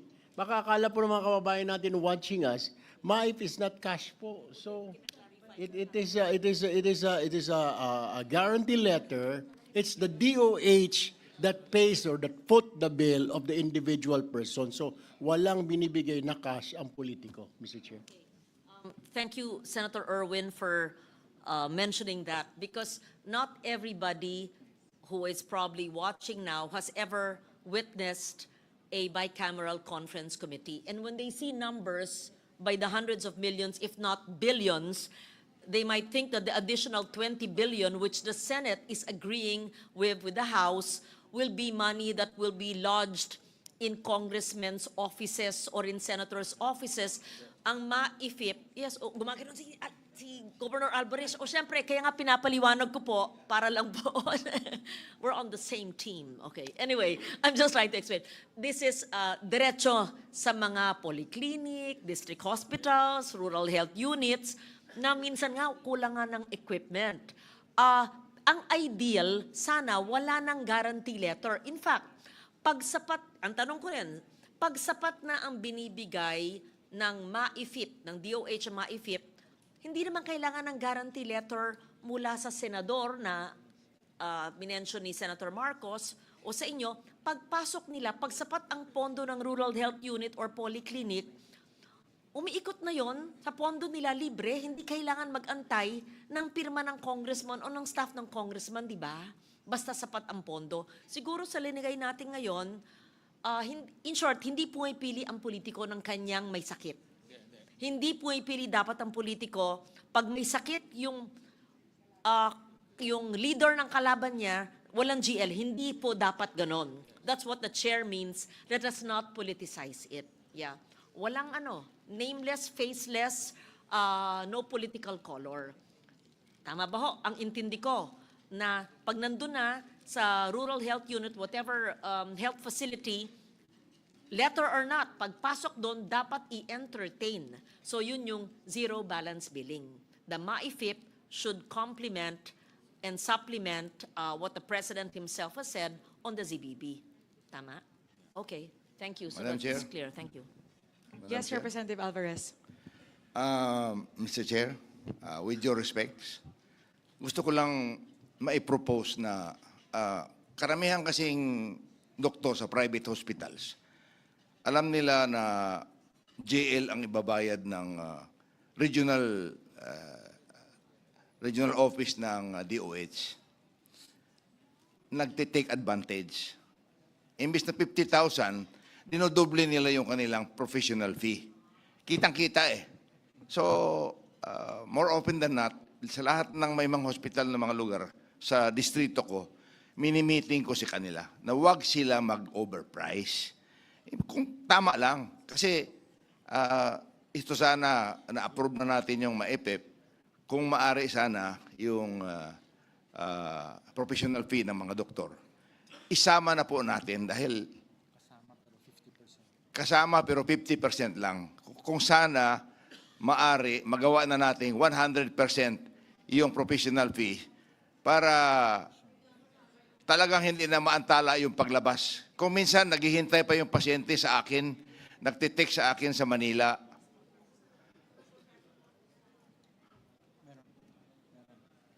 Professional fees now, they accept 50%. So I suggest, Madam Chair, Mr. Chair, na kung maaari, gawin na natin 100%. With the provision na kausapin natin ang mga doktor na huwag mag-overcharge. Ginagawa ko po yun sa lugar ko, especially in Brooks Point, 3 private hospital doon, miniting ko sila, nakiusap ako dahil nagbayad na nagdala na ng JL galing sa social service office ko, siyempre, ayaw pang palabasin. Dito ako sa Manila, nagte-text, tatawag pa ako sa Puerto Princesa para mag-deliver ng pera doon sa isang bayan, that's 3 hours away from Puerto. Mahirap po na, lalong-lalo na magaling na yung bata, nandoon ang nanay, wala nang makain doon dahil uuwi pa sa kanila. Pati nga pamasahe noon, marami po kayo mga indigents sa Southern Palawan, especially mga indigenous people. Kaya hindi naman, wala akong indigenous people nakita na nagluluko doon sa MAIPEP at saka sa mga pribilehiyo eh. So, more often than not, talagang naaantala yung kanilang pag-uwi. Lalo na kung masama ang weather. Hindi bali kung 1 oras lang yung biyahe na magandang weather, simentado yung kwarsada, aakyat pa sa bundok yan. Kaya, kung maaari, propose ko na yun na bayaran na natin 100% ang professional fee, tanggapin na natin na 100% mababayad. Thank you, Madam Chair, Mr. Chair. Senator Amy? Yes, thank you very much, Mr. Chairman and Madam Chair. I'd just like to bring our attention to the general provision referred to earlier by Chairman Gatchalian. It's on IB 683 page between lines 52 and 53. And this refers to the prohibition on political involvement in cash distribution. So, nakikita ko naman na talaga naman maganda ang mithiin nito. Subalit, sa kabila niyan, kinakailangan basahin natin ng maigi. Unang-una, wag natin limitahan sa cash. Kasi yung MAIP nga, tulad ng pinaliwanag ni Senator Erwin, talagang hindi naman cash. Pero, dapat, sakop pa rin ito. Pero, medyo mabigat rin ang wording kasi walang politikong present to participate in, to influence, or otherwise take part. Medyo mabigat kasi alam naman natin ang trabaho natin, taga-endorse, taga-recommend, lahat ng request natin sa tambak, siguro naman hindi mamasamain. Kaya gusto ko sana na i-review sana itong general provision, palawakin siya kasi magandang mithiin na hindi lang cash assistance kundi lahat ng assistance. Tapos wag naman na sakop lahat na halos may penalty pa. Kapag andun ang politiko, parang mabigat-bigat naman yata to. Higit sa lahat, I do believe that legally this is actually surplusage when in fact we already have the DAP ruling, which is very clear that politicians should not meddle in any way in the implementation of projects. Once the budget is passed, it's hands off to all legislators. Yun lang po, mere observation and perhaps an invitation to review this general provision. Mr. Chair, Senator may Erwin. I also manifest to a provision kasi po the professional fee is not included and hindi po tumatanggap ang mga doktor karamihan sa kanila ng MAIP. So if we can put a special provision na i-incorporate na ng hospital doon sa bill ng pasyente yung professional fee. Kasi usually po dapat isama na po ng hospital. Bahala na muna yung hospital magbayad sa doktor because ito po ang problem. Bayad po yung bill, hindi pa rin po makalabas ang pasyente because hindi pa bayad yung professional fee. So tumatakbo na naman, nadadagdagan yung per araw every day na he overstays in the hospital. Kaya nga if we can make a special provision, Mr. Chair, na isama na doon sa hospital bill ang professional fee para pagbayad ng MAIP, makalabas na yung tao. Kasi the problem right now, Mr. Chair, bayad nga yung hospital bill. Sasabihin naman ng hospital, yung professional fee. So hindi pa rin makalabas po yung pasyente. So siguro isang provision, Mr. Chair, na incorporate natin dito, na isama na ng hospital, ang hospital na ang maglagay ng professional fee sa total bill para yung hospital na muna magbabayad sa doktor, Mr. Chair. Two notes po, if I may, Senwin. First po, with regard to the manifestation of Senator Amy Marcos, we would like for the record state that the House contingent supports the manifestation of Senator Amy Marcos to review the wording as currently proposed by the Senate with regard to the general provision prohibiting the political involvement in these activities. I totally agree 100% with the manifestation of Senator Amy that this actually impinges on like a previous ruling already made by the Supreme Court pertaining to DAP. So I agree, it's the penal provision, it's a penal clause that's actually a little bit, that's the reason why the House is a little bit hesitant with regard to adopting it. With regard to the manifestation of Senator Erwin Tulfo, we actually do have in the HGAB a proposal pertaining to the professional fees. So in the HGAB, as you would see po, the special provision says that 100% of the professional fees should be inclusible in the MAIFIP disbursement. So we thank Senator Amy Marcos and Senator Erwin Tulfo because those are both positions of the House, very much consistent with the positions of the House contingent. Thank you very much, Pa. Thank you. And I also concur that the suggestions of Senator Amy will definitely study that and tighten it. Senator Pia also suggested language on the inclusion of professional fees, subject to the formulation of guidelines to govern the coverage of professional fees. So, kasi nga ang tricky dyan, Gov, yung presyo ng professional fee. No? Kasi mayroong mahal na professional fee, mas mura, depending saan siya nag-graduate, depending saan siya nag-practice. So, we'll leave that to the DOH. Pero, insofar as MAIF can be used, it can be used.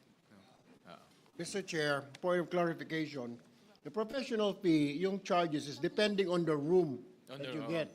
Kung ba VIP din yung charge sa'yo. Kung yung mga like semi-private din yung i-charge sa'yo.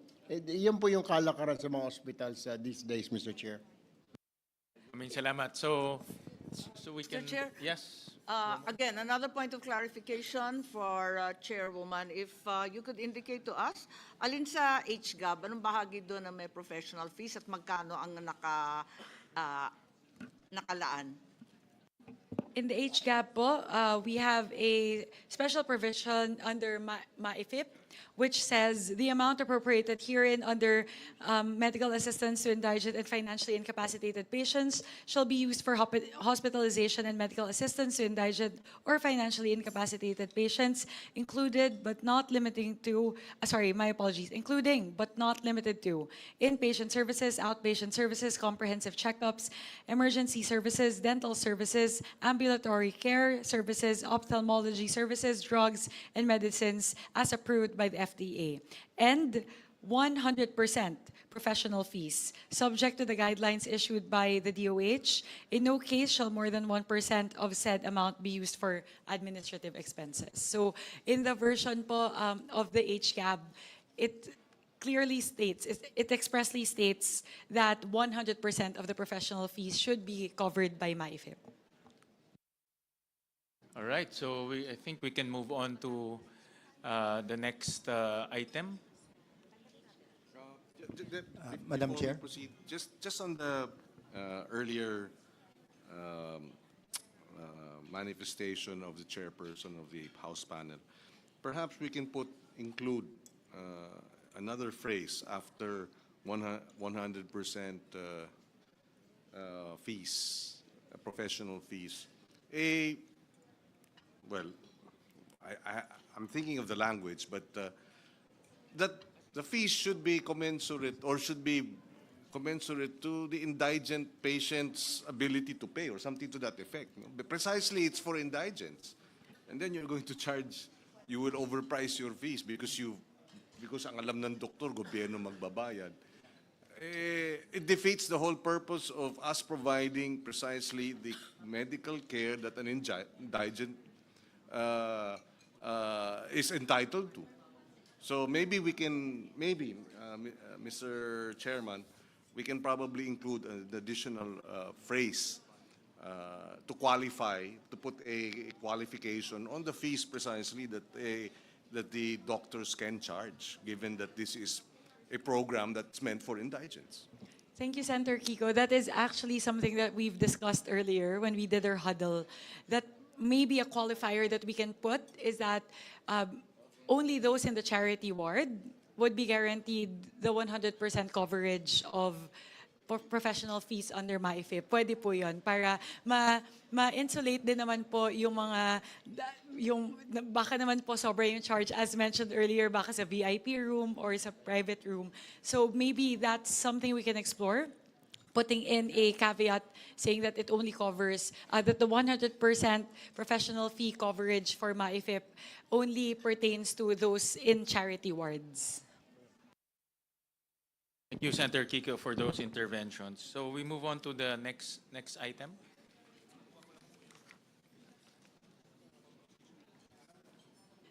Send with the House contingent, or just asking, would that be commensurate to adopting the House version of the special provision pertaining to professional fees? We actually modified it. We allowed the DOH to come up with guidelines. No? Instead of nakasulat 100%, let the DOH study it. Kasi, like I said, no, ang professional fees, ang layo ng spectrum eh. No? So sila nila mag-evaluate. Yeah. Mr. Chair, I just want to raise a point. In 2025, it's already that provision that Provision number 6. it's a provision number 6, wherein it says that medical assistance to indigent and financially incapacitated patients, the amount appropriated herein under MAIP shall be used for hospitalization and medical assistance to indigent or financially incapacitated patients, including but not limited to inpatient service, outpatient service, comprehensive checkup, emergency service, dental service, drug, medicine as approved by the FDA, and professional fees, Mr. Chair. subject to the guidelines issued by the DOH. In no case shall more than 2% of the said amount be used for administrative expenses. So we already have this, Mr. Chair, Madam Chair, since last year.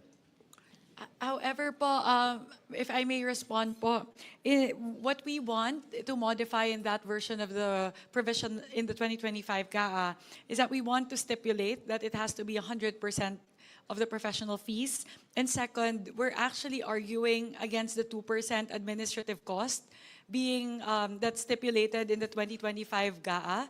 Kasi po, AIX, Tupad, and even other more, labor-intensive programs only charge 1%. So very interesting po that the DOH is asking for a 2% administrative cost. So yun po yung dalawang binabago po natin sa special provision as stated in the 2025 GAA. Mr. Chair, may I? Madam Chair. May I clarify whether DOLE really just charges 1% and DSWD 1% for Tupad and AIX respectively? Is that clarified? LBRMO, 1%. So dapat... Iba-iba siya. Iba-iba? Iba-iba siya.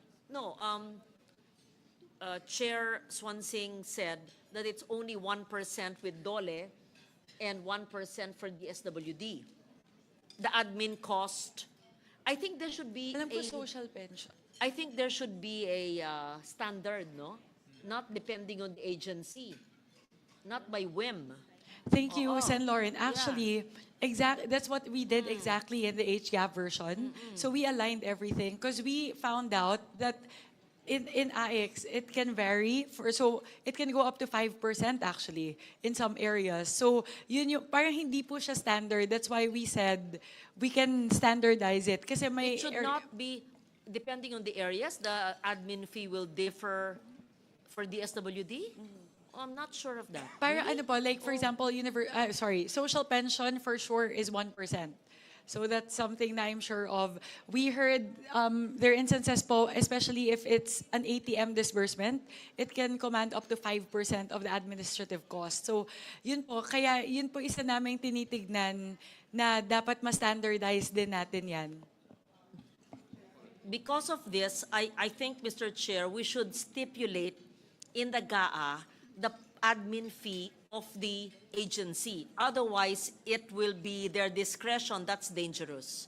And it's difficult for the COA to audit as well if it's 1% or 5%, depende sa probinsya, kung isla ba, bundok, hindi. Mahirap yun.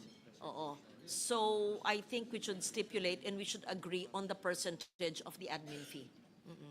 That's what we included in the HGAP version, Senator Lawrence. So we put their administrative costs for the different, not just MAIFIP, we put it for the others also. So we did try to do that, which is to standardize the administrative cost for the different programs in the HGAP version po. Yeah, All right, Mr. thank Chair, you. one All last right. hearing. Yes, Senator Amy, go ahead. So sorry. Hindi, yung nabanggit lang kasi na lilimitahan sa 100% payment ng professional fee para lamang sa charity ward. Parang sa palagay ko, nakikita naman natin ang ating mga ospital, umaabot ng 300% occupancy ang charity ward. Kaya napipilitan ang ating mga kababayan pumunta sa pay ward. Kaya hindi rin makakatulong kung pipilitin natin na limited ang professional fee sa mga charity ward lamang. Kaya siguro maganda na rin yung sinabi ni Chairman Gatchalian na hayaan na muna gumawa ng IRR, halimbawa, ang DOH, total napakalaki ng halaga ng 49 billion. Dapat managot naman sila sa atin, may oversight of some sort. All right, so we will take note of that, Senator Amy. Yeah. Yes, go ahead. Mr. Chair, Madam Chair, if I may. Dito po sa House version ng MAIFIP na may 100% professional fee. After that, subject to the guidelines issued by the DOH. So, baka yun na po yung sinasabi ni Sen. Amy na dun sa 100% para tunay na mapakinabangan ng ating mga kababayan, based on that, gagawa ng guidelines yung ating DOH. Kasi as it stands now, 50% lang po ang naitcha-charge. Kaya yung pasyente po natin, kahit nabayaran na ng MyFIP yung hospital bill and 50% nung professional fee, hindi pa rin makalabas ng ospital. At dun po, lalapit sa mga politiko, buti na lang si Governor Pepito Alvarez, maraming pwedeng pang out of pocket. Pero dun sa iba na hindi na kayang mag-abono, at least magkaroon na po ng relief yung indigent patient na tuluyan ng once magaling, covered na ng MyFIP, tuloy-tuloy na pong makalabas ng ospital. So anyway, the proposal ng House ay gagawa po ng guidelines ang DOH. Thank you po, Mr. Chair, Madam Chair.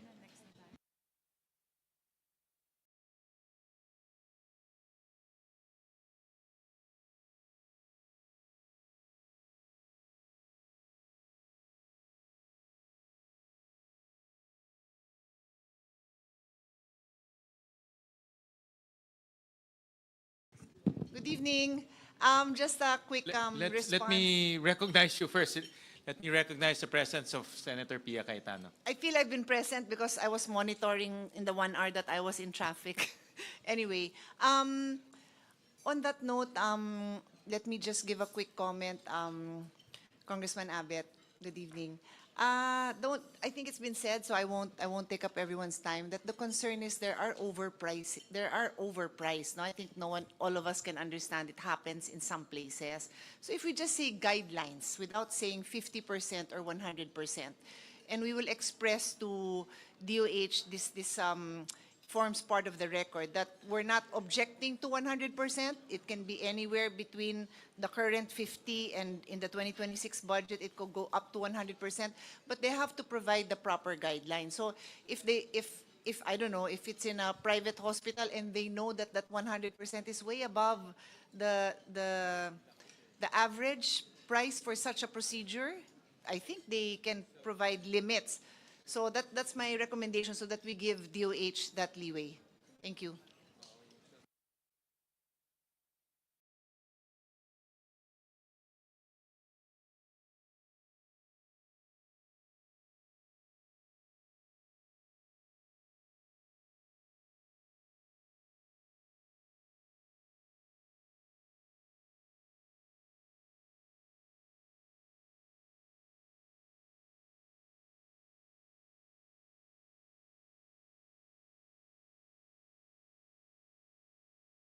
All right. Thank you. So we'll take note of the comments of our esteemed senators. Senwin, if we may move to the next item. I believe this is also a disagreeing provision pertaining to the Health Facilities Enhancement Program, or the HFEP.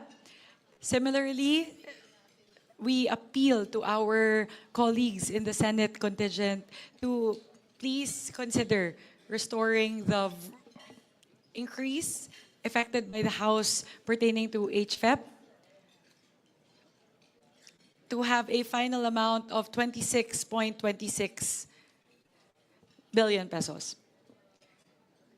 That includes the 5.69 billion peso increase effected by the House from NEP to HGAB.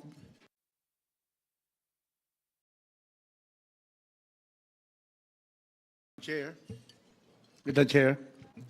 Yes, Representative Rufus Yeah, Rodriguez. just like to support the plea of our chairperson, because our rural health units, which are usually the beneficiaries of this HFEP, are our first line of defense on diseases and medical attention. And if we do not have sufficient funds for health facilities enhancement program, expansion of rural health units, expansion, the purchase of equipment, and also to have medical care available to our people, then we will fail in making sure that at the frontline level, we are enhancing the ability of our health units to respond to health needs. So I would support our chair in appealing that we retain the 20 or increase it to 26 billion pesos. Thank you, Mr. Chairman. Thank you, Representative Rodriguez. I would like to further clarify that the proposed increase of 5.69 billion pesos includes the completion of legacy hospitals. Those are NKTI, Philippine Cancer Center, PCMC, Mariano Marcos Memorial Hospital and Medical Center, West Visayas State University Medical Center, Northwestern Cagayan General Hospital, Bataan General Hospital and Medical Center, Bicol Regional Hospital and Medical Center, Mayor Hilarion A. Ramiro Senior Medical Center, Northeastern Misamis General Hospital, and Orani District Hospital. In Bataan, there's also the Senator... Oh. So ano po to? It's a lot of different HFEP facilities subsumed under the proposed 5.69 billion increase.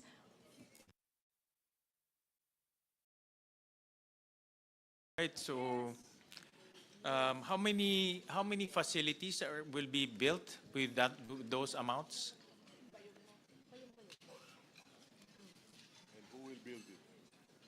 And who will build it? Mr. Chair, Madam Chair. Tungkol doon sa Senator question Win, while mo, I how retrieve the many- data, I'll first like to recognize Representative Pepito Alvarez. How many facilities? Kanya-kanya po yung submit ng hospital facilities improvement program. Yung Northern Palawan po, meron silang 8 hospital doon. Tinamaan ng bagyo. Kaya sa latest inventaryo namin, nangangailangan sila ng mga 300 million. But total Palawan, including those na mga sira ng hospital, kailangan namin at least 500. Minimum yun for next year. Para ma-upkeep yung mga hospital na yun, there are 16 LGU-owned hospitals all over Palawan. And there are 2 DOH-owned hospitals. The one in Colyon, which is the Colyon General Hospital, and the one in Puerto Princesa, which is the hospital ng Palawan. Before that was owned by the LGU, it was reverted back to the DOH. So all in all, we have 18 hospitals there na government and LGU owned. Yun po. So sa kalahatan, nangangailangan kami for next year, minimum po yung talagang nasagad na, maski na bagyo yung sa norte, we only need about 500. But every year, yung maintenance meron yan. So the next 2027, 2028 might not be that amount. Kaya yung 26 billion na yan, Palawan pa lang yun. We are the largest province in the whole country. And ganun po karami yung hospital namin doon because of the distance. And remember, Palawan is a tourism region. For every peso that we invest in Palawan, we give back to national GDP 2 to 3 pesos back. Ganun po ang ratio. So, tulungan naman natin yung HPEP na yan, adapt na lang natin yung Senate version na 26, which is very reasonable, considering ang daming tinamaan din ng bagyo the last 3 months. Thank you. Mr. Chair, I will just, I want to say, like, tama po yung sinasabi po ni Congressman Alvarez from Palawan. As a matter of fact, hindi na tayo lalayo, Congressman Cong Alvarez. Yung ospital ng Palawan pala sa city, kailangan na mag-expand, kailangan ng tumaas kasi punong-puno na po ng tao at hindi na magkasya. Kaya ang end result, yung mga tao pupunta lang sa Adventist, pupunta sa Co-op, tapos lumalapit sa mga politiko para humingi ng maip para mabayaran. The Co-op Hospital, Mr. Chair, and the Adventist Hospital ay private hospitals. Kasi hindi na nga ma-accommodate ng hospital ng Palawan, yung provincial hospital, dahil kulang na kulang talaga ng mga kama, Mr. Chair. Mr. Chair. Yes. Senator Kiko. Yes, I think one of the concerns on the funding for these facilities would be the findings of a investigation in the House about ghost facilities or substandard facilities or incomplete facilities. So my question here is how do we prevent a repeat of the poor or unacceptable implementation of ang public works ba ulit ang gagawa nitong mga proyektong ito? Kasi kung ganun, baka lang hindi kaya kumukuha na lang tayo ng bato, pukpok natin sa ulo natin dahil baka masakit na naman ang ulo sasakit lang ulit ang ulo natin kung hindi maayos yung magiging implementasyon. If I may respond to the query of Senator Kiko. So, ginawa po na vision as in the basic BEF. Nahilo na. Basic Education Facilities Program or BEF, wherein we've opened up the modes by which these facilities can be built. So, ginaya po namin kasi po, di ba, aside from DOH and DPWH, we're also opening it to LGUs and PPPs. So, similar po to the adjustment that we did for the BEF, we also stipulated the same as a special provision. And then to respond po to the query relating to how many health facilities are subsumed under the proposed 5.7 billion, it would be a total of 62 health facilities all over the country.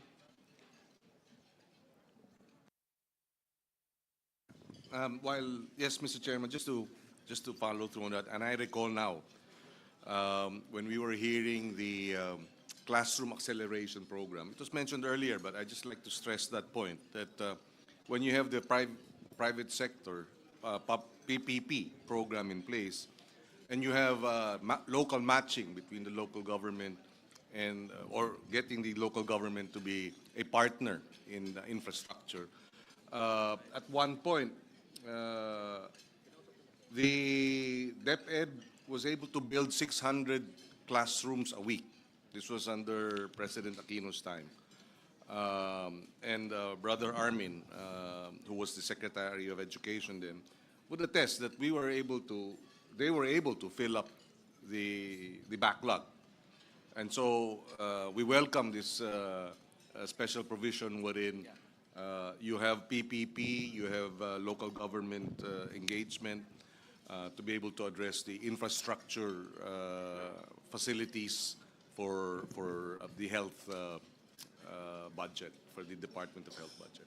Thank you. Thank you. Thank you very much, Senator Kiko. Actually po, that also doesn't preclude the need to talk to Secretary Ted Herbosa because as we all know, the reason for the huge delay in the implementation of HFEP and the very low utilization rate for HFEP, not only in 2025 but in previous years, is the very delayed release of their guidelines. Meron din pong problema administratively within the DOH relating to how they're implementing this program. So aside from opening up the modes, we're also doubling down on ensuring that the DOH releases the HFEP guidelines in a timely manner. Kasi may iba po nagsasabi, March pa lang nag-release ng guidelines for HFEP, tapos may delay pa further in terms of the bidding and everything. So halos hindi na po siya talaga nasisimulan before the end of the year. So we intend to do that as well po. Senator Pia? Just an addition to the discussion. It was Secretary Herbosa who said that they have a lot of ghost projects. So when we were reviewing the amounts for HFEP, and we really wanted to increase it, we always want to increase it every year. DOH could not give us any figures. As we speak, as we held our plenary debates up to that day from the hearing, plenary debate, they could not tell us exactly the status for every HFEP. They could not tell us how many were abandoned, how many were finished but not operational, how many were finished but had insufficient equipment, how many had equipment but no health personnel. They did not have it. So when I think of our colleagues in the House and mayors, individually, I can get their individual commitment that they will, of course, operationalize it. But when you look at it on a totality, ang daming billions of funds worth that are not being able to use for healthcare. The delivery of healthcare has failed in that sense. So it is our collective decision to decide how to proceed. Yun lang naman, I really always support the increase, but we have no answer as of this moment on the status of these facilities. And one last point I'd like to make on the healthcare resources, human healthcare resources.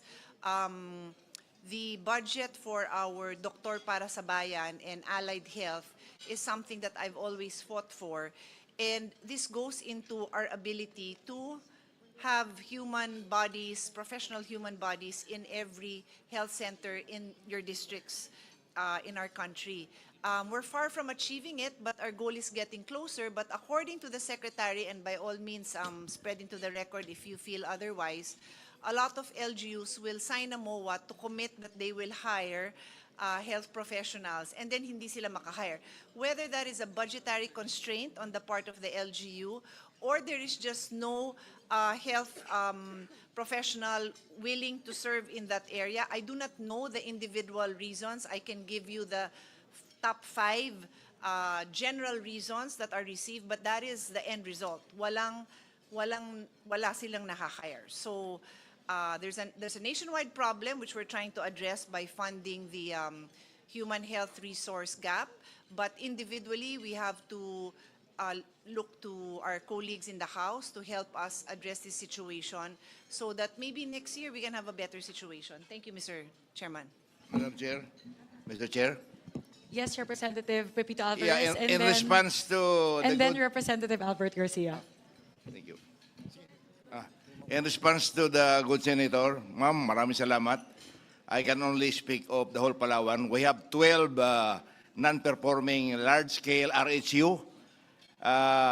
Out of 12, isa pa lang ang may license. When I'm talking about the HPEP that we need in Palawan, hindi kasama po yung mga large-scale RHU na yan na hindi funded, na hindi pa umaandar. I'm talking about 16 hospitals built by the LGU together with HPEP program before when I was governor. And then we have dalawang DOH hospital. Yan po ang sitwasyon doon. At yung LGU hospitals, yung manning, doctor, nurses, midwives, and medtechs are all scholars of the provincial government. Meron kaming fund, 50 million a year. And ang nagagraduate namin ng doktor between 12 to 15 every year. Mga midwives namin, meron po kaming at least minimum 6 to 10. And then mga medtech, meron ding 6 to 10 na nagagraduate. So, yung mga hospital namin, kompleto po sa staffing. Hindi kami nagkukulang. In fact, yung mga doktor sa barrios na pinapadala ng DOH doon, tuwan-tuwa sila dahil marami silang katuwang. So, ganun po nangyayari. I can only speak of Palawan. I don't know of the other regions and the other provinces. So itong HPEP na hinihingi namin, particularly for Palawan, I'm very parochial, but hindi po, in general, I'm talking about the whole country, kailangan talaga natin suportahan yun, HPEP. Kasi kung wala yung HPEP na yan, hindi kami makabuild doon ng 16 hospitals na good size. Others are 100 beds, others are 50 beds. But that will ensure the confidence of our tourist arrivals. Kasi every 100 kilometers, nakikita nila yung hospital nandoon at saka naasikaso talaga sila. Except for one in Coron, which was a little bit neglected kasi meron tayong general hospital sa Colyon, which is the Colyon General Hospital. More often than not, doon sila pumupunta dahil kompleto doon.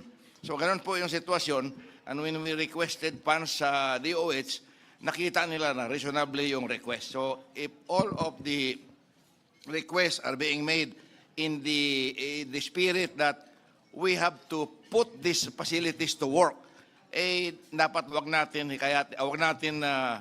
deny yung pera na kailangan doon sa hospital improvement program na yan. Maraming salamat, Mr. Chair, Madam Chair. Mr. Chairman, dagdag ko lang. At meron na rin po kayong Palawan Medical Center. So, isama nyo na yun dun sa pagbibisita ng mga turista para makita nila yung medical school sa Palawan. We're very proud of that. So, thank you rin sa support ninyo dyan. Ngayon na lang nagawa yung dahil sa suporta ninyo dito. Pero nung araw, hindi nagawa yung medical school doon. In spite of the fact na yung HUC doon, nagkaroon ng 300 million pondo galing sa akin noon, ay hindi nila nagawa yung medical school dahil sa corruption. Maraming salamat, Mr. Chair, Madam Chair. Thank you. And I agree with this special provision. It's time to unleash the local government units, di ba, Kong Abet? Dahil maraming kagaybataan na very active, very aggressive.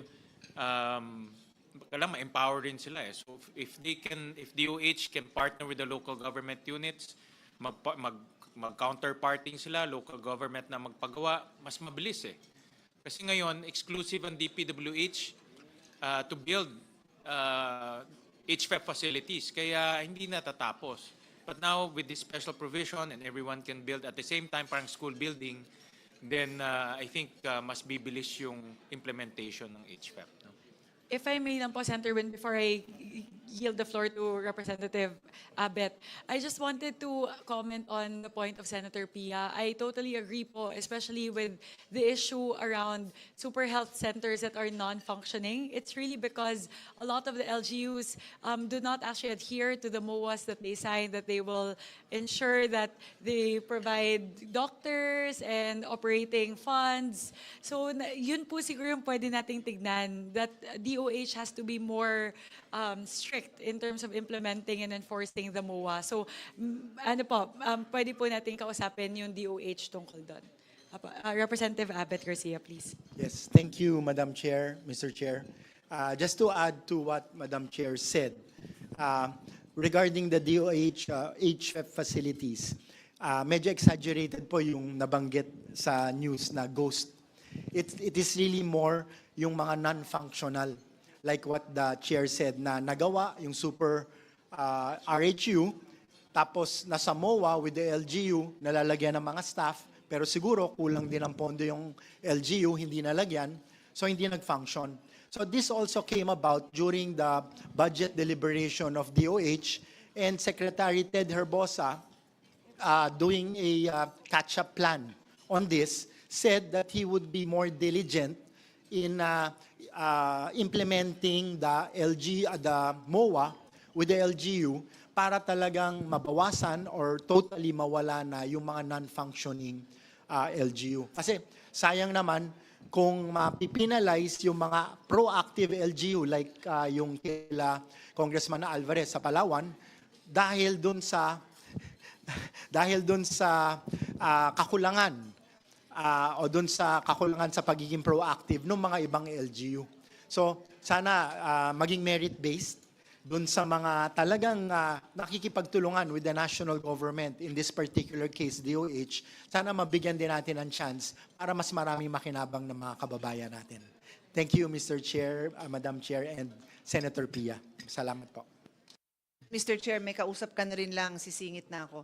Very quickly lang, not for our colleagues, kasi I agree 100% with what Congressman Abit said, but for the listening public, the viewing public, when we checked during the hearing, wala naman talagang lumabas na ghost HFEP. Walang ghost, yung binayaran, tapos hindi na itayo. Yung katulad ng sinabi ko and emphasized by His Honor, Congressman Garcia, yung mga non-functioning for the reasons I mentioned. So for the public to know, kasi baka mamaya ma-headline dyan, sinabi ko may ghost. Pareho tayo ng observations, yung mga non-functioning for various reasons. Thank you. Senator Amy.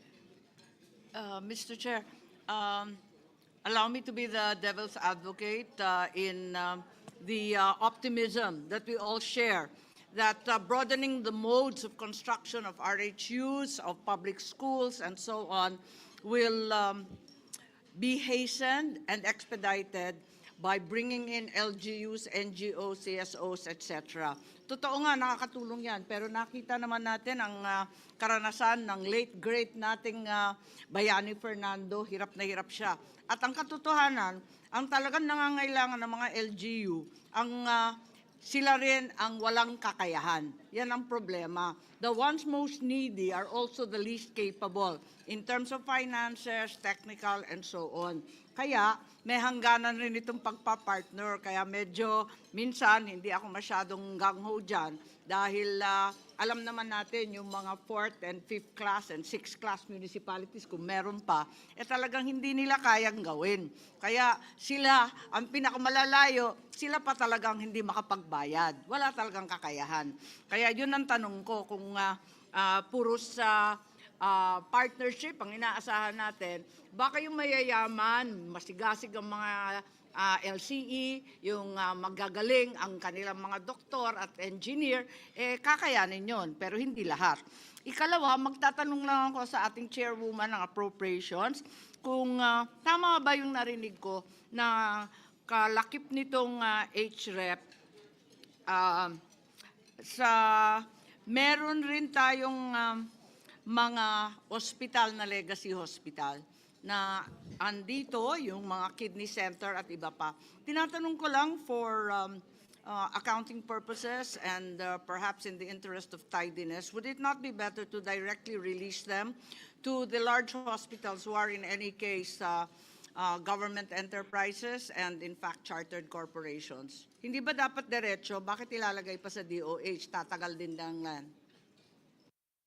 Thank you, Senator Amy. I'll just quickly check in. Kasi po, when we submitted this as an amendment, actually po, it was the advice also of DOH to clump it in under HFEP. But I'll just quickly check po, I agree also with the recommendation of Senator Amy that perhaps rather than lodge it there under HFEP, the 2.4 billion pesos that we've allocated towards the completion of legacy hospitals can be lodged directly in each of the different hospitals. That's something that will be open to to considering. We'll just quickly check po, again with DOH as to why they recommended to put the funds under HFEP. Yes, they haven't had an exactly stellar performance, and as a result, it's perhaps faster and cheaper to simply endow the hospitals concerned. Thank you very much, Madam Chair. Thank you very much, Senator Amy. We'll look into this and we'll get back to you po as soon as we're able, because there's a possibility of moving it out from HFEP and lodging it towards the different hospitals. All right. Can you restate the motion? Yes. With what was shared, wherein we ensure that the implementation of HFEP will hopefully be a lot better in 2026, given the special provision increasing the modes by which these health facilities can be implemented, meaning aside from DOH, DPWH, you can also enlist the help of LGUs and PPPs. With that, we again appeal to our colleagues in the Senate to please consider adopting the version of the HGAB pertaining to the increase in the Health Facilities Enhancement Program to the amount of 22,294,967,000. All right. Any second? Julie seconded the motion of Chairperson Mika Swansing. It's hereby adopted. Thank you. Again, thank you very much to our colleagues in the Senate, and we assure that we will work with you in making sure DOH performs better in implementing the Health Facilities Enhancement Program. Maraming salamat po. Thank you for that. We'll move on to the department budgetary support to government corporations, Department of Health, and yes, Senator Amy. Sorry, Mr. Chair, sorry to interrupt, but there is an unmentioned and unlisted item which occurs actually in the budget. We are proceeding to the Department of Health, government corporations, the various hospitals. But before letter F, there's an E4, which is the PhilHealth Insurance Corporation, which we're fully aware of. Originally, in the NEP, only 53 billion was the endowment to PhilHealth. And naturally, given the Supreme Court decision, which was, by the way, unanimous, a very rare occurrence, 60 billion was added. Given that there's a specific bill rendering such transfers illegal, and also quoting that fund balance, the term fund balance, while ambiguous, is also very, very important. There's also an indication on the part of the Supreme Court that the specific benefits and packages to be expanded should have been indicated. So I would like to say that we have increased this, therefore, in compliance to the ruling, to 113,261,000,000 and so on. We are right to do so. However, the reality is we should perhaps be reminded that this is no straightforward allocation. But in fact, it's in the nature of a refund of an illegal transfer. I don't think it's perhaps the topic or the agenda of this BICAM, but would it be possible to obtain a breakdown of exactly where this 60 billion went? Kasi kung tutuusin, pag susuma sa accounting po, ito na ang ikalawang release or ikalawang pagbibigay ng GAA sa PhilHealth. So, ang mahirap dito, para kang nag-double release. Kasi nagbigay na tayo noon, pagkatapos magbibigay ngayon, pero walang refund as such. I'm fully aware that the Constitution requires that there should be a GAA allocation for any release of any government entity. However, it should be kept in view that this is like a second release na. So anong ginamit? Anong pinaggamitan ng 60 billion? Pwede ba magtanong nun? At ang problema nito, parang ikalawang release na to. Pagbabawalan yan kapag accounting firm yan. Isa yon. Ikalawa, there are far-reaching effects for other GOCCs and GFIs. Naiisip ko lang na halimbawa yung fund balance na sinasabi excess funds ng Land Bank at ng DBP were transferred to the Maharlika Fund, jeopardizing and violating perhaps both banks' minimum capital requirements. Kasi napilitan magbigay ulit ng pera dun sa dalawang bangko at baka manganib sila at sa kakulangan. They had to be topped up. So, kapag susundan natin itong Supreme Court precedent, baka humiyaw lahat ng government corporations na yung pinagkukuha sa kanila na sinasabing profit nila o excess funds or fund balance, dapat isoli sa kanila sa kada GAA. Yun lang po, naisip ko lang at mahirap na. Thank you very much, Senator Aimee. To answer the query, I will defer to Senior Vice Chairperson Albert Garcia, who defended the budget of the DOH. Thank you, Madam Chair. Very good points raised by Senator Aimee, particularly kung saan nagastos yung 60 billion. I'm sure gusto rin malaman ng ating mga kababayan.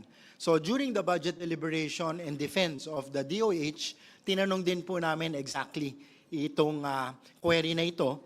And binreak down po nila yung 60 billion, out of which 27.45 billion napunta po dun sa nabanggit kanina yung public health emergency benefits and allowances for healthcare and non-healthcare workers during COVID-19.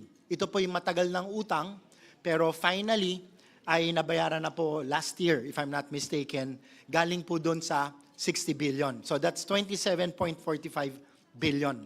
Then an additional 10 billion dinagdag po sa medical assistance to indigent and financially incapable patient or MIFIP. So that's an additional 10. Tapos 4.1 billion napunta po sa procurement of various medical equipment for DOH, hospitals, LGU hospitals, and primary health facility. And another 3.37 billion napunta po sa tatlong DOH health facility. And another 1.69 billion napunta po sa Health Facilities Enhancement Program or HFEP. At 13 billion po, ito yung napunta sa government counterpart for financing para po sa mga foreign assisted projects. So, majority of the 60 billion napunta rin po sa health, except for that 13 billion na nilagay po sa counterpart para sa mga foreign assisted project ng ating gobyerno. Parang yun, kaduda-duda. Bakit ginamit yung PhilHealth funds para sa foreign assisted projects na iba-iba naman ang pakay, hindi naman necessarily para lamang sa kalusugan. So, eto ang problema dyan. At isa pa, kailangan sumunod din tayo, tumalima rin tayo dun sa judgment ng ating Korte Suprema na sabihin kung saan na naman gagamitin itong panibagong 60 billion. Siguro, liwanagin ng DOH, sabi ng Korte Suprema, the specific benefits and packages to be expanded. So dapat ilista na rin nila yung 2026, wag lang natin ibigay yung 60 billion as refund, bahala na kung anong breakdown, at kung saan-saan na naman, baka maligaw na naman 13 billion. Walang ganyanan.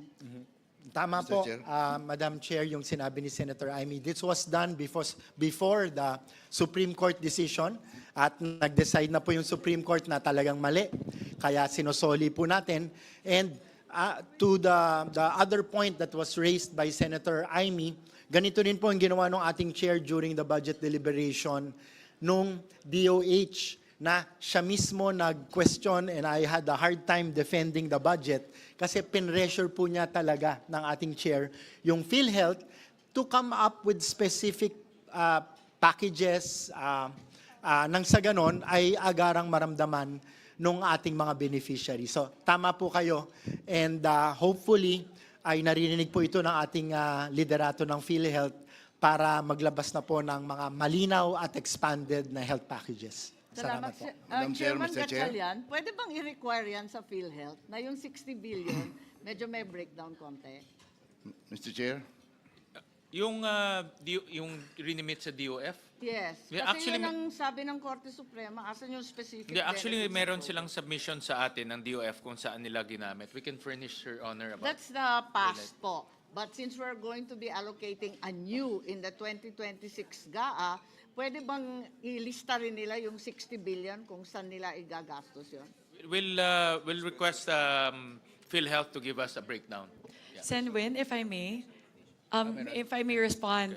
Senator Amy, actually, medyo grinil ko po yung PhilHealth with regard to that. Nagkainitan nga po kami at around 12 midnight during the deliberations. I actually asked them to do an actuarial study because they keep on telling us that it's all going to just ensuring that they are operable. Sabi ko, hindi. Dapat i-expand nyo yung benefits package ninyo. Dapat gamitin yan para ibaba yung premium contributions ng members. Dapat bayaran ninyo yung accountability ninyo sa hospital. Hindi po sila makakommit. So, I've been asking for that data po from PhilHealth for the last since September, actually. Since mid-September. And until now po, they're not able to give that information. Salamat, Chair. Kung maaari, isama na natin sa budget. Malaki-laki yung 60 billion. Bakit hindi ibiyak yan? Mamaya, mapunta naman sa kung saan-saan government counterpart ng FAPS na hindi natin alam at walang kinalaman sa kalusugan ng ating mga kababayan. Tama, Mr. Hindi Chair. naman tama yun. We'll recognize Senator Pia. Yeah. Merong special provision actually to kung saan paggagamitan yung 60 billion, but we'll allow Senator Pia to elaborate on that and also on the PhilHealth issue. Mr. Chairman, just a very short response on that matter. The health advocates would actually prefer that there are no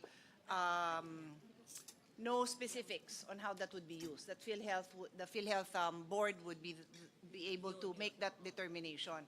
We do have a special provision which is still very general in nature. It's a continuous implementation of the zero balance billing, introduction and scale-up of benefit packages for catastrophic and high-cost conditions, expansion of coverage for outpatient and YACAP, and implementation of the DRG. Ito yung DRG yung papalit na sa case rates. So, ganun ka-general naman yung special provisions natin. And to be clear, it says including but not limited to. We just want these provisions, which are already programs of PhilHealth, to be implemented. Anyway. Gusto ko lang maliwanagin dahil mabuti na nakikinig yung taong bayan na yung 60 billion ng PhilHealth na yan, this conference will deny exactly where it went yung pera. Hindi po sa Facebook na babasa mo na itong 60 billion ginamit sa flood control. Yan lang po ang gusto kong idagdag, na hindi po ito pumunta sa flood control. In fact, 79% of which was used in health facilities and yung mga salaries ng back wages ng mga health workers. Only 21.6% was used doon sa foreign funded project, which the executive will have to explain. Thank you very much. Madam Chair? That was to be clear, what His Honor is referring to is the 60 billion that was removed. Yung binabanggit ko naman is the 60 billion that we are now appropriating. I'm making it very clear that pursuant with the Supreme Court ruling na ibalik sa PhilHealth, nasa PhilHealth yon, and then we put a few guidelines na gastusin ito ng PhilHealth not limited to the following. Yung binanggit ko ng mga zero balance billing, yung papalit sa case rates, yung DRG. Pero tama naman po kayo, yung dati, yun ang hindi natin kagagawan, doon nila ginastos. Madam Chair? Yes, Representative Brian Yamsuan. Tingin ko ang PhilHealth din, kailangan magkaroon sila ng malawakang information drive. Kasi madalas, hindi alam ng mga tao, kahit PhilHealth member, kung ano yung mga pwede nilang makuha ang mga benepisyo. Minsan hindi nasasabi sa ating taong bayan. Gaya nung yakap, 20,000 worth of free medicines for PhilHealth member. Pero walang nakakaalam. Pag binabanggit, kunyari kami, bilang mga representante ng distrito, babanggitin namin sa aming mga constituents, doon lang nila malalaman. Pero yung PhilHealth itself, wala silang conscious effort to promote and to say all the programs that are available for PhilHealth members. And I think yun ang kailangan nating i-push din sa kanila, to have that honest-to-goodness information drive that people will really know kung ano yung mga benepisyo na talagang makukuha nila sa kanilang ahensya. Mr. Chair, let me add to Senator that. Erwin, yeah. Yeah, the problem with PhilHealth, Mr. Chair, with all these benefits, they do not have this information drive. Hindi po nakakarating sa mga kababayan natin, ika nga, dahil kulang po sila. I don't know why. We have been proposing that since I was still in Congress last year, talking to the different PhilHealth chairmen, pero hindi po nila ginagawa. So that is the problem. Hindi ho, alam ng mga kababayan, kagaya yung mga i-consulta na yan, at saka yung mga hospitals, kung ano yung mga pwede silang pumunta roon, but they don't know. Kailangan pa, tama naman na, Mr. Chair, si Congressman Yamsuan, kailangan pa sabihin kung saan sila pupunta. Dapat trabaho po ng PhilHealth. Their problem is they don't have this information dissemination, a proper information dissemination, Mr. Chair. All right, thank you. Thank you for those comments. So we move to the next. So, Mr. Chairman, can yes. I now take the floor? Because I was just responding. All right, I okay. yes, Yes, thank we you. exercise Senator Pia. Thank you. I just wanted to take this opportunity because Senator Aimee already mentioned that 60 billion. So I will just take this opportunity to once again, and to my colleagues who have heard me speak about this so many times, you can take a break, you can take a bathroom break, you can tune out, you can use your cell phone, because I am saying this for the 100th time for the sake of the public, kasi I think all of our colleagues here have the same position. This is about the sin tax collection. So by law, under the sin tax law, there is a mandate that the collection be earmarked for PhilHealth. Ang ibig po sabihin nun, mga kababayan, earmark, unlike karamihan ng revenue ng gobyerno, walang earmarking yun, pupunta lang yun sa treasury. So lahat ng nakukuhang revenue, treasury. Pero itong revenue na nanggagaling sa sin tax, yan po ay earmarked. Ang ibig sabihin nun, nakaisang tabi yun in a separate fund, merong specific na paggagamitan. Ang paggagamitan nun is PhilHealth. So, in 2023, I'll just go back, kasi we passed the law in 2022, it became effective by way of the sin tax collection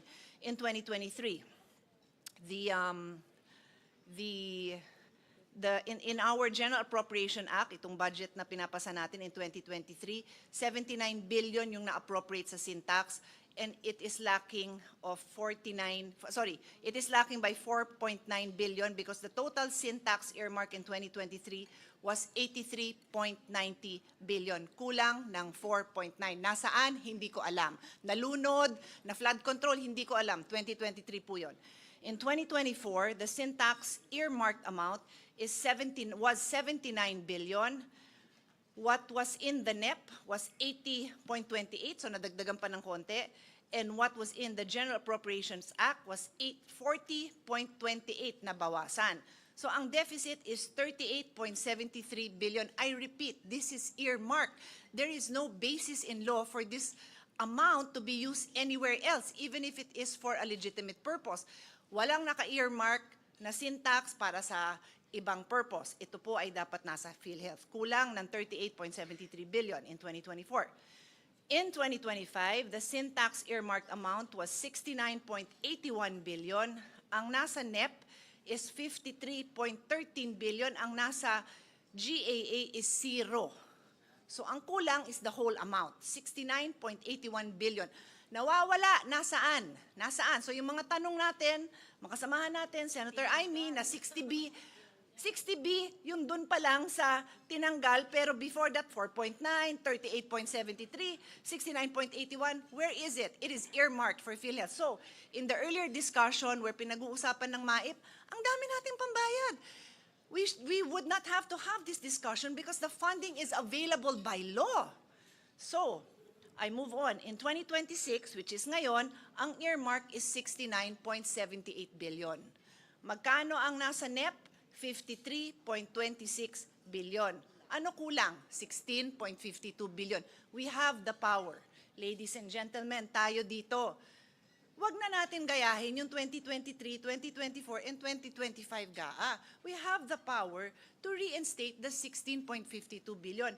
In the past 4 years, let's do the right thing for this 1 year. And this will address the very same questions that you were all raising earlier on the lack of funding for medical assistance. Okay? So I rest my case kasi clear yan. Ang total niyan is 129.96 billion for the past 4 years. 129.96. I'm not done. Also earmark, kaya magkape ka pa, Chairman. Also earmarked are revenues from PCSO and PAGCOR. Iba naman yung batas na to, pero it is also earmarked. Uulitin ko, very clear na tatanggalin yung pondo na revenue ng PCSO and PAGCOR, isang tabi para sa PhilHealth. Ang nakalagay lang, kasi ibang batas to, nakalagay doon subject, and I am paraphrasing, but basically it reads something like subject to the usual accounting, budgeting, and auditing principles. O yun daw. O nasan?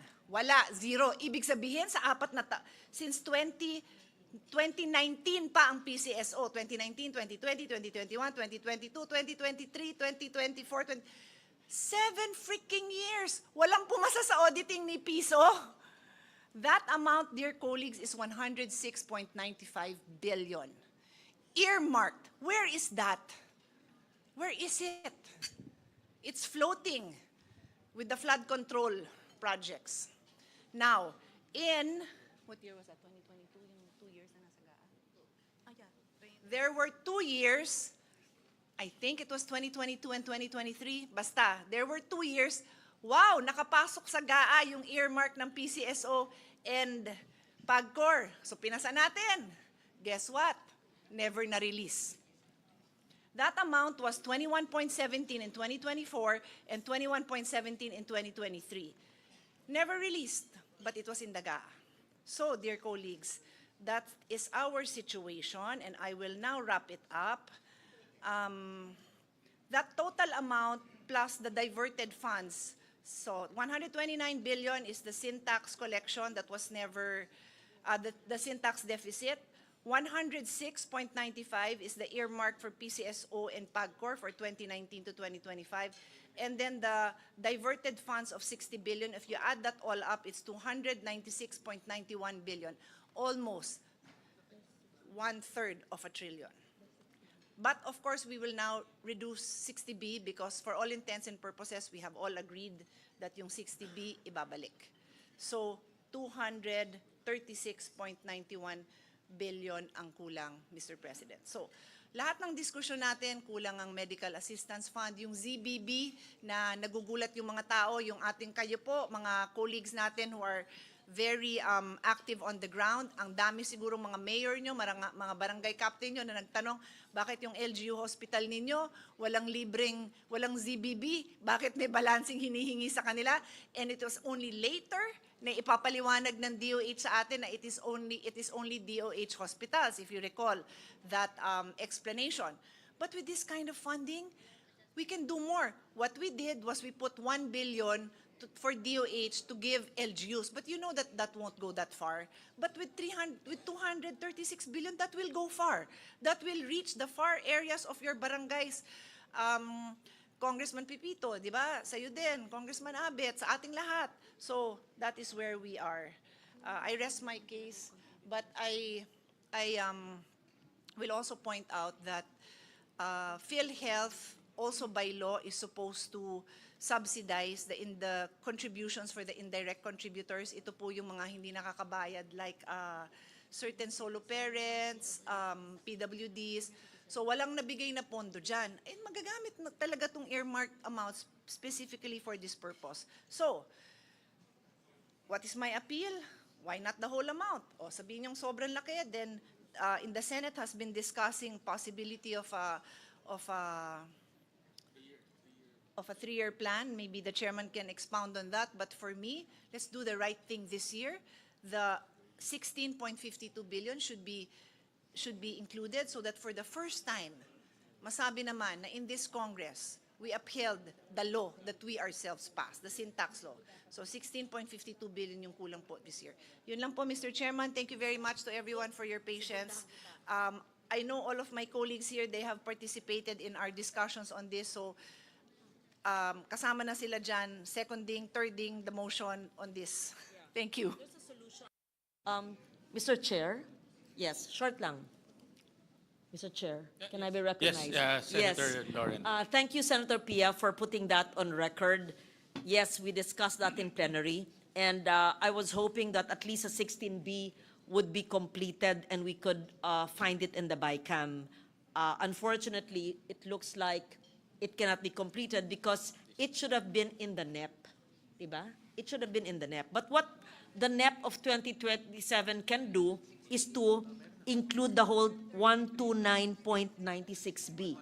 I hope, and we're serving notice to the executive to put that in the President's budget of 2027 so that yung kulang sa NEP as discussed by Senator Cayetano would be complete. So thank you for putting that on record. I'm sure our colleagues in the House agree. And kung ganyang karami ang pondo ng PhilHealth, hindi na kailangan mag-beg ang mga ma-IFIP o pagpasok sa ospital at yung 10% na tinatawag na indirect members or the invisible sector, lahat na ng facilities sana libre na lang. Hindi na kailangan pipila pa sa guarantee letter. Yun naman ang gusto natin lahat mangyari, di ba? Oo. So, Mr. Chairman. That's it. Madam Chair, Mr. Chairman, I agree with Senator Cayetano. This is law. And law, under the rule of law regime, we should follow the law. So first, but what has happened before, because of fiscal space, may be difficult. But what we would like to agree to and propose is what Senator Cayetano is saying, that at least for this year, we do it right. And how much is that again? Senator? We add 16.52 billion. 16.52. And I therefore so move that we will do it right this time following the earmark amounts which can never be given to other purposes but should always be to PhilHealth.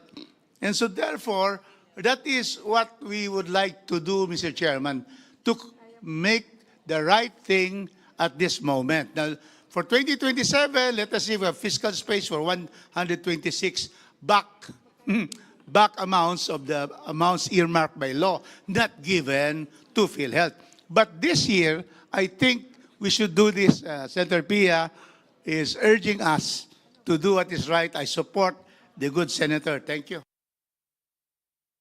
Thank you. Thank you for that very um, important discussion. So we move to the Department of Health. These are the budgetary support to government corporations. Thank you very much, Sen Win. On the part of the House, under the Long Center of the Philippines, we move to retain, the HGAB version retains the NEP levels at 918.8 million. For the National Kidney and Transplant Institute, the HGAB reflects the same amount as the NEP at 1.51.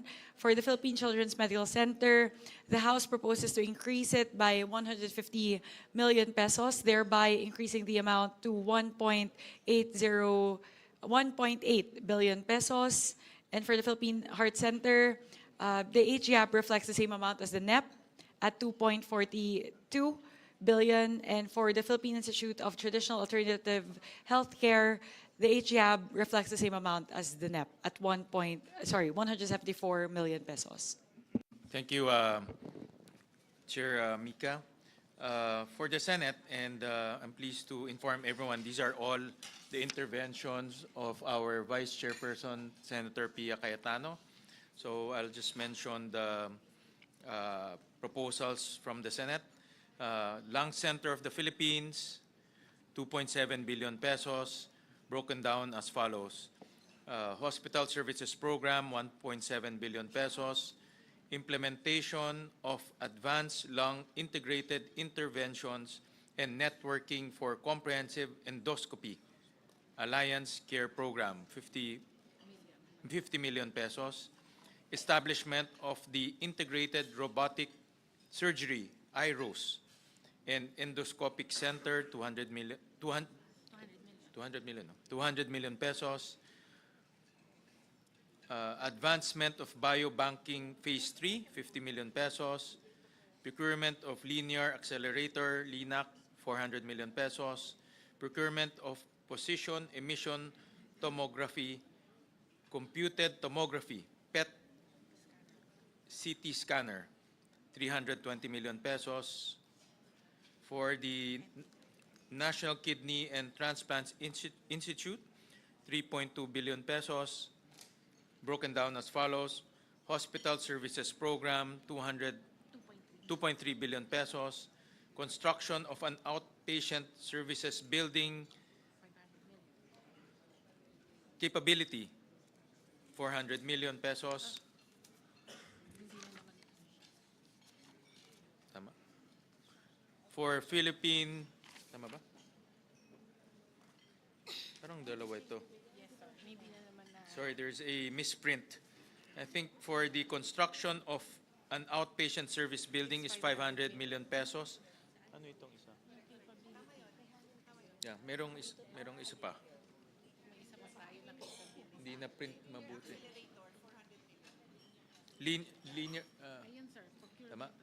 Ayan, the procurement of a linear accelerator with stereotatic body radiotherapy.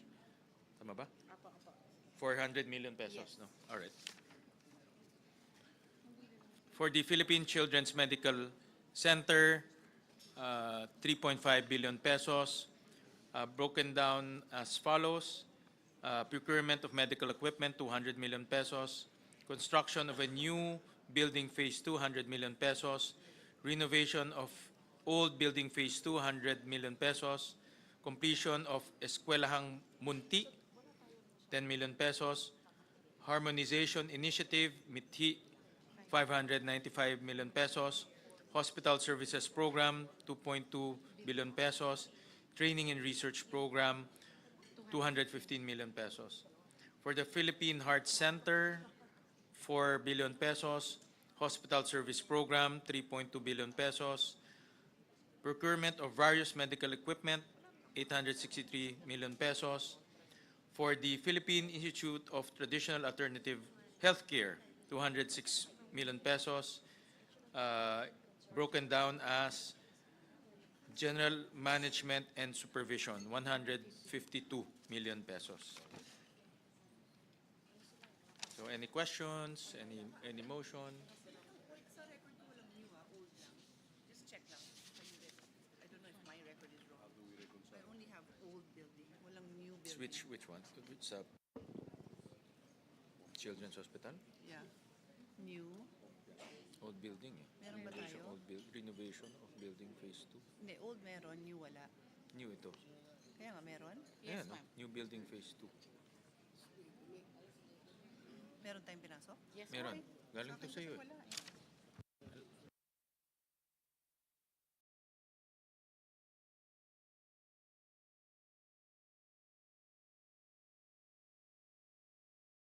All right, any comments, any suggestion, any motion? Senwin, if I may take this one, PCMC is very close to my heart, so I'm very happy to see the huge increase for the needs of PCMC, and not just that, of the other specialty hospitals. So I thank the Senate, and I also thank Senator Pia Cayetano, who sponsored this. And with that, I move to adopt the recommendations as put forth with regard to the DOH BGSC Yeah. Any cluster. second? Mr. Chairman, I second our chair with the statement that Cagayanons have been able to be given services, especially by the Philippine Heart Center, the Philippine Children's Medical Center, and the National Kidney and Transplant Institute. We thank the Senate for increasing all the budgets for these 5 agencies. So I support and second the motion of our chairperson. Thank you. Thank you. So we now go to the Department of Agriculture. Yeah, we can start with the Office of the Secretary.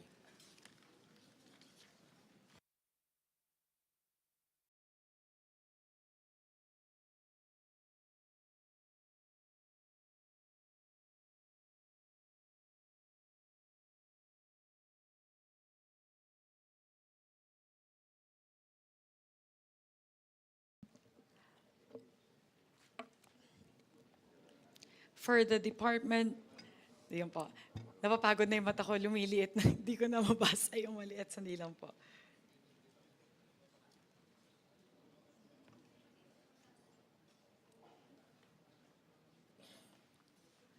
For the Department of Agriculture, under the Office of the Secretary, the House proposes an increase of 16.6 billion pesos from the NEP level of 16 billion pesos for the repair, rehabilitation, and construction of farm-to-market road projects in designated key production areas, thereby bringing the total in the age gap to 32.6 billion pesos.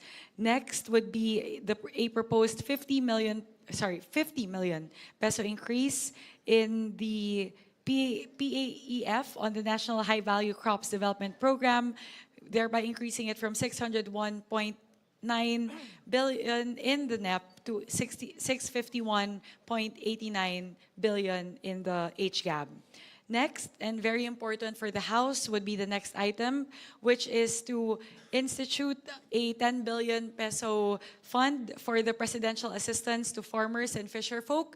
This is important because at 7,000 pesos per beneficiary, we will be able to service almost 1.3 million farmers.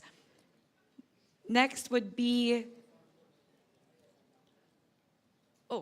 Office of the Secretary lang po muna tayo. Yeah. So those would be the 3 major amendments proposed by the House on the part of the Department of Agriculture under the Office of the Secretary. Thank you, Chairperson Mika. We now present the proposals of the Senate, and this is from all the proposals actually came from our Vice Chairperson Senator Kiko Pangilinan, who spearheaded the hearing of all the agriculture offices. So, for the implementation of Kadiwa ni Ani at Kita program,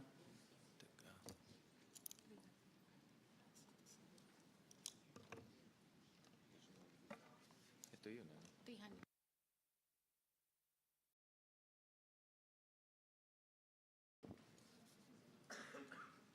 First Office of the Secretary is 160 billion pesos. Implementation of Kadiwa ni Ani at Kita Program, 300 million pesos. Young Farmers Challenge Program, 120 million pesos. 121 million pesos. Rehabilitation, repair, and construction of farm-to-market roads in designated key production areas, 16.3 billion pesos. Other extension, support, education, and training services activities, 650 million pesos. Building sustainable agricultural and fisheries enterprises safe through the Farmers and Fisherfolk Enterprise Development Program under Republic Act number 11321 or the Sagip-Saka Act, 500 million pesos. The Digital Agriculture Project, 600 million pesos. Establishment of Agricultural Food Hub Project, 2.6 billion pesos. Biosecurity for Agriculture and Fisheries Enforcement Project, 1 billion pesos.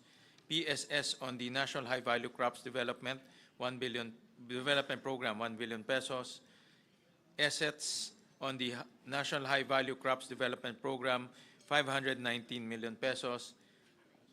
PAEF on the National High Value Crops Development Program, 867 million pesos. INS on the National High Value Crops Development Program, 108 million pesos. Presidential assistance.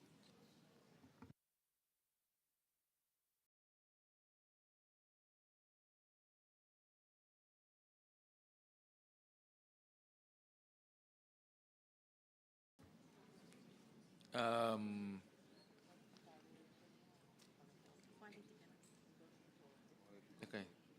Yes, quality control and inspection and insurance of regulatory documents, 766 pesos. Animal welfare supervision and accreditation program, 10 million pesos. That's it, Mr. President.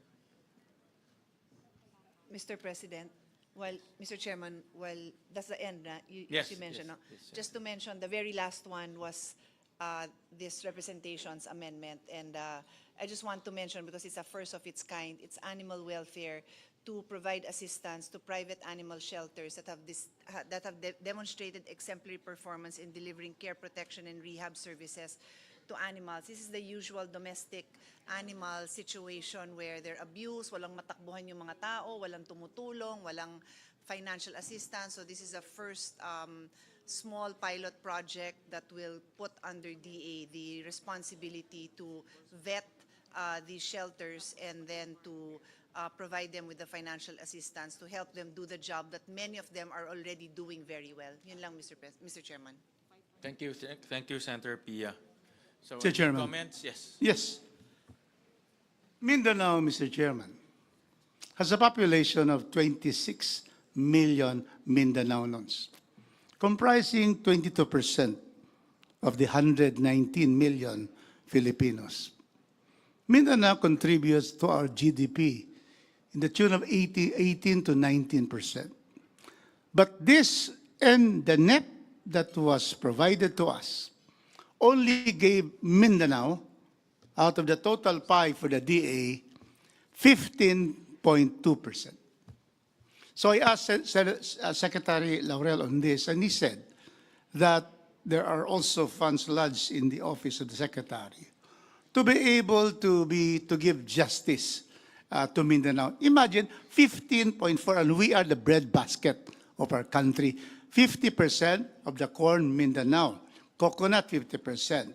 Rubber, almost all from Mindanao. So, Mr. Chairman, I would like to know whether the Senate has considered you being the representatives of the entire Filipino nation in general. Have you been able to see how Mindanao as a region, 6 regions in the island of Mindanao, how we are able to give to our farmers and fisher folks more than the 15.4%? So I would like to ask that here in this forum, because we are now in the BICAM. And so therefore, we cannot continue to have this kind of an inequitable distribution of the DA pie to only have 15.4%. for Mindanao. So we would like to know from our chairman whether that was also taken by the Senate and whether there are also moves to be able to give justice to Mindanao, because we have the most number of farmers and also fisher folks. So therefore, those are the things that I would like to bring to this August Assembly of the BICAM. It is not really equitable to only have 15.4. So therefore, NCR gets 11%. And where can we plant in NCR? At Luneta, Mr. Chairman? So yun lang Mindanao talaga ito yung land of promise. And yet, 15.4% lang. So yan talaga ang aming hinaing sa from Mindanao to consider Mindanao, agriculture na ito All the others are okay. Pero agriculture is really what we are all about, Mindanao. Mr. Chairman, can we have a response on that? We recognize Senator Kiko. Yes, with the permission of our chairman. While it is true that the budgetary appropriations are identified as NCR, these are actually national offices who are headquartered in NCR. But their programs and their infrastructure projects are nationwide. One case in point is the National Irrigation Administration. While it is based in NCR and therefore the budgetary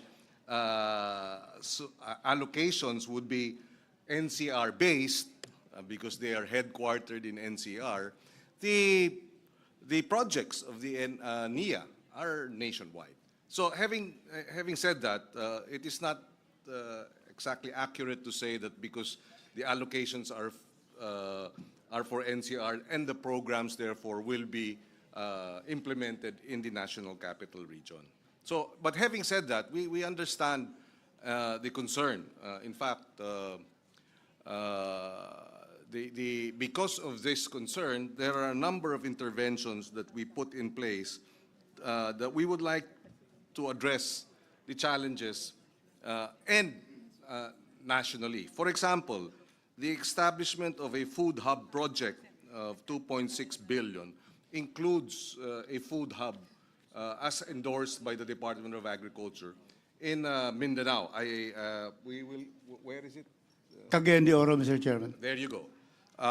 The biosecurity for agriculture and fishery enforcement, we asked for 1 billion. This would be the first border control for agriculture products being brought in. And if I'm not mistaken, actually the original request was for 3 billion or 2 billion, but one of the projects for biosafety, first border control facility, would be also in Mindanao. So there are a number of other items here that are actually for implementation nationwide. And Mindanao will have a fair share of these projects. Thank you. But Mr. Chairman, the best way to do, for example, irrigation is not to lump it up in the head office. It should already be pushed down to the regions already. After all, the NIA the NIA has already identified what are these projects, line item ngayon So ano talaga? I mean, we cannot therefore just depend on being given lump sum to Manila. NIA. Then it should go to the regions, including Mindanao. So that is what we are asking. Because when you put it in the head office, the problem there is that it becomes a pork barrel of the one holding the funds. And you have to plead to them. And we are very far from Mindanao. So that is what we should do. Probably how we can do that this time, Mr. Chairman, so that we will be able to have affirmative action to the needs of Mindanao, its farmers, and its fisher folks. So that is what I would like to appeal to our senators. That clear very clear talaga 15.2%. So how can that be, considering if you go to equitable distribution by population under the principle of taxation by representation, then we should be able to at least get 22%, because that is the population percent of Mindanao. 26 million, which is 22% of the 119 million Filipinos.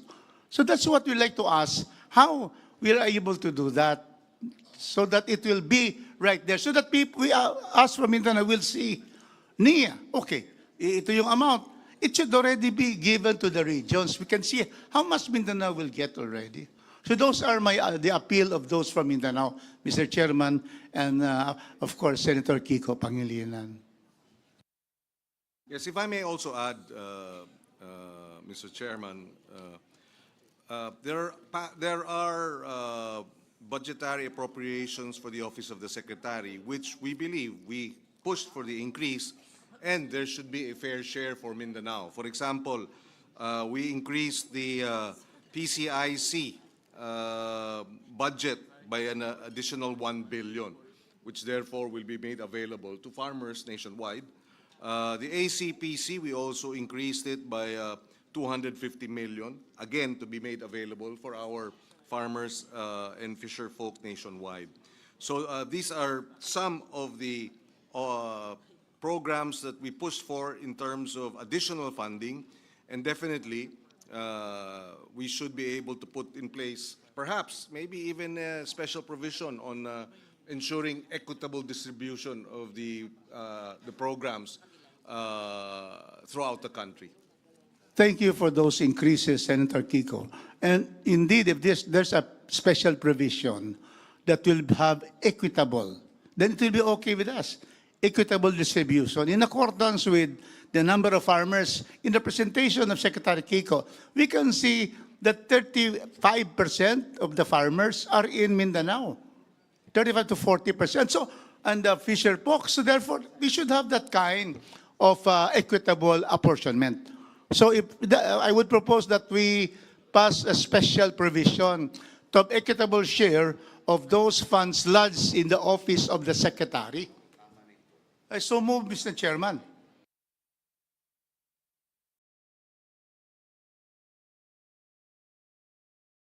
Subject to the wording, so that we don't, so we can also give the Secretary some flexibility. We agree in principle to the special provision. Thank you. Let's have a special provision subject to the consultation with the Secretary. Because actually the Secretary realized this when I brought this up in the House, and he pledged, in fact, that there will be more in addition to the 15.2%. He will be giving more. But in the special provision provides so, with a language that is acceptable to the Secretary, then we are very thankful to the Senate and the House for having that provision. Medyo equitable naman ang distribution.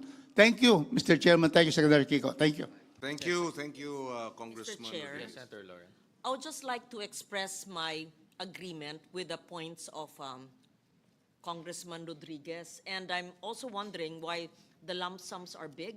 In fact, moving forward in the coming NEPs, coming years, it should be disaggregated. And the more disaggregated it is, equitably distributed in the different regions, even down to the provinces or districts, it's better rather than it's lump sum and it's subject to patronage politics o kung sino ang sinasabing malapit sa kusina. So I agree with you, and especially now with the effects and the impacts of climate change, our farmers and fisher folks in Mindanao need all the support needed. So we would be happy with the permission of the chair to receive a special provision that could guide the funds that are lodged presently in the office of the Secretary. Thank you. Mindanao would like to thank Senator Ligarda for supporting us, the chair, because you were the one who said to support immediately. But of course, together with the chairman, Senator Kiko. Yeah. So thank you very much for that. And we hope to have that provision, Senator Kiko. You're in charge of agriculture, and we really would like to get your support. Thank you so much. You have it, Congressman. Actually, Congressman. So Mindanao thanks Senator Kiko Pangilinan. Now we wait for the chairman to also pledge. No, I think that concept should be spread out in various agencies, not only in DA, but also, let's say, in DPWH or in DOTR, so that development will spread throughout the country, not centralized in Metro Manila or just Luzon. So that's something that we will be looking at in the next budget cycle or in any discussions. Thank you. Mindanao, thanks, Chairman, Senator Yun Gatchalian. Thank you. Maraming salamat, Kong Rufus. So, any comments? To continue, Mr. Chairman, on another matter. This is regarding our proposal for the farm-to-market road. This is affirmative action, especially in Mindanao, where we have already highways. But the problem is how our people in our far-flung barangays will be able to bring their produce to the city, lowering costs and enabling them to bring their products. So I have been requested by the chair, and I always obey my chair. So whatever the chair would want. Thank you very much. Thank you for indulging me, Representative Rufus Rodriguez. Before we go to the question on the farm-to-market roads, I would first like to focus the matter on something of great importance to the House, which is the funding for the presidential assistance to farmers and fisher folk.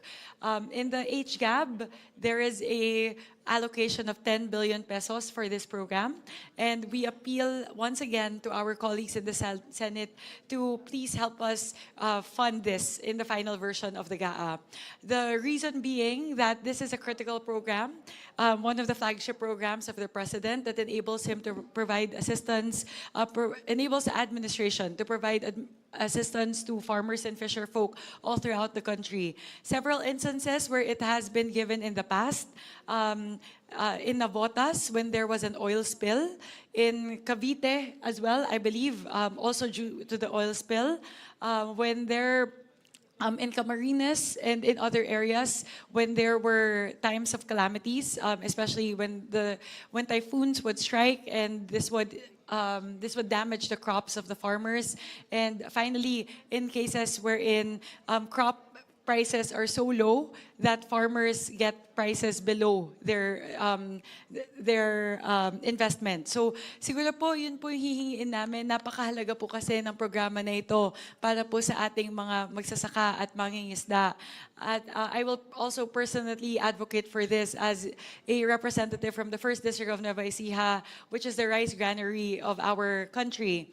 And it is very important for us to be able to have this fund to help our farmers. Siguro po,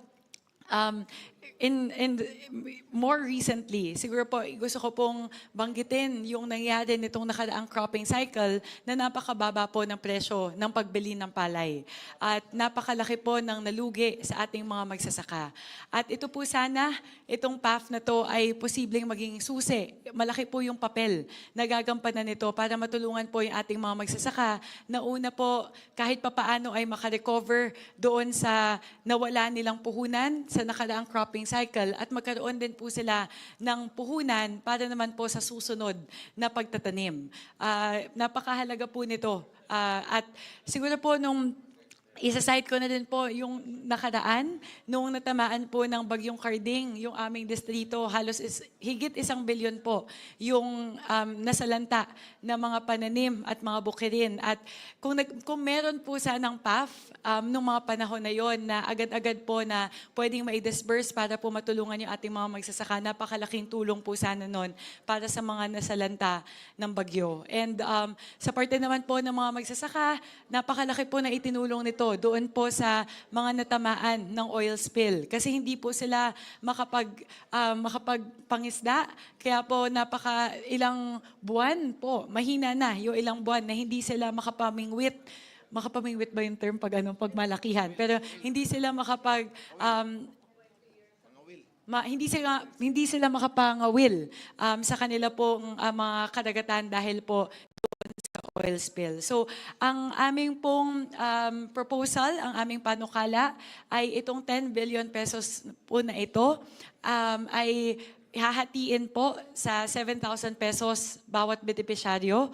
At ito po ay, ang represent po nito ay 1.3 million farmers na pwede po nating matulungan sa taong 2026. Kaya umaapela po muli ang aming delegasyon mula sa Kongreso na sana po matulungan po kami ng aming mga kasamahan sa Senado na sa pinal po na version ng ating budget ay maipasok po yung 10 billion pesos para sa presidential assistance for farmers and fisher folk.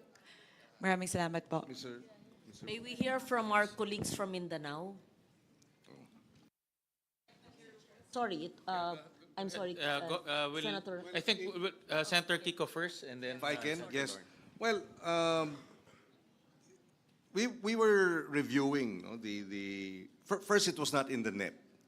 I think it was considered after the series of typhoons, calamities, and the drop in palay prices, which happened after the NEP was prepared. No, so our concern there was how do we secure, where do we source the money? But having said that, my initial inclination really was to endorse it precisely because talagang hirap na hirap yung ating mga farmers and lalo na sa palay prices, no? Bagsak na bagsak talaga, luging-lugi. Ayaw na nga magtanim muli, no? And then sunod-sunod yung bagyo. There are some concerns, however, in terms of the implementation. For example, sa RCEF of 2025, up until today, of the 13 billion that was supposed to be released, including for our rice farmers, 6 billion for cash assistance. The entire 13 billion has yet to be released. And of the 13 billion, machinery, seedlings, etc., 6 billion is cash assistance. Hindi pa na ibibigay. So, how do we now reconcile giving them an additional 10 billion for 2026? We have not yet been able to give them the 6 billion for 2025. So that's one concern that we were raising. No? The other is the 2024 releases of cash assistance. The COA has found that about 58,000 recipients of the assistance should not have received the amount. And that's a total of about 293 million pesos worth of assistance that went to non-farmers or non-qualified farmers and the like. So these are some of the concerns that we were contemplating with respect to this particular, how do you call it, budgetary appropriations. Now, like I said, initially, we were supporting this, and if we'd like to hear out other members of the panel, and maybe from our panel too in the Senate, so that we can try and find some win-win, how do you call it, compromise.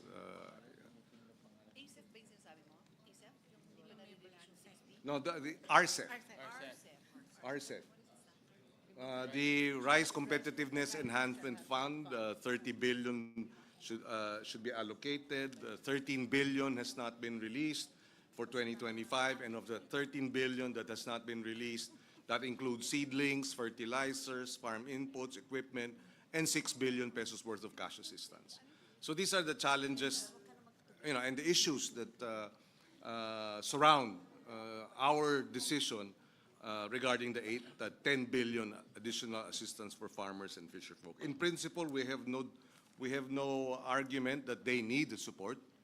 We don't dispute that they have suffered a lot in the last year and have suffered a lot of losses and need support. So moving forward, we will yield. We will defer Mr. Chair. to the committee's preference and decision. Sige. If I may respond po, with regard to the 6 billion mentioned in the RCEF, I was one of the principal authors of the amendments to the Rice Competitiveness Enhancement Fund. And I believe that the 6 billion is tagged under the RFFA, which is the Rice Farmers Financial Assistance.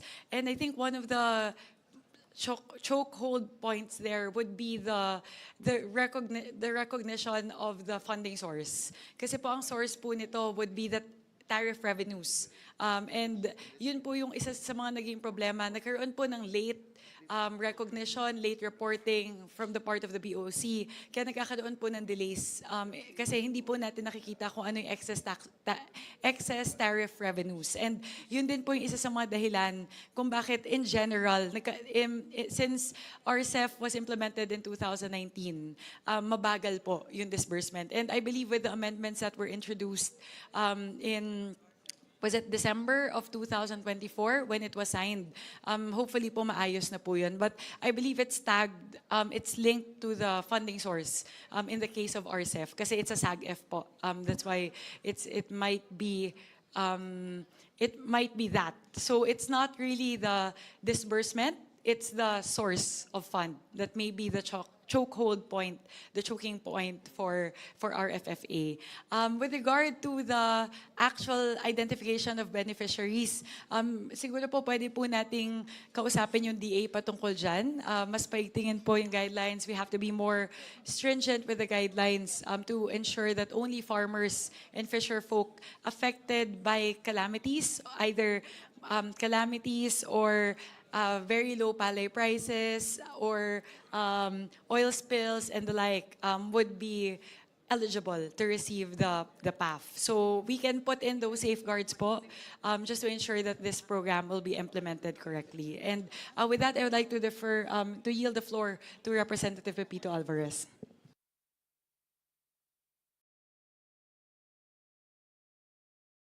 Sorry, follow up lang. Sana i-adapt ng aming Senate counterparts yung requested ng administration na 10 billion. Kasi I can only cite Palawan, kailangan talaga. So, meron mang nagkamali doon, meron mang finding ang COA. Let's institute na lang more safeguards para wag naman natin tipirin yung ayuda sa fisher folk at sa farmer natin.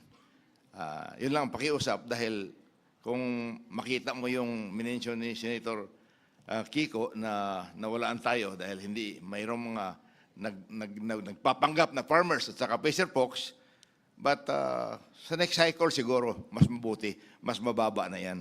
Kaya tuloy na lang po natin ito. AX na po yan. Kung maaari, maglagay na po tayo ng ceiling. We are dealing here with the backbone of our economy, farmers and fisher folks na bibigyan. Kaya laki-lakihan na po natin yung may bibigay natin sa mga beneficiaries. Thank you. Thank you, Maino. To respond to that, Bo, actually, this is not something that we will stipulate in the GAA. Rather, it's based on the internal guidelines that the DA has issued when they implemented PAF in recent years. So, ano po, pwede po natin kausapin yung DA kung ano po yung gagawin nila na entitlement per beneficiary moving forward. Representative Rufus Rodriguez. Thank you, Madam Chair. And certainly, we support the fund for the presidential assistance to farmers and fisher folks. President Bongbong Marcos was in the city of Cagayan de Oro last year to give precisely to our fisher folks who were victims of the shear line. They were not able to fish. In fact, there was a deluge of water in the shoreline, and so some boats were destroyed. And then also from the farmers in Cagayan de Oro and Misamis Oriental. And the president was in Cagayan de Oro at our convention center. And you can see that our farmers were so thankful to President Marcos because the president went to them and they saw the president, shook hands with the president. The president has brought government nearer to the people. And so therefore, these are the kinds of immediate assistance that the Office of the President can already give when there is a calamity, when there is a typhoon, there are earthquakes, and so which affects farmers and fisher folks. So I appeal to our Senate colleagues to be able to give this 10 billion so that there will be an immediate assistance to farmers and fisher folks all over the country. Thank you, Mr. Chairman. Madam Chair. Thanks, Representative Brian Yamsuan. Yes, as former chairman of the Committee on Aquaculture and Fisheries in the House of Representatives in the 19th Congress, I really say, kailangan talaga, the need for additional funding for especially our fisher folks. Sila yung madalas tamaan, bagyo, sila yung laging nawawalan, and of course, dwindling pa yung population ng ating mga fisher folks. Almost 70% ata ng ating fisher folks ngayon, 50 years old and above na ang mga edad nila, at konti na lang po ang talagang pumupunta dun sa sektor na yon. And I think with this additional funding, we can, kumbaga, give them a lease on life doon sa kailangan nila para sa pang-araw-araw. And I support my colleagues, especially the move of our chairman, Mika Swansing, to really give this a additional funding kasi talagang kailangan nila. And we also ask for your consideration for the approval of this budget. Senator Amy? Yes, Mr. Chair. Alam naman ng lahat na pinaglalaban ko ng todo ang ating mga magsasaka at nangingisda dahil ako ay nagmula sa isang rural, agricultural na constituency. No? Hindi naman namin mapagkaila yan. Subalit, tinatanong ko lamang, ang pangalan nito, Presidential Assistance to Farmers and Fisher Folk. Kung tunay nga na prioridad dito ng administrasyon at presidential assistance pa ang pamagat nito, bakit hindi sinama sa NEP, which is otherwise known as the President's budget? Go ahead, Senator Kiko. Yes, allow me to explain what the Secretary shared with us. No? Precisely because of the impact of the drop in palay prices, and then the series of typhoons, calamities, floods that happened after the NEP was submitted. My understanding is Malacanang felt the need to allocate this additional budgetary support. So it came after the DBCC had submitted the draft? Yes, And, because the typhoons came after and the drop in palay prices came after. well, that being the case, therefore, why did our committee report not include it? Well, the subcommittee of which I chaired endorsed it, but because of fiscal space, and the discussions were the discussions were such that may AX na, no, hindi na implementa ng tama yung pag-distribute ng assistance and a number of other considerations. The committee, I deferred to the chairman, but now we're discussing it again, and he's open to my previous suggestion that we include it and endorse it, Mr. President. Okay, nagtatanong lang naman at alam naman ninyo mas radikal ang aking panukala para rito, kundi ang akin hindi yung one-shot deal na 7,000 na sa pakiwari ko, hindi naman magtatagal ng 1 buwan para sa pamilya ng 5, no? Hindi naman magtatagal yan, hindi talagang solusyon. Ang akin nga para magkaroon ng national wage, farmers' wage ang marginal farmers kasi hindi yung one-shot deal ang makakatulong sa kanila, kundi malawakan at mas mahaba, sustained support dahil ang layo-layo na natin. Ganun pa man, tignan natin kung saan kukunin ni Chairman Gatchalian. Magmamagic pa tayo para magkaroon ng fiscal space. Senator Erwin? Thank you, Mr. Chair. Mr. Chair, the problem here is, bottom line, we don't have funds for this because it is not number one in the NEP. Pangalawa po, saan ho natin huhugutin to? Saan tayo magbabaklas? Ilalagay natin dito. Pero may mga options po tayo kasi when I was with the DSWD, may mga programs po ang DSWD dito. Yung Kalahi Seeds for One. Nandyan din po yung Sustainable Livelihood Program para sa mga kooperatiba. Nandyan din po yung AIX, pag may mga bagyo, they continue to do this. So may options actually, may alternatibo na po pwedeng pumasok, tumulong ang DSWD through doon sa kalahisin sila. It's a community-based program to alleviate poverty in that community. Number two, yung Sustainable Livelihood Program. Usually, ang ginagawa dito ng DSWD, cooperative, encouraging mga fisher folks, mga farmers, to create a cooperative or to build their own cooperative, then lalagyan ng pondo yung kooperatiba na yun. Number three, yung AIX nga na 5,000 ibinibigay usually sa mga calamity areas, yung mga tinamaan ng kalamidad ng mga kababayan natin. So, there are options. Itong 3 options na ito ng DSWD, Mr. Chair. Senator Pia and then Senator Kiko. Actually, Mr. Chairman, my intervention is similar to Senator Tulfo's. Of course, he was our former secretary, but I handle the budget of DSWD right now. So, Mr. President, let me start with another committee that I chair, the Committee on Sustainable Development Goals, Innovation and Futures Thinking. The number 1 SDG is no poverty, and the Filipino farmers are the poorest sector in the entire country. So there is no argument that we need to support them, and it is well worth our time to spend more than a 10-minute exchange on ideas on how we can provide more funding for the farmers. I think it is worth having this discussion. My intervention specifically is, well, first my observation, there seems to be a problem with the efficiency of DA in identifying and delivering the needed funds to these farmers. Clearly, the fact that the chairperson said she had a lengthy explanation on the availability of the fund, and then in terms of the questions on who is receiving those funds. Now, Senator Tulfo had already mentioned that DSWD has similar programs. So, my humble recommendation is that we consider giving that fund to DSWD, because as it is, DSWD has their own share of problems in the efficient delivery. But mas natuto na sila, mas nahasa na sila, mas tinitingnan natin sila. Kumbaga, mas mahirap magkaroon ng kalokohan doon, in my humble opinion. Kung hindi sanay si DA sa ganito, then we open a whole Pandora's box with this new agency delivering funds that they do not, I'm not aware, but do they have the expertise in doing this? Because DSWD has the expertise.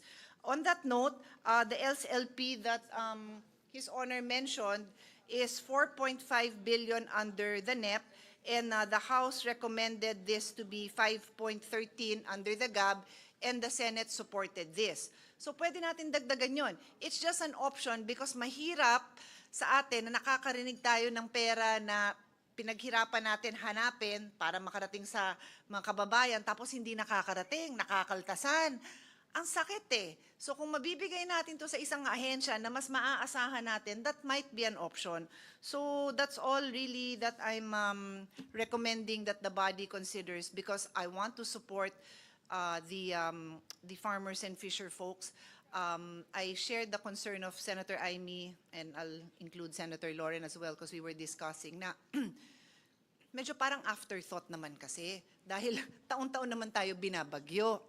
Taon-taon naman na merong another crop na nagkakaroon ng mafia na hindi na maganda ang presyo ng farmers natin. So ba't pa tayo nagulat? Ba't pa hindi pa nasama to sa NEP? So yun lang naman ang mga considerations natin at this point. But I fully support kahit more than 10 billion, maghanap tayo ng pondo, but let's lodge it in an agency that can deliver this properly. That is my suggestion, Mr. Chairman. Thank you. Mr. Chairman. Yeah, with due respect to Senator Cayetano, in the case of Cagayan de Oro, Misamis Oriental, the DA has the expertise more than the DSWD. Because DSWD, AIX, AKAP. But this one is a sector, which are farmers and fisher folks. And the fact that the President was able to go there at the time when they were hit by the shear line and the typhoon in Cagayan de Oro and also Misamis Oriental really says a lot towards our government being able to reach out to our people. And so iba talaga ito eh. That's why it is farmers and fisher folk. DSWD would not have that kind of expertise to be able to know, because the DA has the list of farmers for every province, every city. So therefore, we are asking that in this particular case, let us continue, Senator Pia, because this is a sector that DA is really on top of. If So- I may, yes, in agreement with Representative Rodriguez, there is something called the Registry System for Basic Sectors in Agriculture, the RSBSA, and the Rice Farmers Registry System, which is very comprehensive. Kung minsan hindi na-update, pero ganun pa rin, siya yung foundational database for government agricultural assistance, cash grants, crop insurance, subsidized rice, and mechanization. So kung tutuusin, para sa akin, mas maayos pa nga yung listahan na yan kesa yung mga ginagamit natin sa AKAP at AIX. Yes. Mr. President, just a quick response. I defer to the experts, no? Kasi alam nyo naman yung mga farmers nyo. So sa akin lang naman, it was just a suggestion because clearly there have been issues. So I'm so happy to hear na maayos po sa Cagayan de Oro. I'm truly happy about that. Pero what do we do with those, how many? 65,000 wrong recipients? 58,000. How many? 58,000. 58,000. So what do we do with that? I don't know. That's why I'm just throwing some, if I may just continue. We don't have the data as to So- where, but that was the national figure that was given by COA. So I mean, I defer, no? It's just a suggestion, but I cannot just not consider that 58,000 wrong recipients is okay. It is not okay because that 58,000 could have, I'd rather na nadoble dun sa mga fisher folk and farmers sa Cagayan de Oro, madoble na lang kesa maling recipient, di ba? Kasi sayang din yung nilalagay natin dun sa ibang assistance kung sa ibang programa, mali-mali din ang pag-deliver. So it's just that. It's just a level of frustration that, you know, we work so hard to find the right funding and then it doesn't go to the recipients. Thank you. Mr. Chair? Senator Kiko? Yes. Yeah. Go ahead. I will yield. Mr. Chair, mine kanina was just a suggestion, di ba, na instead of giving out 7,000 one time, I mean, we have typhoons every few months. Farmers, crops, they're destroyed pag nadaanan ng bagyo. And then fisher folks din sila makalabas. Mataas lang, malaki lang ang alon, hindi na kagad pinapayagan ng Philippine Coast Guard. So, we give them 7,000 this month, July, may bagyo na naman na September. My point here, Mr. Chair, is like, why don't we give this, sige, kung DA, let's just give it to DA, or like what Congressman Rodriguez is saying. Pero siguro, baka po pwedeng gawin natin in a form of a livelihood. Para kulang kasi 7,000 at one time, ang bagyo, 3 times, 4 times, tumaas lang yung alon, amihan, habagat, di na makalabas yung fisherman natin. So, siguro mas maganda kung gawin natin ito. I don't know if the good congressman from Cagayan de Oro will agree with me, na hindi in the form of ayuda, kundi parang sustainable livelihood. It's a livelihood. Like they pull their money together in one community, in one fishing village, para makagawa sila ng isang kooperatiba doon, like what DSWD is doing, para may pinagkakitaan sila every time na hindi sila makalabas because may bagyo, may mataas na alon, Mr. Chair. Mr. Chairman, fishing and farming is already a livelihood. And precisely because it's a livelihood, they need already, when there's an emergency, they need to buy fishing nets because it was destroyed, the boats have been dilapidated. So in other words, these are immediate assistance. And therefore, the livelihood that they have, farming is a livelihood. We don't have to reinvent the wheel on what should be the farmers should do, or the fisher folks. And that is why I'm saying that probably let us continue with this and probably just have, make the DA probably be more attuned to really singling out and getting who are really qualified, so that your 58,000 will not follow. But the concept itself is an immediate need for the livelihood of farmers and fisher folks. Thank you, Mr. Chair. Mr. Chair. Thank you. Mr. Chair. Yes, Senator Kiko. No, and just then to add to the points raised earlier by Senator Pia Cayetano, Senator Amy Marcos, on the matter of this being a stopgap measure. It is calamity cash assistance to address a real need, given that bumagsak ang presyo ng palay, hirap ang ating mga magsasaka. But I share the view that this is a short-term stopgap measure. And strategically, we will have to do this every year, considering every year the storms get worse, get more destructive, and the like. And that's why I said this during the hearings, that if this is 10 billion, maybe we should, of course, this is just putting it out there, and hopefully in the future we can get the support of both houses to address this. Why not allocate 5 billion pesos for capacity building of farmers and fisher folk cooperatives? In other words, give the DA the power to manage, to provide developing of co-ops, or allocate another 10 billion for extension service.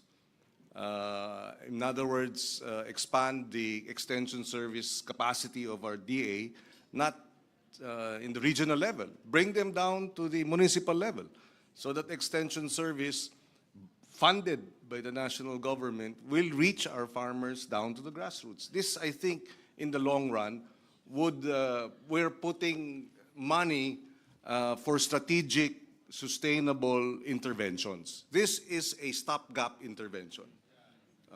But anyway, having said that, it is still needed anyway, but I think if we wish to address the challenges of agriculture in a strategic and sustainable manner, we have to put more money into organizing them, building their capacity, put more money in extension service so that government can be with them in the grassroots, put more money in, yes, mechanization, but what use is mechanization if they're not organized? What use is all the other interventions, drying facility, if they're not organized? And therefore, strategically, we'd like to see that. And yes, the poorest sectors are the farmers and fisher folk. Ang national poverty incidence natin is 16%, but in the sector of farmers and fisher folk, it's 27%. It's pretty much double the poverty incidence in both farming and fishing. And unless we secure our producers, our food will always be expensive. And therefore, well, for the record, Mr. Chairman. Senator Amy? Yes, thank you very much, Chairman Gatchalian. Papayag ba kayo kung i-transfer ang 10 billion mula sa AIX, o di kaya iwanan sa AIX at lagyan lang ng stipulation na para sa farmers yung 10 billion since we cannot find fiscal face? Pwede ba yun? Kasi ang nangyari ngayon, pumasa yung free funeral. Yung free funeral services, papasok sa AIX yun. Walang bagong pondo yun kasi wala ngang pera for the free funerals. So it's a part and parcel of AIX now. So I'm wondering if perhaps you would like to just carve out a 10 billion from the AIX program and identify it strictly for farmers who are facing calamities or are victims of all sorts of natural and man-made calamities. If I may respond po, if the question is with regard to the funding source, I will be able to provide Senator Win with a proposal on where this 10 billion pesos will be carved out. A win-win. So Yes, most definitely. Huwag Yeah, tayong magbabawas ng AIX, yun ba yun? Well, for me, after listening to our esteemed colleagues, and I agree with Senator Pia, the poorest of the poor comes from the agri and fisher folk sector. And ang problema, they're also susceptible to price fluctuations. No? Pag tumaas ang presyo ng palay, susceptible sila doon. Pag bumaba ang presyo ng palay, susceptible sila doon. Walang calamity, pero susceptible sila sa presyo. No? So, and at the same time, susceptible rin sila sa weather disturbances. No? So, it's really, for me, parang it's a very volatile, they live a very volatile life because of the price fluctuations and also the weather disturbances. That's why I can see a specialized program for them because I think yung mga ibang mga kababayan natin hindi ganito na experience nila, no? Price and weather, no? And these things cannot be predicted, no? Maya pakahirap i-predict yung ganito. So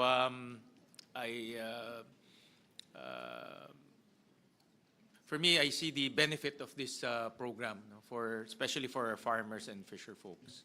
No. Yeah, so Thank you very much, Senwin. And with that, I would like to reiterate my motion to include the 10 billion pesos for the presidential assistance to farmers and fisher folk to the final version of the BICAM. Madam Chair, you did indicate that you had identified a funding source. Can you share it with us? I will be able to give it, these will be derived, actually po, lahat po kasi yon. So I will be able to disaggregate it from 10 billion. It might be a little bit difficult to lay out all of it, but most definitely, I can Happy assure. to wait, but so far, wala pa tayong binabawasan, puros dagdag po. There's the 4 billion under the NFA as proposed in the GAB. That's a Yung huge source. DepEd 29. Not DepEd, definitely. Hindi, may NFA po. bawas na yung DepEd sa version natin, di ba? But that's definitely not going to be the source sige. for the 10 billion. It's the 4.5 billion in the NFA. Kasi po we placed that initially in the HGAB. However, given that there's no enabling law to facilitate that, that can be a big source. for one is I see the flood control projects. That's definitely the source. We also saw. I'm sure you're all in receipt of the statement of the Public Works requesting that their budgets be restored. Yeah. They've just put it out, Yeah, I think. yeah, I saw that. So, and also inefficient utilization of funds from various agencies. As we go along, we'll see those also. I can guarantee for rest assured that we will be able to not carve out, we have already identified a funding source for the 10 billion under PAF. So with that, I reiterate my motion to include the 10 billion pesos for the presidential assistance to farmers and fisher folk in the final BICAM report. If that is the case, Mr. Chair, then I move to approve to be included the presidential assistance to farmers and fisher folks. Thank you, Senator Second. Erwin, and duly seconded by our colleagues. Thank you, Senator Kiko. In fairness to Senator Kiko, he studied this very carefully and recommended it to the committee. So the motion is approved. Thank you very much. Thank you Madam very Chair. much to our colleagues in the Senate and to Senator Kiko Pangilinan for helping us as well craft this particular program. Madam Chair, but before we go to the other item, Okay. may I tanong would like lang ako. to Because this will be a presidential assistance for farmers and fisher folks. May provision po yung Senado na bawal ang politiko magbigay ng ayuda. Kasama po ba ito or may provision kayo na except the president? Kasi ang sabi ni Congressman Robos, ang presidente mismong namimigay, yan ang pinaka-numero unong politiko po natin. And we were there. Harmonize the intention of this program with the special provision, but that's a good point. Yeah, we'll harmonize it. Yeah, thank you, Mr. Chair. Kasi baka ma-miss out natin po ito. Napaka-importante po ito. See, this is symbolic when the President gives this aid to our farmers and fisher folks. We'll harmonize the program with the special provision. Yes, Senator Pia? Yeah, Mr. Chairman, I just want to put on record that I was messaging Secretary Rex Gatchalian of DSWD regarding my idea that DSWD might be able to assist. And he said there's already a precedent for that, wherein they have assisted DA, and the list of farmers and fishermen were given to them and they would do the payout. So just to put it on record, and perhaps Senator Kiko can just relay this to the Secretary, that if it is an efficient way in some other areas, then why not? So just to put it out there. Thank you. Yes, we will relay the same, Senator Pia, to Secretary Kiko. Madam Chair, Very short lang to. Representative Javi Benitez. I'd just like to share because coming from the province of Negros Occidental, we're facing a perfect storm. Na may low, poor cane quality, mababa yung prices po namin. We've been hit by the calamity. So I hope na hindi lang sa palay farmers but dito rin po sa ating mga sugar farmers. At hindi natin pwedeng sabihin na they can do other things because they've been doing this for many years. So kailangan po nila yun. So I hope na makonsider din po ng not only legislative but even the executive for sugarcane farmers. Yeah, Yes, thank you. I understand the amount, the assistance is for all, not just rice farmers, in farmers and fisher folk, precisely because lahat tinamaan ng bagyo, apart from yung bagsak ng palay prices. Thank you very much. May I now move to the next topic? So this is with regard to the farm-to-market roads. In the House version, the total for FMRs was 32 billion pesos, and we would like again to once again appeal to our colleagues in the Senate to restore the 32 billion pesos for farm-to-market roads. Mr. Chairman, may I? The Chair. Okay, May I just second the motion because this is an affirmative action for our poor farmers and people at the areas of our far-flung barangays. The highways are okay. Mostly those who will use them are those in the cities and municipalities.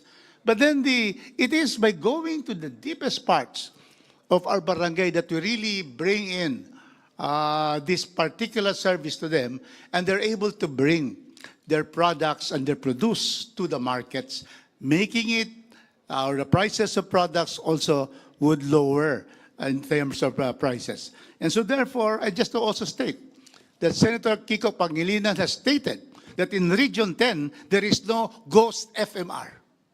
And I think mostly all over the country, there are no ghost FMR because it is shown to the people and brought to the people in the countryside. So we'd like to ask that we are able to have the 32 billion and make sure that our farmers, our people in the far-flung barangays will have the benefit of good roads. Thank you, Mr. Chairman. Representative, my apologies, Sen Kiko po, or Representative Marcos Zamora? Yes, just a rejoinder, Madam Chair. The increase of the proposed increase for the farm-to-market roads is recognized being the most cost-effective intervention to address food prices and food security. In fact, studies and DA field data consistently show that poor farm access increases transport cost by 20 to 40% and leads to post-harvest losses of up to 30%, especially for rice, vegetable, and high-value crops. While we understand, Madam Chair, Mr. Chair, that there are FMR projects that are under deeper evaluation, investigation, or show how low utilization, largely due to implementation capacity constraints. But I believe that these are isolated cases and should not be used to penalize an entire program that directly supports over 10 million Filipino farmers. And to correct this response is to strengthen oversight and implementation and not to reduce funding. And so we appeal, I join the other members in appealing to maintain the proposal of 32 billion, Mr. Chair. Representative Alan T. Thank you, Madam Chair. Based on the Department of Agriculture's data, 61,000 kilometers of farm-to-market roads are still unpaved. With the 32.6 billion farm-to-market roads, it will only able to construct at base price of 15 million per kilometer, around 2,175 kilometers. So we are still far away from 61,000 kilometers that are unpaved road. Thank you, Mr. Chairman. Thank you. Senator Kiko? Yes. May I respond? When we received when we were hearing the DA budget, there were a lot of discussions about the farm-to-market road programs, and it was in the background, in the backdrop of the flood control scandal, and therefore we were very mindful. And again, the 32 billion from the House was not part of the NEP. But that's also because there was an instruction on the part of the President to remove the amounts from the flood control project and then have it distributed. I think that's the reason why there was a jump to 32 billion. Our concern then was that it was a lump sum amount, an additional 16. Because we were already in the discussion with the chairman, we needed coordinates for the projects. And when we received the additional amount, there were no coordinates yet. And therefore, in that context, we felt it best to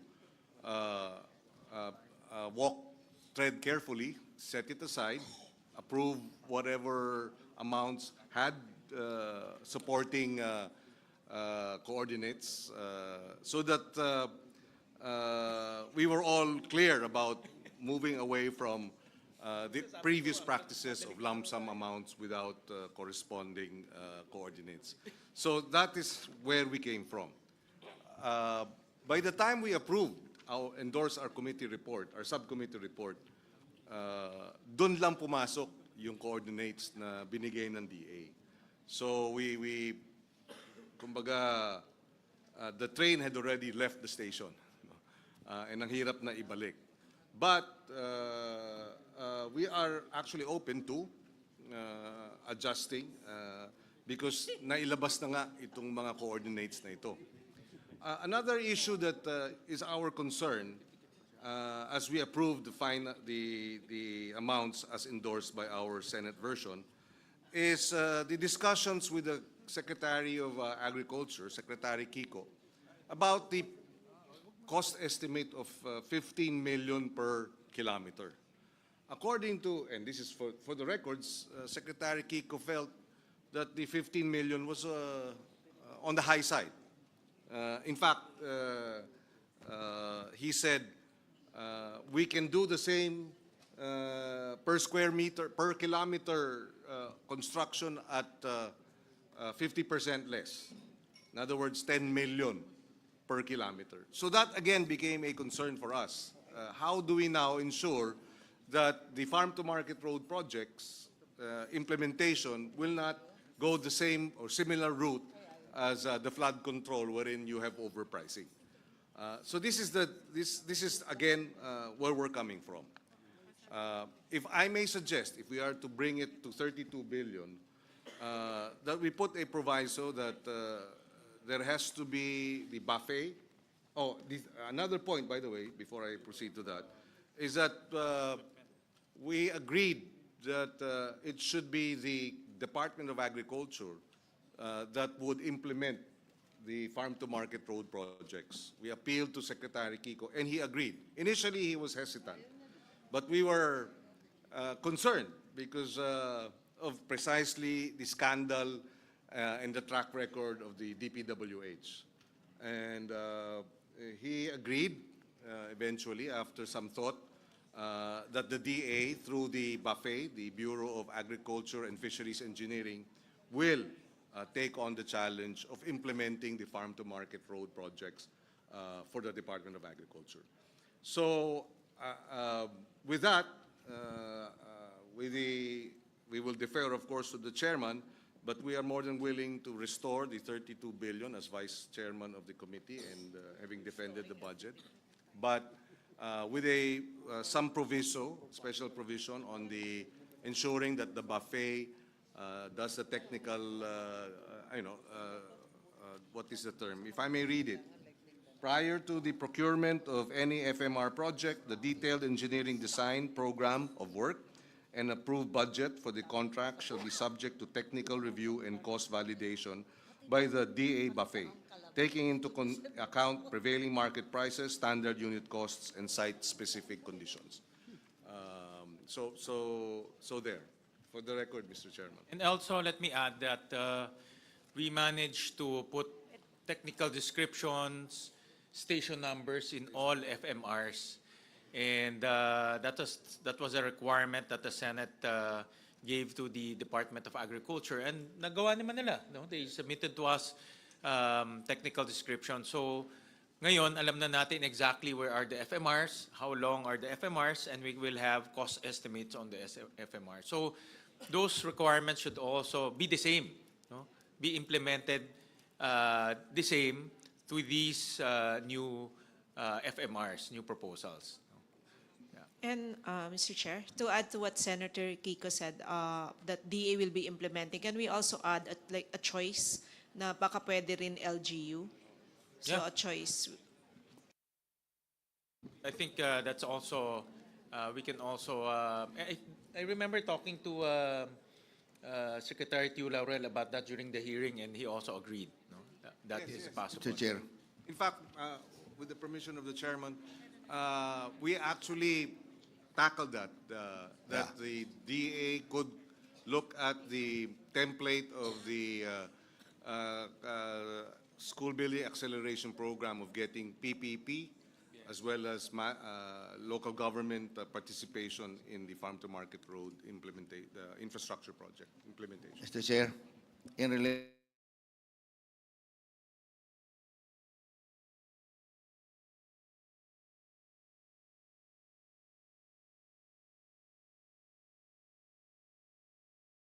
to that LGU, maganda po yung tinatawag nilang DUPA. Yung LGU has control on the sand and gravel. And on the concreting, remember, concreting, kung hindi man yan wide road, usually farm-to-market road, 6 meters lang yan tama naman yung costing. Pwede mo na yung bawasan. Kasi ang LGU may control sa sand and gravel. And they can always issue a gratuitous permit to the municipality or the barangay that requires the farm-to-market roads.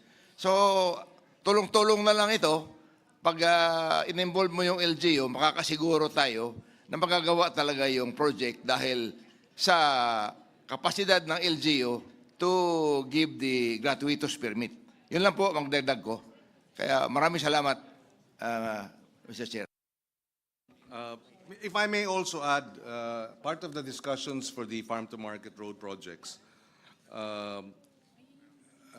and our defense of the DA budget in the Senate is that we requested the DA to have a dashboard, digital dashboard, wherein the list of the annex of farm-to-market road projects with coordinates will be uploaded on the online dashboard so that there is transparency. So we believe the 32 billion should likewise be subjected to that transparency, how do you call it, exercise and part of the program for transparency of the DA projects.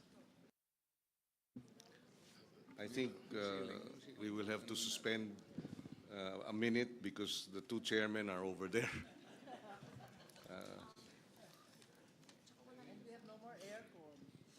And the aircon is no longer functioning. Pinasara ata ni Senator Legarda. Meeting suspended.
meeting. Yung section 10, wala kang hard copy. We actually included safeguards in the Senate version that will make sure that the technical descriptions are there so that we can totally eliminate the possibility of ghost farm-to-market roads. So meron ho yan. And on top of that, Senator And in Kiko? addition, Mr. Chairman, we provided that the repair, the rehabilitation, construction of the FMRs must be in accordance with the National FMR Network Plan. In other words, dati kasi ang sinasabi ng Department of Agriculture, kahit na hindi kasama sa network plan, ay naglalagay ng farm-to-market road. So that too will be limited to construction consistent with or in accordance with the National FMR Network Plan of 2023 to 2028. Mr. Chair, may observation lang ako dyan. Kasi minsan yung mga taga-Department of Agriculture, hindi talaga nila pinapasyalan yung mga areas. Katulad po sa Samar, hindi nila alam kung saan yung mga farm-to-market roads doon. Kaya kailangan talaga aralin ito kung nasaan. Nasa libro lang nila yung listahan ng farm-to-market roads, pero sa totoo hindi nila pinupuntahan. In-interpolate ko po yung in-charge po doon at hindi nga niya alam. Well, we will have to ensure that the DA submits, because we're also, Mr. Chairman, we will also ask for the annexes. The coordinates should be included as part of the annexes of the GAA. So, kinakailangan maliwanag at determined. At we were assured naman by Secretary Kiko that he will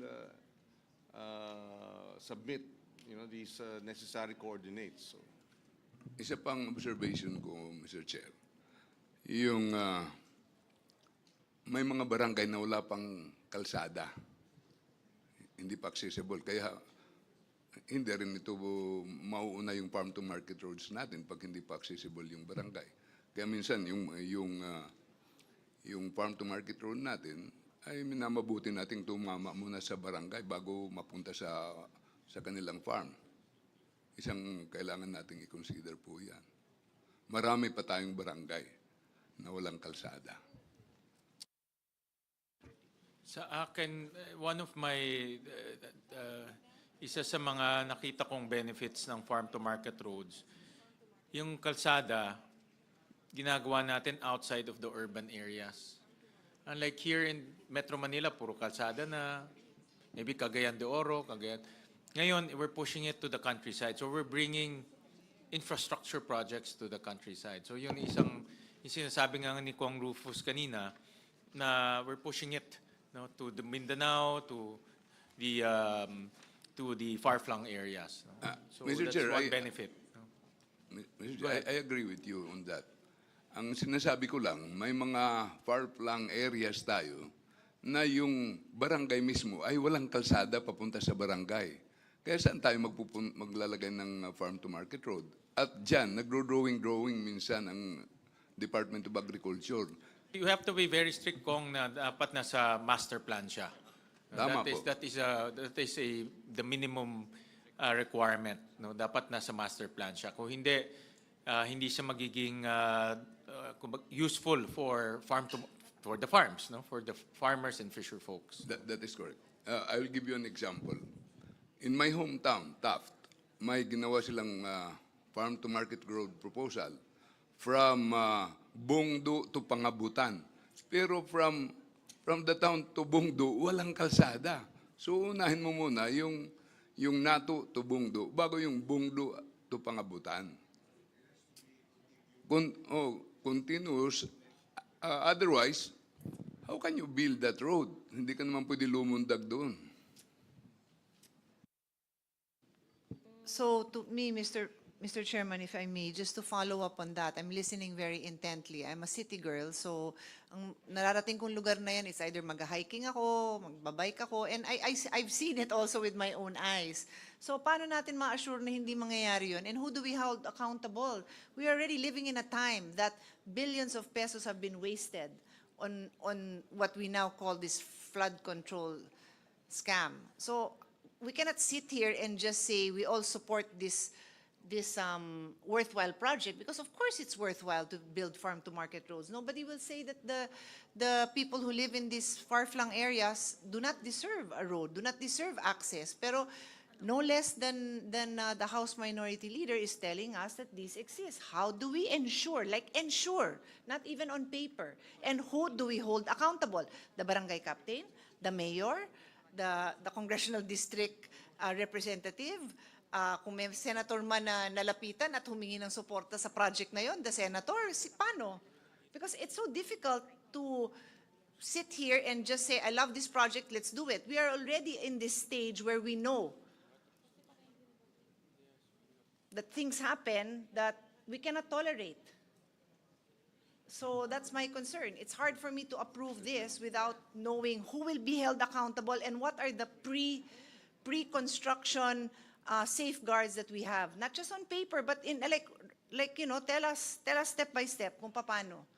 Because we are accountable to the Filipino people, Mr. Chairman. Mr. Chair. Yes, Mr. Chair. go ahead, Senator Yes. Lauren. Because I come from an agricultural province, I believe in assistance to fisher folks and farmers, farm-to-market roads and all that. So conceptually, of course, we support. However, I understand and support as well the concern of my colleague, Senator Pia, was the 16 billion in the NEP and the 32 billion in the requested amount actually studied? Is there a master plan? It's not just pachi-paching FMR like how it's always been. Is this an allocable of a district? Was this cleared by the Office of the Secretary? Can you give us the opportunity to please clear with the Secretary? Does he actually have the list of all of this? Because the NEP was only 16 billion. And half of our colleagues here are quite in the dark whether the farm-to-market roads will actually service or serve the agricultural areas. Don't get me wrong, I am in full support of areas leading to production areas, especially sa amin, talagang may ibang mga hindi madadaanan, habal-habal lang or by foot, lalo na sa mga katutubo. But I'm not certain how the FMRs came about. And my second question and concern is, how much is 1 meter and 1 kilometer of an FMR? Because in our hearings, some people said 15, the others said 10 million. Especially as we receive now a statement from the Public Works Department, assuming it's DPWH that will implement the FMR, that the cost of materials is being brought back to the overpriced cost. So that is a great concern for this representation and my colleagues here, because we will be budgeting for a 16 billion and a double 32 billion allocation, and the cost of materials have been brought back to what everybody agreed was an overpriced amount. I just read it. There's already a statement. I So read I'm the worried statement. about that. I read the statement also, Senator Lauren, and this is an offshoot of our hearings. Remember, with the DPWH, they actually lowered down the cost of materials price. No? They call it the CMPD cost, construction materials price data. So binabaan ho nila yan, and yun yung kanilang pinublish. In fact, that's the price that they are using right now for all construction projects by DPWH. So binabaan ho nila yon. Mr. Chair, if I may. Yes. Tungkol po sa statement ko kanina, yung farm-to-market road na binigay kong example ay na-resolve na yan sa ginawa ninyong coordinates. Kaya ang sinasabi ko lang, ituloy natin yung mga coordinates na yan sa implementation at magkaroon talaga ng magandang master planning sa ating farm-to-market roads. Thank you, Senator. Yeah, Kiko. Yes, may I just respond to the points raised by Senators Cayetano and Legarda?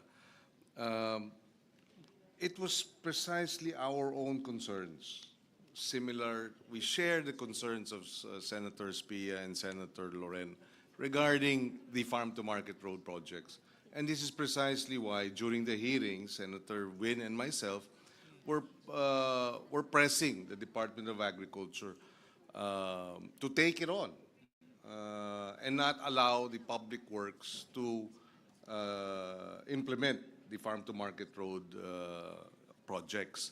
And after some thought, Secretary Kiko Laurel agreed that the buffet and the Department of Agriculture will take on the implementation of the farm-to-market road infrastructure projects, consistent with the farm-to-market road national master plan. Also, we had discussions on overpricing. This too is on record. We expressed our concerns as to whether or not 15 million per kilometer is overpriced. And Secretary Kiko Laurel said he qualified it. If it were plain, patag, sabi niya, kaya ng 10 million per kilometer kapag patag. So he qualified it. Na medyo mataas, nasa high side yung 15 million per kilometer kung patag ang pinag-uusapan. So of course, there will be magkakaroon ng variation kung hindi patag. Yes. So just to point out that we were also concerned about overpricing. And therefore, and as a result of the discussions, we required that there will be coordinates so that there are, it is clear where the farm-to-market road project will be implemented. It was also made clear that there will be a dashboard so that all these projects will be uploaded. It was also made clear that they will implement a hybrid form of project implementation that would include private sector, PPP, or the local government, similar to the experience with the classroom acceleration program. And therefore, hindi na public works ang magpapatupad nito. So we took all of that into consideration. And so who will be accountable? The DA will be accountable. They will be accountable for the implementation. And therefore, if there are any, anomalies or irregularities, then we know who to hold accountable for the implementation. Mr. Chair, please. Thank you for that. Yes. Yeah, sorry. Yes. Alam po ninyo, hindi ito bago, no? Dahil alam na natin na dati-rati ang FMR talagang ini-implement ng DA. Palpak ang pangyayari nun, hindi magawa-gawa. Ang nangyari, nalipat na sa DPWH. Ngayon, pilit nating linilipat na naman sa DA. Pabalik-balik lang to. Nakakatawa itong ginagawa natin. Samantalang, ang totoo, yung buffet na pinagmamalaki natin, nagagastos ng 32 billion, 62. At ang sinasabi ni Repti, lampas na 3,500 kilometers dito sa 32 billion, 62. Ang tao dito, 65 katao lamang. Permanent warm bodies po nila, 65. 5 lang yung engineering division.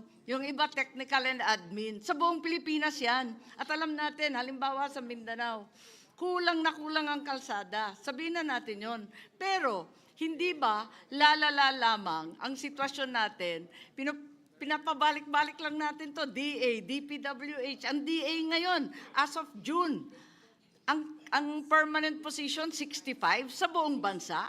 Seryoso ba tayo?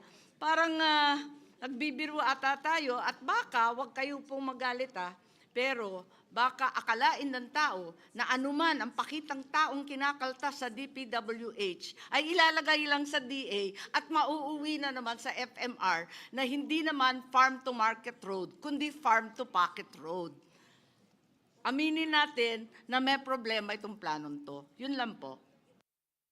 Well, if I may, Mr. Chair, I share the concern of Senator Amy Marcos, but I'd like to think the current Secretary, Kiko Laurel, will not take on this challenge unless he has thought about it. He was hesitant, that's correct. But, and he said, after some thought, I think a week later, after reflection, he said he will take on the job. And I will give the Secretary the benefit of the doubt.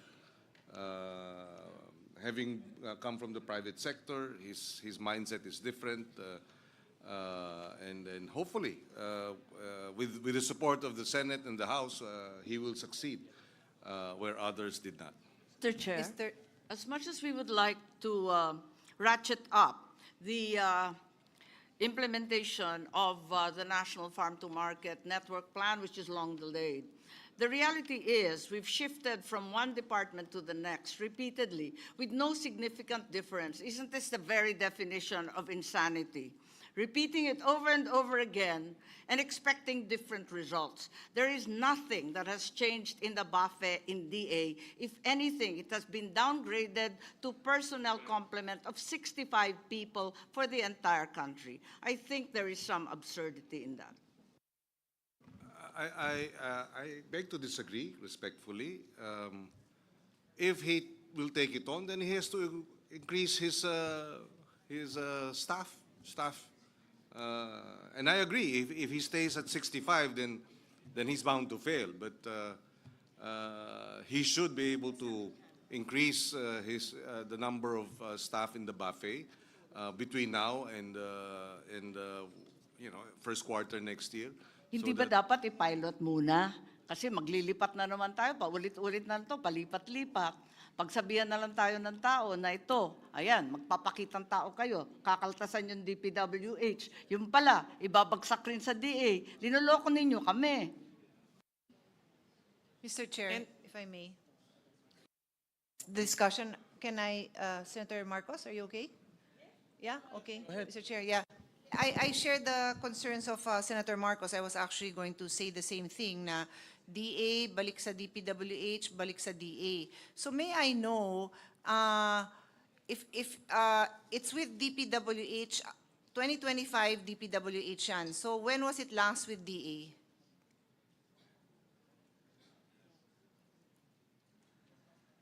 Uh, 2014, 2013?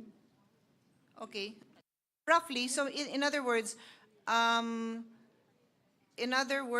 it's been with DPWH for like 10 years?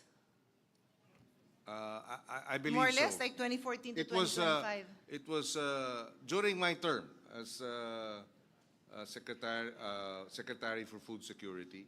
President Aquino took it from the Department of Agriculture and placed it with the Public Works, and it was I and Secretary Babe Sixon then of the Public Works Department. We both worked together to implement the Farm to Market Road infrastructure projects. And can His Honor confirm that during this time, during the latest examination of these flood control related, or in other words, corruption driven construction, this includes these farm-to-market roads? I'm sorry? Can His Honor confirm that these farm-to-market roads were also subject to overpricing, ghost projects? Because off the record, when I was asking His Honor, you said something, you said to the effect, yes, and that is why it's going to be given now to DA. That's correct, no? Yes, yes. Yes. So, in that is other correct. words, In fact, the DA is currently undertaking a inventory of the farm-to-market road projects and have identified a number of ghost projects in Mindanao, but they are still doing their inventory. so sadly, Mr. Chairman, if there are like these third-party contractors, baka sila din ang magbid sa DA. So I'm just putting that out there. These things can happen. And obviously, complicit there would probably be some local officials who would also have already participated in this kind of anomalous transactions. So that would be the concern, to allow DA to step into this project na hinay-hinay lang. And that's why I support Senator Marcos' recommendation that it be a pilot project. So there's already 16 billion in the NEP. Why would you double it at the time that you're transferring the project to a new agency? It doesn't make sense. With all humility, with the agencies that I've handled, when it's a new project or if they're changing direction, we start small so that we have less errors. And it's not as if it's in our face that these kind of problems exist with these kind of projects. So parang, sorry, but it's so difficult for me to support this with all those factors. I'm willing to give DA the benefit of the doubt, but not with another 16 billion pesos, Mr. Chairman. So that is my position right now, with all due respect to all the far-flung areas that deserve farm-to-market roads. They deserve it. But it is not their fault, and ayokong yung kawawang mayor dyan, barangay captain, madamay pa sa ganitong kalokohan na wala silang kamalay-malay, Mr. Chairman. So, Mr. Well, Chair. one minute suspension.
Bicam.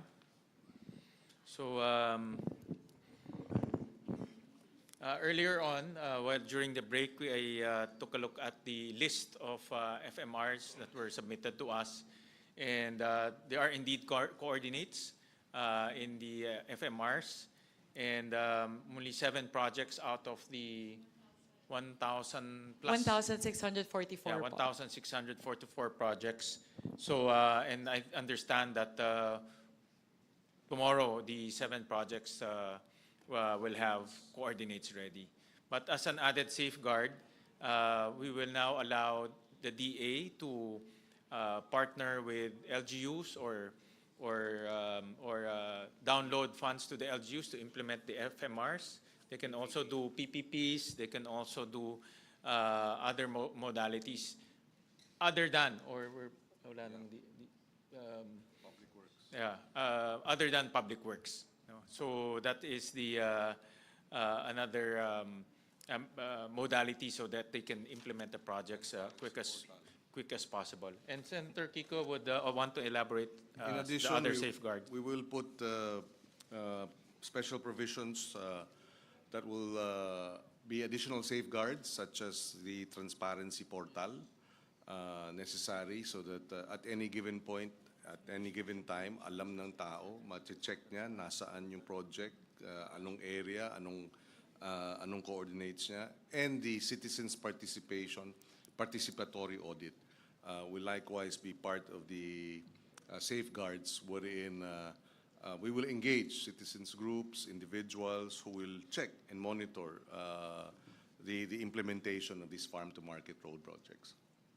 If I may add po, so looking at the utilization rate for the implementation of the farm-to-market roads in fiscal year 2025, out of the items that have been tagged as ready for release, 83% of those projects have already been implemented. So I believe for the budget for 2025, the DA is on track. I think po nagkaroon lang ng halt ng bidding, kaya po na hindi nila na-implement yung remaining 17%. But I believe given the current performance of DA in terms of implementing the farm-to-market roads for fiscal year 2025, we will be able to implement it well for 2026. Of course, given the 4 modalities that can be utilized to work on these farm-to-market roads, as mentioned by Senwin, that would be DA, DPWH, LGUs, and PPPs. That would definitely accelerate the implementation of farm-to-market roads. So with the safeguards in place, we are confident that we will be able to implement the 33 billion rather that is proposed for farm-to-market roads in fiscal year 2026. Mr. Chair, sorry, but Your Honors, when I asked a while ago, the chairman of the budget for DA said that 2025, it is DPWH that's still implementing for 2025. Her Honor is referring to DA. So what do I not understand? Oh, yeah. So for 2025 po, yes, that is correct. The current implementation, the 83%, is DPWH. is DPWH. Yes, okay. So therefore, my concern is still stands that walang record si DA on their ability to implement, added to the facts raised by Senator Marcos that they have 3 engineers. So that you know what I mean? Like, I Yes. appreciate the numbers you're giving me, but that's DPWH, not DA. So we're transferring it now to DA, giving them an additional budget to work with, and they have no experience except from 10, 11 years ago. I'm just putting that on record. That is the concern that I have, in as much as I super want to support countryside development. Thank you, Yun lang, Sen. Mr. President. With that po, we are actually expanding the modes, the modalities that can be utilized. So apart from just DPWH, as it currently stands now, there would be DA and LGUs and the PPPs. So if DPWH is able to perform at 83%, hopefully with all of the 4 modalities, they would be able to easily hit the 100% target for 2026. But I understand the concern po. It's really, DA has to beef up their manpower, especially for BAFE. Mukha po talagang short they're very short-staffed to be able to implement all of these. But we'll take a note. Actually, po, there's a 1% administrative cost, and I believe that is, they requested for that, so they would have more validators, more inspectors within their engineering department. So that should help address the concern with regard to manpower. Senator Kiko. Yes, if I may also add an additional special provision, another safeguard, validation of project costs prior to the procurement of any FMR project, the detailed engineering design, program of work, and approved budget for the contract shall be subject to technical review and cost validation by the DA BAFE, taking into account prevailing market prices, standard unit costs, and site specific conditions. So that too will be an additional safeguard in terms of ensuring that we are able to safeguard on overpricing of the infrastructure project, the farm-to-market road. Related to that po, because currently, in the new way that we are tagging the farm-to-market road projects, there are coordinates that mark the start and the end of the projects. The only danger there is once you have a reduced cost, ideally, you would be able to translate that to a longer road than what was initially programmed. So perhaps the proposal is for us to be able to put in a special provision also under the FMR that allows us to utilize whichever savings to augment the farm-to-market roads. Para lang po, kasi baka po makuha, kasi may clear start and clear end kasi yung kalsada na nakalagay ngayon. So hindi po basta-basta na pwedeng habaan lang kung meron pong savings. So that's something that we're proposing to be added as well, if in relation to recalibrating the prices. Mr. Chair? Mr. Chair, yes. Senator Amy first, then Senator Lauren. Yes, sorry. Hindi ko alam kung ano pang mga safeguards ang mailalagay. Hindi tayo nagkulang sa paglagay ng budget nung nakaraang budget ng GAA 2025, kung maalala ninyo, para sa FMR, 23 billion po ang naka-appropriate.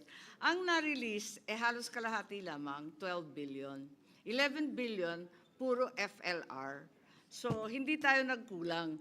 Ang problema, kahit ano pang halaga ang ilalagay natin, kapag in FLR, ang halos kalahati, lokohan na rin to. Kaya, anong safeguard? Kanina, sinabi nyo, magse-safeguard.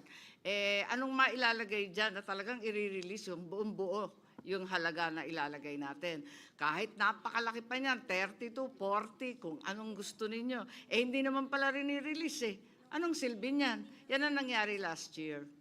Yun lang.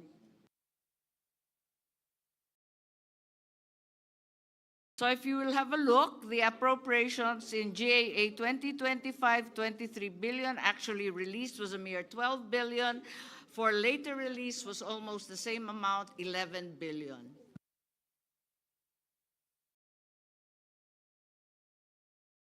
Mr.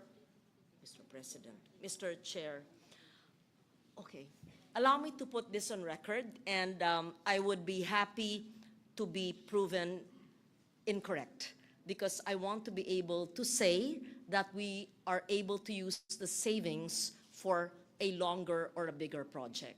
However, in my understanding, we cannot use the savings for a project which is a line item in the GAA for a longer road or perhaps a taller building or a bigger room, because that is the line item in the GAA. And so the savings will have to either return to Treasury or second, be put together, and that can be a fund where you still have to go to the Office of the President for approval, whether it will be for an extension of the road project or another line item. For example, if it is a 1 kilometer road and it was bid for X amount, pero nakatipid, magaling yung district engineer at yung congressman hindi tatanggap ng anuman. So my savings, can that be used for a longer road? The answer, to my knowledge and in my experience, is it cannot be used because it was not appropriated in the General Appropriations Act because the road was only 1 kilometer. I put that on the table, Mr. Chair, because that is the concern of everybody. That is in light of the Public Works statement we just read tonight, which Senator Pia and all of us are concerned about, because the ask is to put it back into the overpriced amount, which we have been discussing day and night for several months. So it's back there. However, the DPWH says that they will take care of it in the implementation. Okay, so we trust the DPWH or the DA or any agency of government that will implement it. So the question is, what is the incentive so that there will be savings? Can the savings be used to lengthen the project? The answer is, to my mind, and I would be happy to be wrong, the answer is no. It can be used if you will seek OP approval for the extension of the project. So, special provision. We'll have to answer that. Yes. It will become My law. lawyer will answer me. Yes. Very good. In Okay, answer to yes. Senator Lawrence's concern, it will be perfectly legal if it will be in the special provision. Because the special provision is also law part of the GAA. So that can be done. And that is why it's really, if it is special provision, it is part of the law. That savings will be used to extend and giving help to our farmers and far-flung area residents. Yeah. Thank you for that. That is the reason why I put it on the table, because it is very important. If we did not discuss it, and that's what we call the elephant in the room, then the savings would have to revert to Treasury, or you would have to seek OP approval for every movement, and that would be arduous and inefficient. However, if my dear lawyer will attest to the fact that a special provision is in order and can be done, then that is good. So that would be for a DA, DPWH, DepEd, DOH project, whichever, yes. Having said that, Mr. President, so I just wanted to put that on the table. I thank Congressman Rufus Rodriguez for this. Coming from a province that is agricultural, as I said, I support the farmers, the fisher folks. Of course, we need so much farm-to-market roads. Napansin ko lang po, 16B ang nasa NEP. So the 16B, I assume that pinag-aralan ito ng DA. But the 16B that the body wishes to add to make up the 32B, I am not certain if this additional 16 billion of farm-to-market roads will comply with what the DBM has been saying in all our hearings. Sabi ng DBM, kailangan daw ng TRIP, yung 3-year rolling program. You know that. Even for a single National Museum building, which is multi-year, they did not fund kasi wala raw TRIP. So I just put that on the table again because the 16B appears in the GAB. And assuming the BICAM will allow it, it is not compliant with what the DBM claims is a requirement for all projects. Second, did it have a feasibility study or an SB resolution, which among senators we regarded as requirements for any infrastructure project? RDC approval, siguro hindi naman, kasi RDC approval, it's either or, SB Reso, LGU Reso, or RDC approval. Now, is it shovel-ready? I hope that the 16B initially is shovel-ready kasi pinag-isipan niya ng DA eh. Pero yung 16B na bago, hindi ko alam. So, I am not against farm-to-market roads. Ako po ay sumasang-ayon na kailangan tulungan ng ating mga magsasaka. Sa kabundukan namin, habal-habal lang, minsan tinatahak ang mahirap na mga nalandas paakyat sa bundok. So kailangan. Sinasabi ko lang po ito sa mga requirements na pinag-usapan namin sa Senado at nanguna dyan si Senator Lacson na sumang-ayon tayong lahat. So I feel it is incumbent upon me, Mr. Chair, to put this on the table. At the end of the day, I will defer to the wisdom of the chair. Thank you. Madam Chair, just an answer. Under Article 6 of the Legislative Department, precisely, Section 24 provides for original exclusivity of the House of Representatives on all appropriations. These requirements by other agencies, it is the ultimate wisdom and policy of the House of Representatives that of the 255.5 billion flood control that were stricken off, we put the 16 billion to our farm to market because the President said education, health, and agriculture. So there is therefore the source of the fund.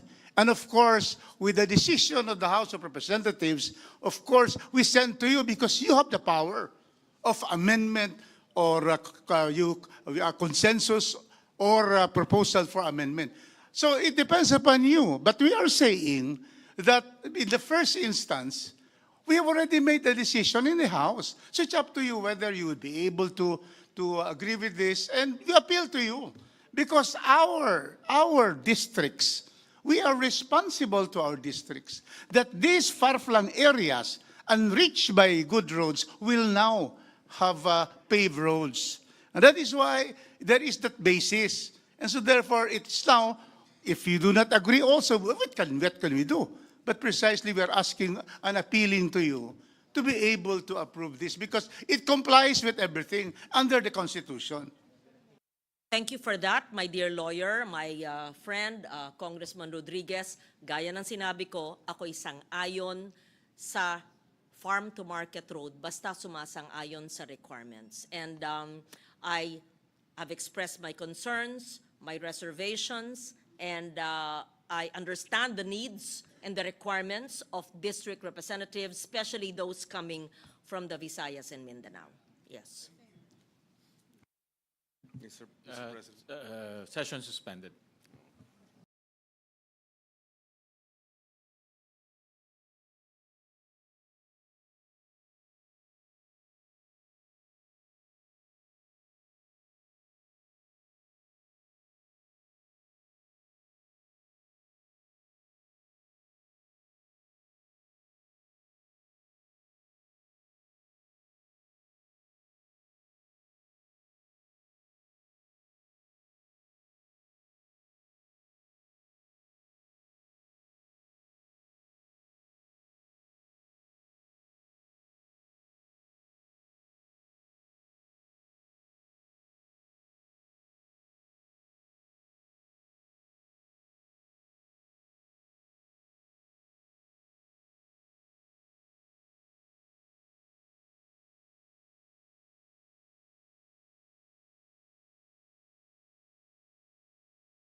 BICAM, and I think we have discussed this matter quite lengthily. Yes, Kong. Point. The panel, Senate panel, was using Section 70, authority to use savings. No, it is Section 81 on the general provisions. Let me read now. It is augmentation, not use of savings. And what is Section 81? Rules on augmentation. Augmentation is the act of the constitutional officers authorized to use savings in the respective appropriations in this act to cover a deficiency in any existing item of appropriation within the respective offices, and deficiency in an item of appropriation may result from, number one, unforeseen modifications or adjustments in the program. B, reassessment in the use, prioritization, and distribution of resources. And here is the most important provision. An item of appropriation shall pertain in the amount appropriated for an activity or project authorized by this act. And here is the clincher. The particulars of the expenditures to be funded from saving should be within the scope of or covered by an existing activity or project. So we use Section 81 on this, not on Section 79 on the authority to use savings, which the President and the Senate President and all the heads of offices are the ones entitled. So this is the rules of augmentation under general provision. I maintain that under this provision, if there's any saving, it talks about savings. Augmentation is the act of the constitutional officers authorized to use savings. You see? So therefore, this can be done by the DA and also by the project itself, especially if there is also a special provision. Because special provision, because it will pertain now to these farm-to-market roads, you see. So there's a support already in the general provisions, rules of augmentation. So I submit that this is really legal and this can be done. We just request a special provision because we are talking of FMR. This is general already. It is already a basis for a special provision. Thank you, Mr. Chairman.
We would appreciate the actual language from a legal guru like yourself, a legal luminary. So, Kong Rufus, if you can help the committee craft that language, and we would really appreciate it. And then we can also have something to hold on and study. Thank you, Mr. Chairman. We'll do that, Mr. Chairman. Okay. We will defer, Senwin, to our Chairman of Constitutional Amendment. Correct, So, yeah. our legal We also luminary have in the our House.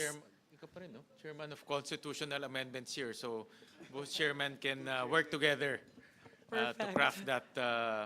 craft that provision. I'm a little bit younger than Congressman Rodriguez, so I will defer to him. All right. So again, let me reiterate. We've mentioned safeguards to implement infrastructure projects this time in this budget, making sure that the budgets are lined item in the budget, together with technical descriptions, station numbers, and we made sure that all of these projects are identifiable. No? And that includes farm-to-market roads. No? And Senator Kiko also provided more safeguards. Number one, for LGUs to implement PPP, also uploading the technical description through a dashboard. I saw that special provision.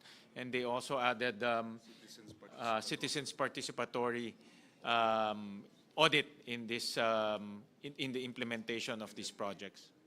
Validation of project costs. And the validation of project costs. So all of these will be embedded in the General Appropriations Bill.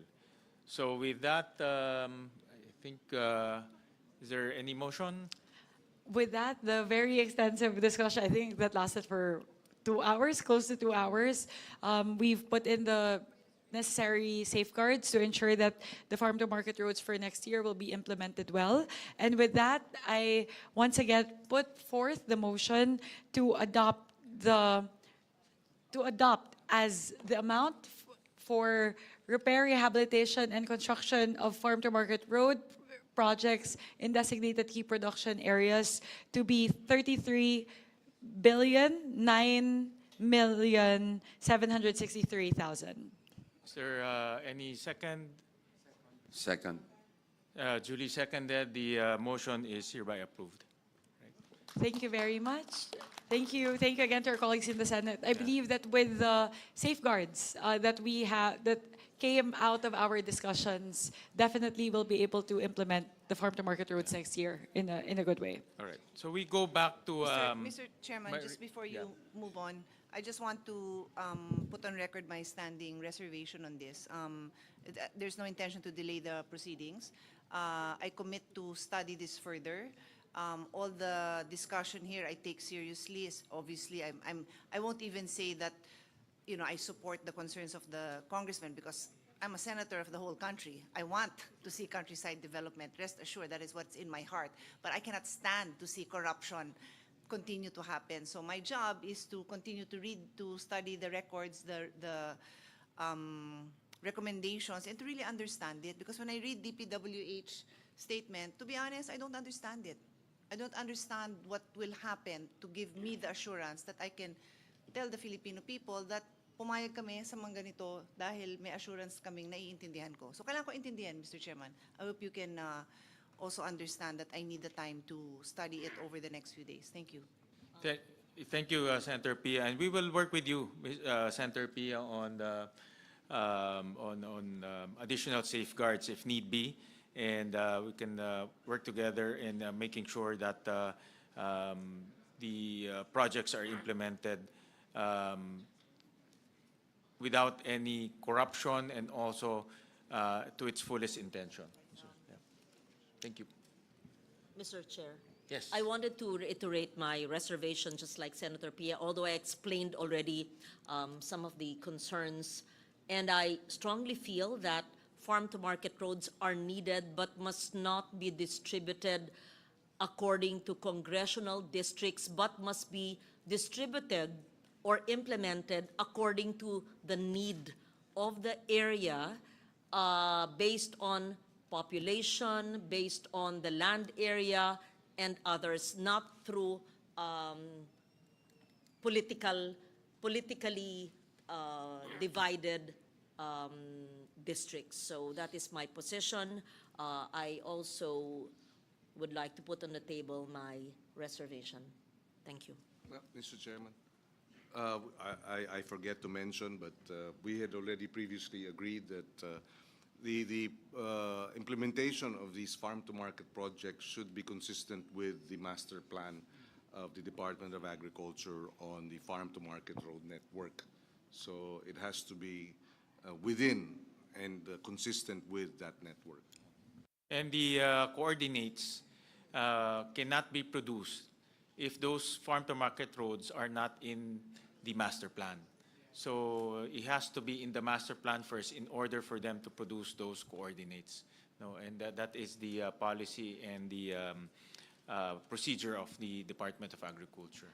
We'd just like to manifest, so we'll push DA to actually do a more extensive job in developing the master plan. A lot of like the furthest areas are actually not included in the master plan. So kailangan lang po, mas paigtingin lang nila yung punta talaga sila sa mga dulo ng iba't ibang mga lugar para po talaga pag plinot po nila yung master plan, sigurado po lahat ng mga gida areas saan po talaga kailangan yung farm-to-market roads kasama po sa master plan. So just a manifestation po.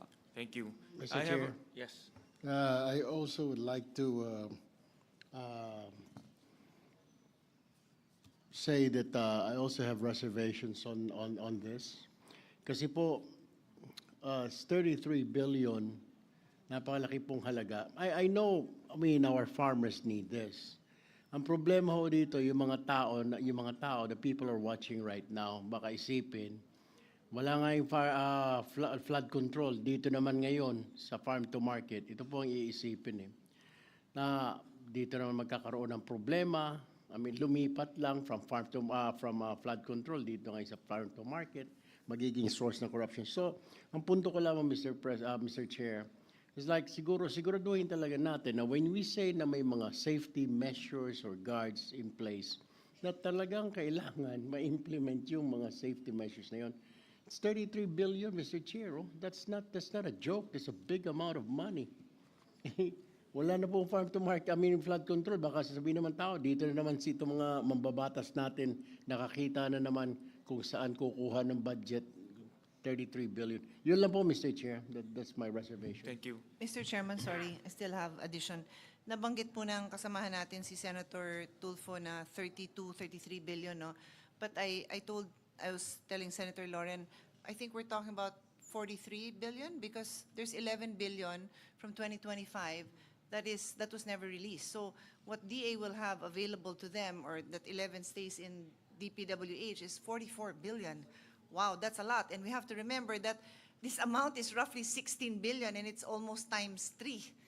Kasi times 3 is 48. So it's a lot of money that will now be going to farm-to-market roads. And I'm a little bit surprised to hear that it did develop pa yung master plan. So yes, gusto ko talaga lahat nung geographically isolated areas are covered, but if hindi pa yan updated, kawawa naman, no? Kawawa naman. I mean, I agree with you na dapat i-develop at i-update nila. It's already validated, Sen. Pia. We're just saying that some of the roads that are actually the most far-flung are not yet part of the master plan. So kulang lang po. But that's what I mean. So that's a problem. It's already extensive po. But the tendency po kasi is they're able to first validate those that are closest and the most connected to the markets, to the centers. So meron na po. But it just needs to be totally lahat na i-expand lang po. Yes. Tama naman yung gusto nyo. Nagugulat lang ako na hindi pa talaga ganon, and then ganito na yung binubuhos natin na pera. So, and then my last point, Mr. President, is Mr. Chairman, when you say in accordance with the master plan, does that include some kind of prioritization? Because if the priority is rice self-sufficiency, then if I look at it, will I see that the areas being prioritized are areas that are heavy into rice as opposed to other products? I would just like to know, and I don't need to know it now, but I would like to be able to study it so that I can give my support, because as of now I have my reservations. Thank you. Well, two things. The President just launched the infrastructure transparency portal that covers all types of infrastructure, including farm-to-market roads, school buildings, irrigation projects. So yung sumbong sa Pangulo ngayon, in-expand niya. No? So pwede nang magsumbong ngayon para sa iba't ibang mga proyekto kasama pong farm-to-market roads. And then number two, since this is an open BICAM, naririnig tayo lahat ng taong bayan kung ano yung ating pinopropose sa budget. So, ibig sabihin, alam nila na merong ganitong farm-to-market road. At pangalawa, ipapublish rin natin to sa website one by one, together with the coordinates. So, sa mga kababayan natin na nanonood, sa Cagayan de Oro, sa Bataan, sa Camiguin, alam nila ngayon na may farm-to-market road na ginagawa sa buong Pilipinas. So, masusundan na nila ngayon. No? So, hindi ito yung tinatawag na insertion na hindi nila alam. No, ngayon, nasusundan na lahat. So, with that... If I may likewise add, the DA actually has an administrative order which provides the criteria for validating farm-to-market road projects. The farm FMR serves a road influence area. It's part of a connected road network system. It's linked to an all-weather road of equal or higher quality and the like. So we will also make sure, by way of oversight, that these are being followed. And both houses should endeavor to make sure that this is the case. And Senator Kiko is the chairman of the Agriculture Committee.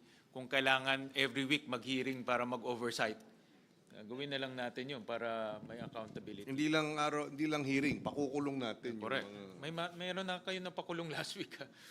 So, meron. All right, so we move on to the overall Office of the Secretary budget, which the Senate proposed. We just want to make an amendment on the item called Other Extension Support, Education, and Training Services, Other Assets Activity. The initial amount that I mentioned is 650 million. We propose to amend it to 928 million. So this will bring the total of the Office of the Secretary 165 billion pesos. So any comments? Any motion? So move. Yeah. So moved, Mr. Chair. There's a motion, duly Seconded. duly seconded. The budget of the Office of the Secretary is now approved. Just a manifestation. Ito pong extension service kasi, like I said earlier, napakahalaga. Dahil right now, ang Department of Agriculture ay hanggang regional level lang. And kailangan talaga ng presence up to the provincial and municipal level. So this will help us help the DA rather, strengthen its presence on the ground to provide the capacity building, extension service, support that our farmers and farmers associations and organizations need, Mr. President. Thank you. That's Mr. an Chairman. intervention from Senator Kiko. So thank you very much. I now move to Agricultural Credit Policy Council.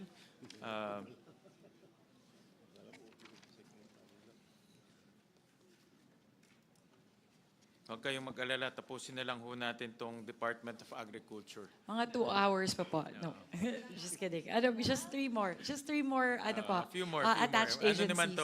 Wala nang contentious dito.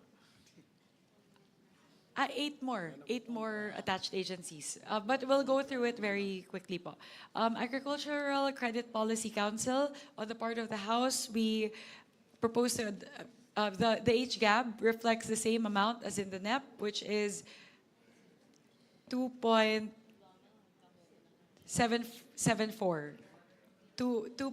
billion. Thank you. On the part of the Senate, we proposed 3 billion, 24 million from, this is for the Agro-Industry Modernization Credit and Financing Program Administration. Another proposal again from Senator Kiko. So any motion, any comments on this? Without any objection, the House concurs. Yeah. Thank you very much. To the Bureau of Fisheries and Aquatic Resources.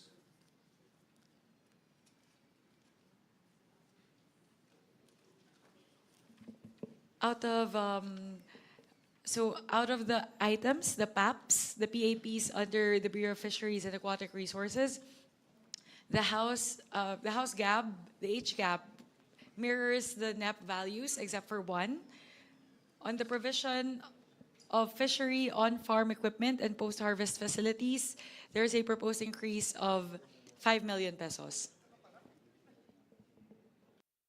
Thank you for. As for the rest, the rest of the items, the HGAB reflects the NEP amounts. Thank you. On the part of the Senate, for Bureau of Fisheries and Aquatic Resources, we propose 11.7 billion.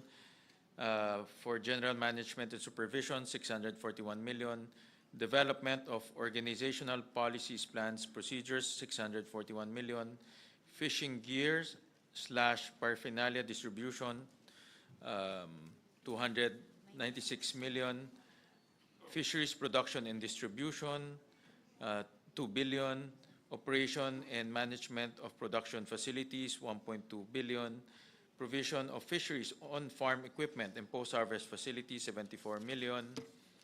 Market development services, 145 million. Monitoring, control, and surveillance, 1.4 billion.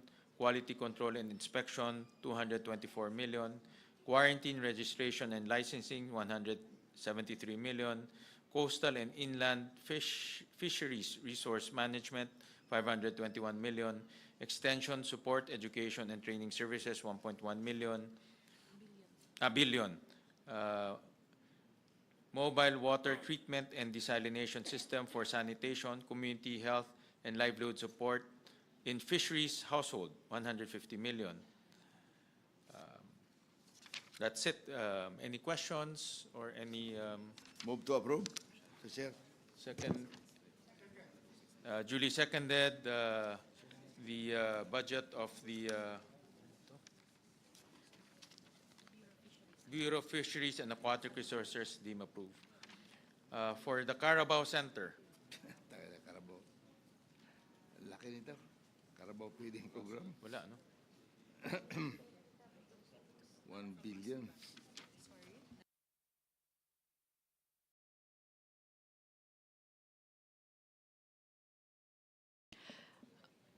Under Philippine Carabao Center, the amount reflected in the HGAB is the same as in the NEP. Okay. For on the part of the Senate, for the Philippine Carabao Center, the milk feeding component of the Department of Education school-based feeding program is 1.1 billion pesos. This was a realignment from the DepEd, as proposed by Senator Kiko as well. All right. For I move for approval because the Philippine Carabao Center is in Region 10. It is in Maramag, Bukidnon, and they've been giving carabaos to my constituents. Thank you. Seconded, Mr. Chair. Thank you. The budget of the Philippine Carabao Center is hereby approved. Next will be the National Dairy Authority. Under the National Dairy Authority, the HGAB amount reflects the same as the NEP, which is 531 million. On the part of the Senate, the milk feeding component of the Department of Education school-based feeding program amounting to 1.8 billion pesos. This is a movement from the Department of Education to the National Dairy Authority. Any motion? Mr. Chairman? Yes. I move for approval because the NDA is giving imported cattle, dairy cattle, and also dairy goats to my constituents in the 2nd District of Cagayan de Oro. Second, Mr. Kaya Chair. pala healthy ho sila sa Cagayan de Oro. Second, Mr. Chair. Thank you.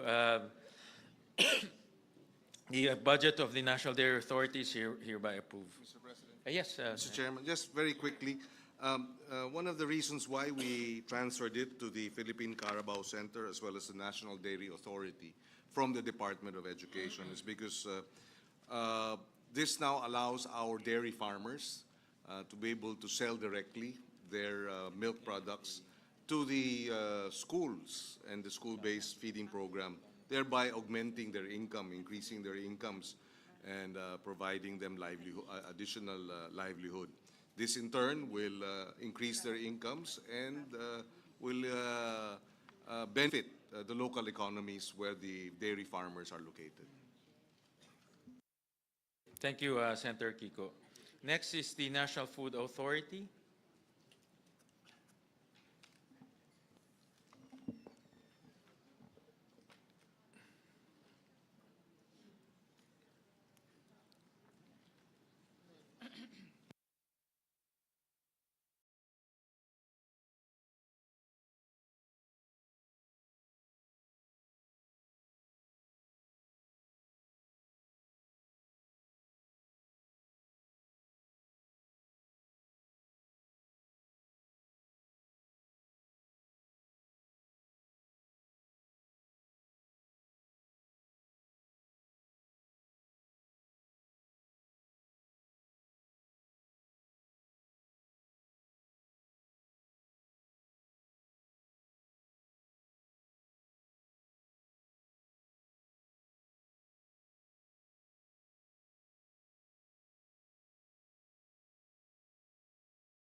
My apologies. For the National Food Authority in the HGAB, from in the NEP, there's actually no amount for establishment, repair, and rehabilitation of post-harvest. We increased it in the HGAB to 4.19 billion pesos, as you can see here. However, for the BICAM, for the purpose of the BICAM, we are proposing to zero it out, put the amount to zero, given that the enabling law required to give the NFA the ability to expand their procurement capabilities is not yet in place.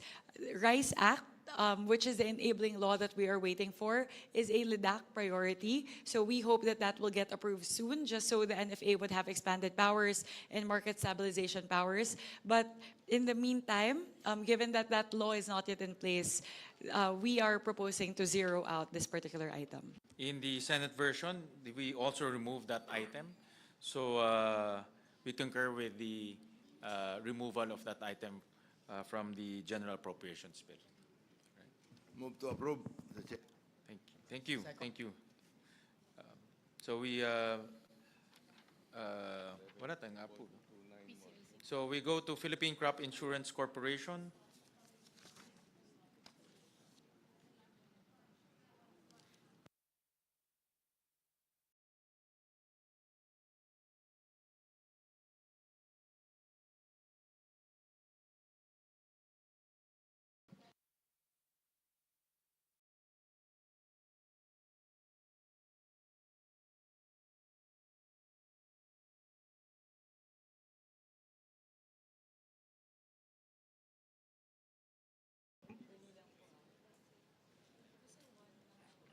Bakit ang...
For the Philippine Crop Insurance Corporation, the House proposes an increase of 1 billion pesos from the NEP level of 4.5 billion pesos to 5.5 billion pesos in the HGAB. We are doing this so we can provide crop insurance to more farmers, especially in times of calamity. Kasi ang nangyayari po ngayon, kahit magkabagyo po or magkaroon ng kalamidad, wala po silang insurance. So kailangan pong paigtingin natin yung pagbibigay ng crop insurance sa ating mga magsasaka.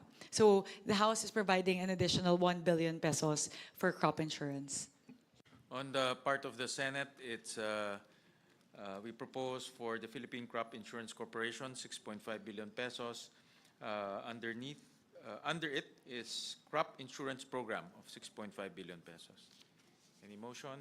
Mr. Chair, that amount, just kind of curious, will that be sufficient enough to cover all the crops for next year that will be damaged by calamities or natural disasters, Mr. Chair? This is an introduction by Senator Kiko, so we... Yes, yeah, well, we recognize it. unfortunately not.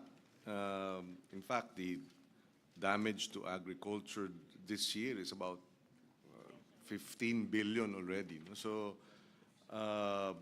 hindi siya sapat, but it's a start, and we hope to be able to increase this as,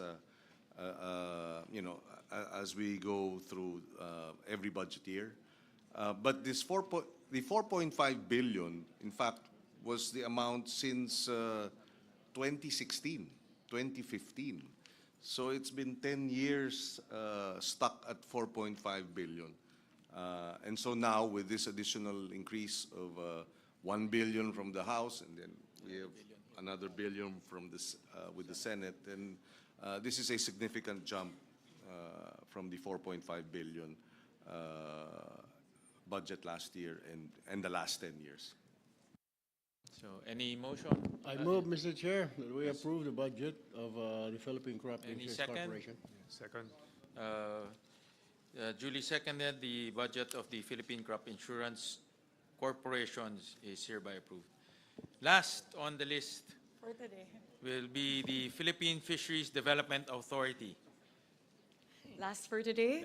Last. For the Philippine Fisheries Development Authority, the House proposes an increase of 2.4 billion pesos for the deep water ports for fish and agri-industrial products projects. Ideally, this is actually a flagship program of the administration. The goal is to be able to establish 10 deep water ports by 2028 at a cost of 800 million pesos each. Given the fiscal space, we are only able to accommodate 3 of those 10, and that would result to a 2.4 billion pesos cost in the budget. So with that, I believe the Senate removed it in the Senate version. So we appeal to our colleagues in the Senate to also restore this amount, given that it's a priority program, it's a flagship program of the administration for the benefit of our farmers and fisher folk. Madam Chair, Mr. Chairman. Yes, go ahead. Yes, we would like to support our chairperson in requesting for the 2.4. We are an archipelago.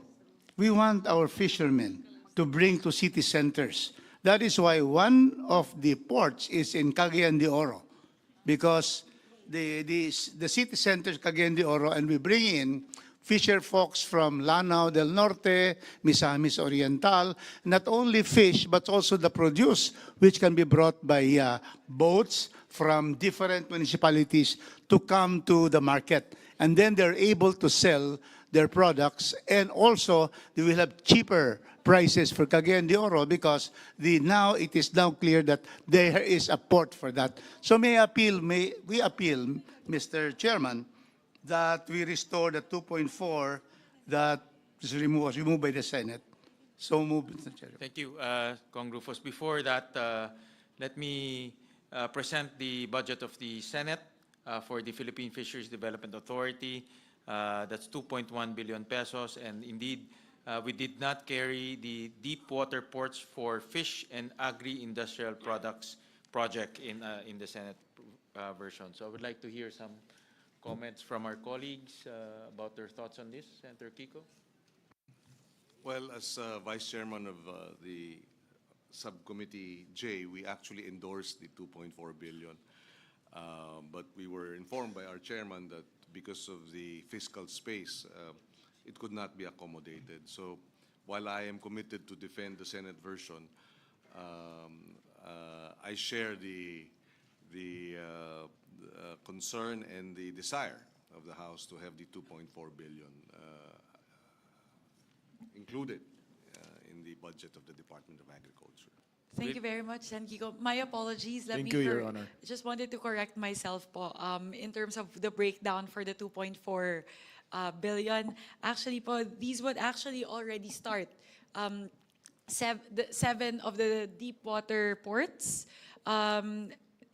That would be Abra de Ilog, Occidental Mindoro, Dapitan City, and Zamboanga del Norte, Pantao Albay, Puerto Princesa City, Palawan, Surigao City, Surigao del Norte, Cebu Province along Talisay and Cordova, and Navotas Fishport Complex, all amounting to 2.4 billion. So actually, we are not only funding 3, but actually 7.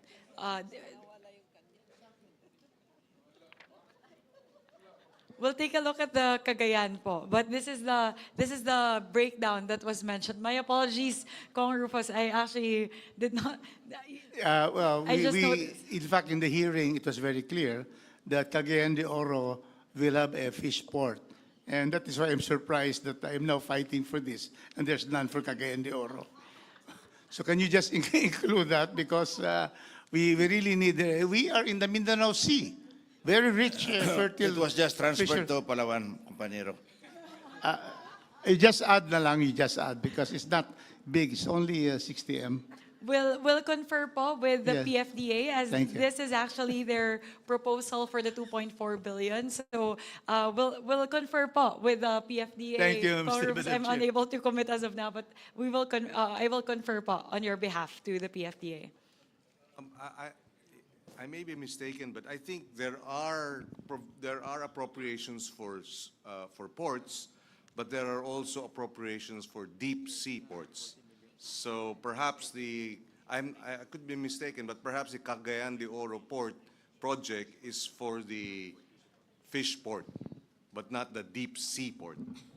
I think it's also deep sea, because Mindanao Sea, when you move a little further from Cagayan de Oro, it's deep.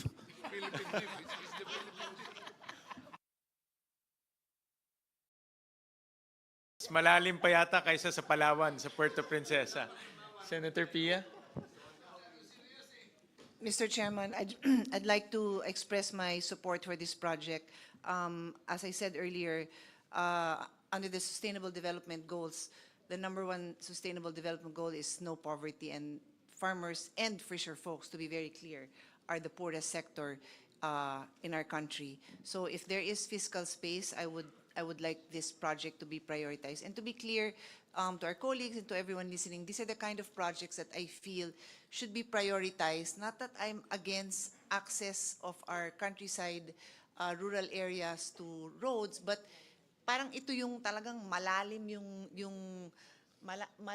yung effect nito kasi directly to their livelihood, and it's something that veers us away from that controversy lang. Kaya support ako dito kung papayag kayong lumipat pa dito yung ibang project ng madagdagan ng deep sea port kay Congressman Rufus, I even support kasi gusto ko lang ilayo yung sarili natin dun sa controversy. Yun lang naman po. Thank you. Madam Chair? Yes, Representative Brian Yamsuan. I have worked closely with the PFDA during my stint as chairman of Aquaculture and Fisheries in the House in the last Congress, and I see the need for these projects. Really, they need this. The PFDA needs it, not only them, but the people around those areas na makikinabang pagka naibigay natin yung proyekto. Yung activity, yung economic activity, gaganda. Yung ating mga fishermen, medyo magkakaroon ng productivity, yung kanilang mga kita. And I think yung food security natin, importante rin ho yun. And of course, pag gumawa pa tayo ng mga additional projects that will complement with the deep sea ports, yung mga food production hub natin magkakaroon ng lugar para unti-unti natin maisaayos. So I fully support the increase in the budget of PFDA. Thank you. Let me also express my support to this project. Like what Congressman Rufus mentioned, we are a archipelagic country, and logistics is really challenging in our country. In fact, mas mahal pa yung logistics inside the country compared to delivering to outside of the country like Hong Kong or Taiwan because of logistics. So the more infrastructure for logistics, the better for us, including ports, because ports is the mode of delivery for cargo. So let me also express my support for this project. So with that, any motion? Move to approve, Mr. Chair. Second? Second. With that, the motion to include deep water ports for fish and agri-industrial projects is deemed approved. Thank you very much once again to our colleagues in the Senate. This is a very important project, and I'm happy that we were able to find the fiscal space to fund the project. Given the plan of the PFDA, this is going to be a 3-year program, so it would require 1.85 billion next year and roughly 600 million in 2020 8, so hopefully we can sustain it to make sure that the 7 ports are completed by 2028. Maraming salamat po. Mr. Chairman, we thank you, Cagayan de Oro, because we will now have a deep water port. In fact, the Philippine Deep is in Mindanao. Philippine Deep. Thank you, Mr. Chairman. Maraming salamat, Kong Rufus. With that, we'll terminate our first round of BICAM. I think we have covered many grounds. We'll resume again tomorrow, 2 p.m., same venue. So maraming salamat po and good morning. We'll to all of confer you. lang po, Sen, when 2 p.m. is okay with everyone? All conferees are okay with 2 p.m.? Yeah, para makapag-mass muna. Thank you. Thank Sounds you. good. Thank you, counterpart. Sen, when we concur, 2 p.m. tomorrow. Thank you very much. Senwin will officially suspend. This bicameral conference committee hearing is hereby suspended.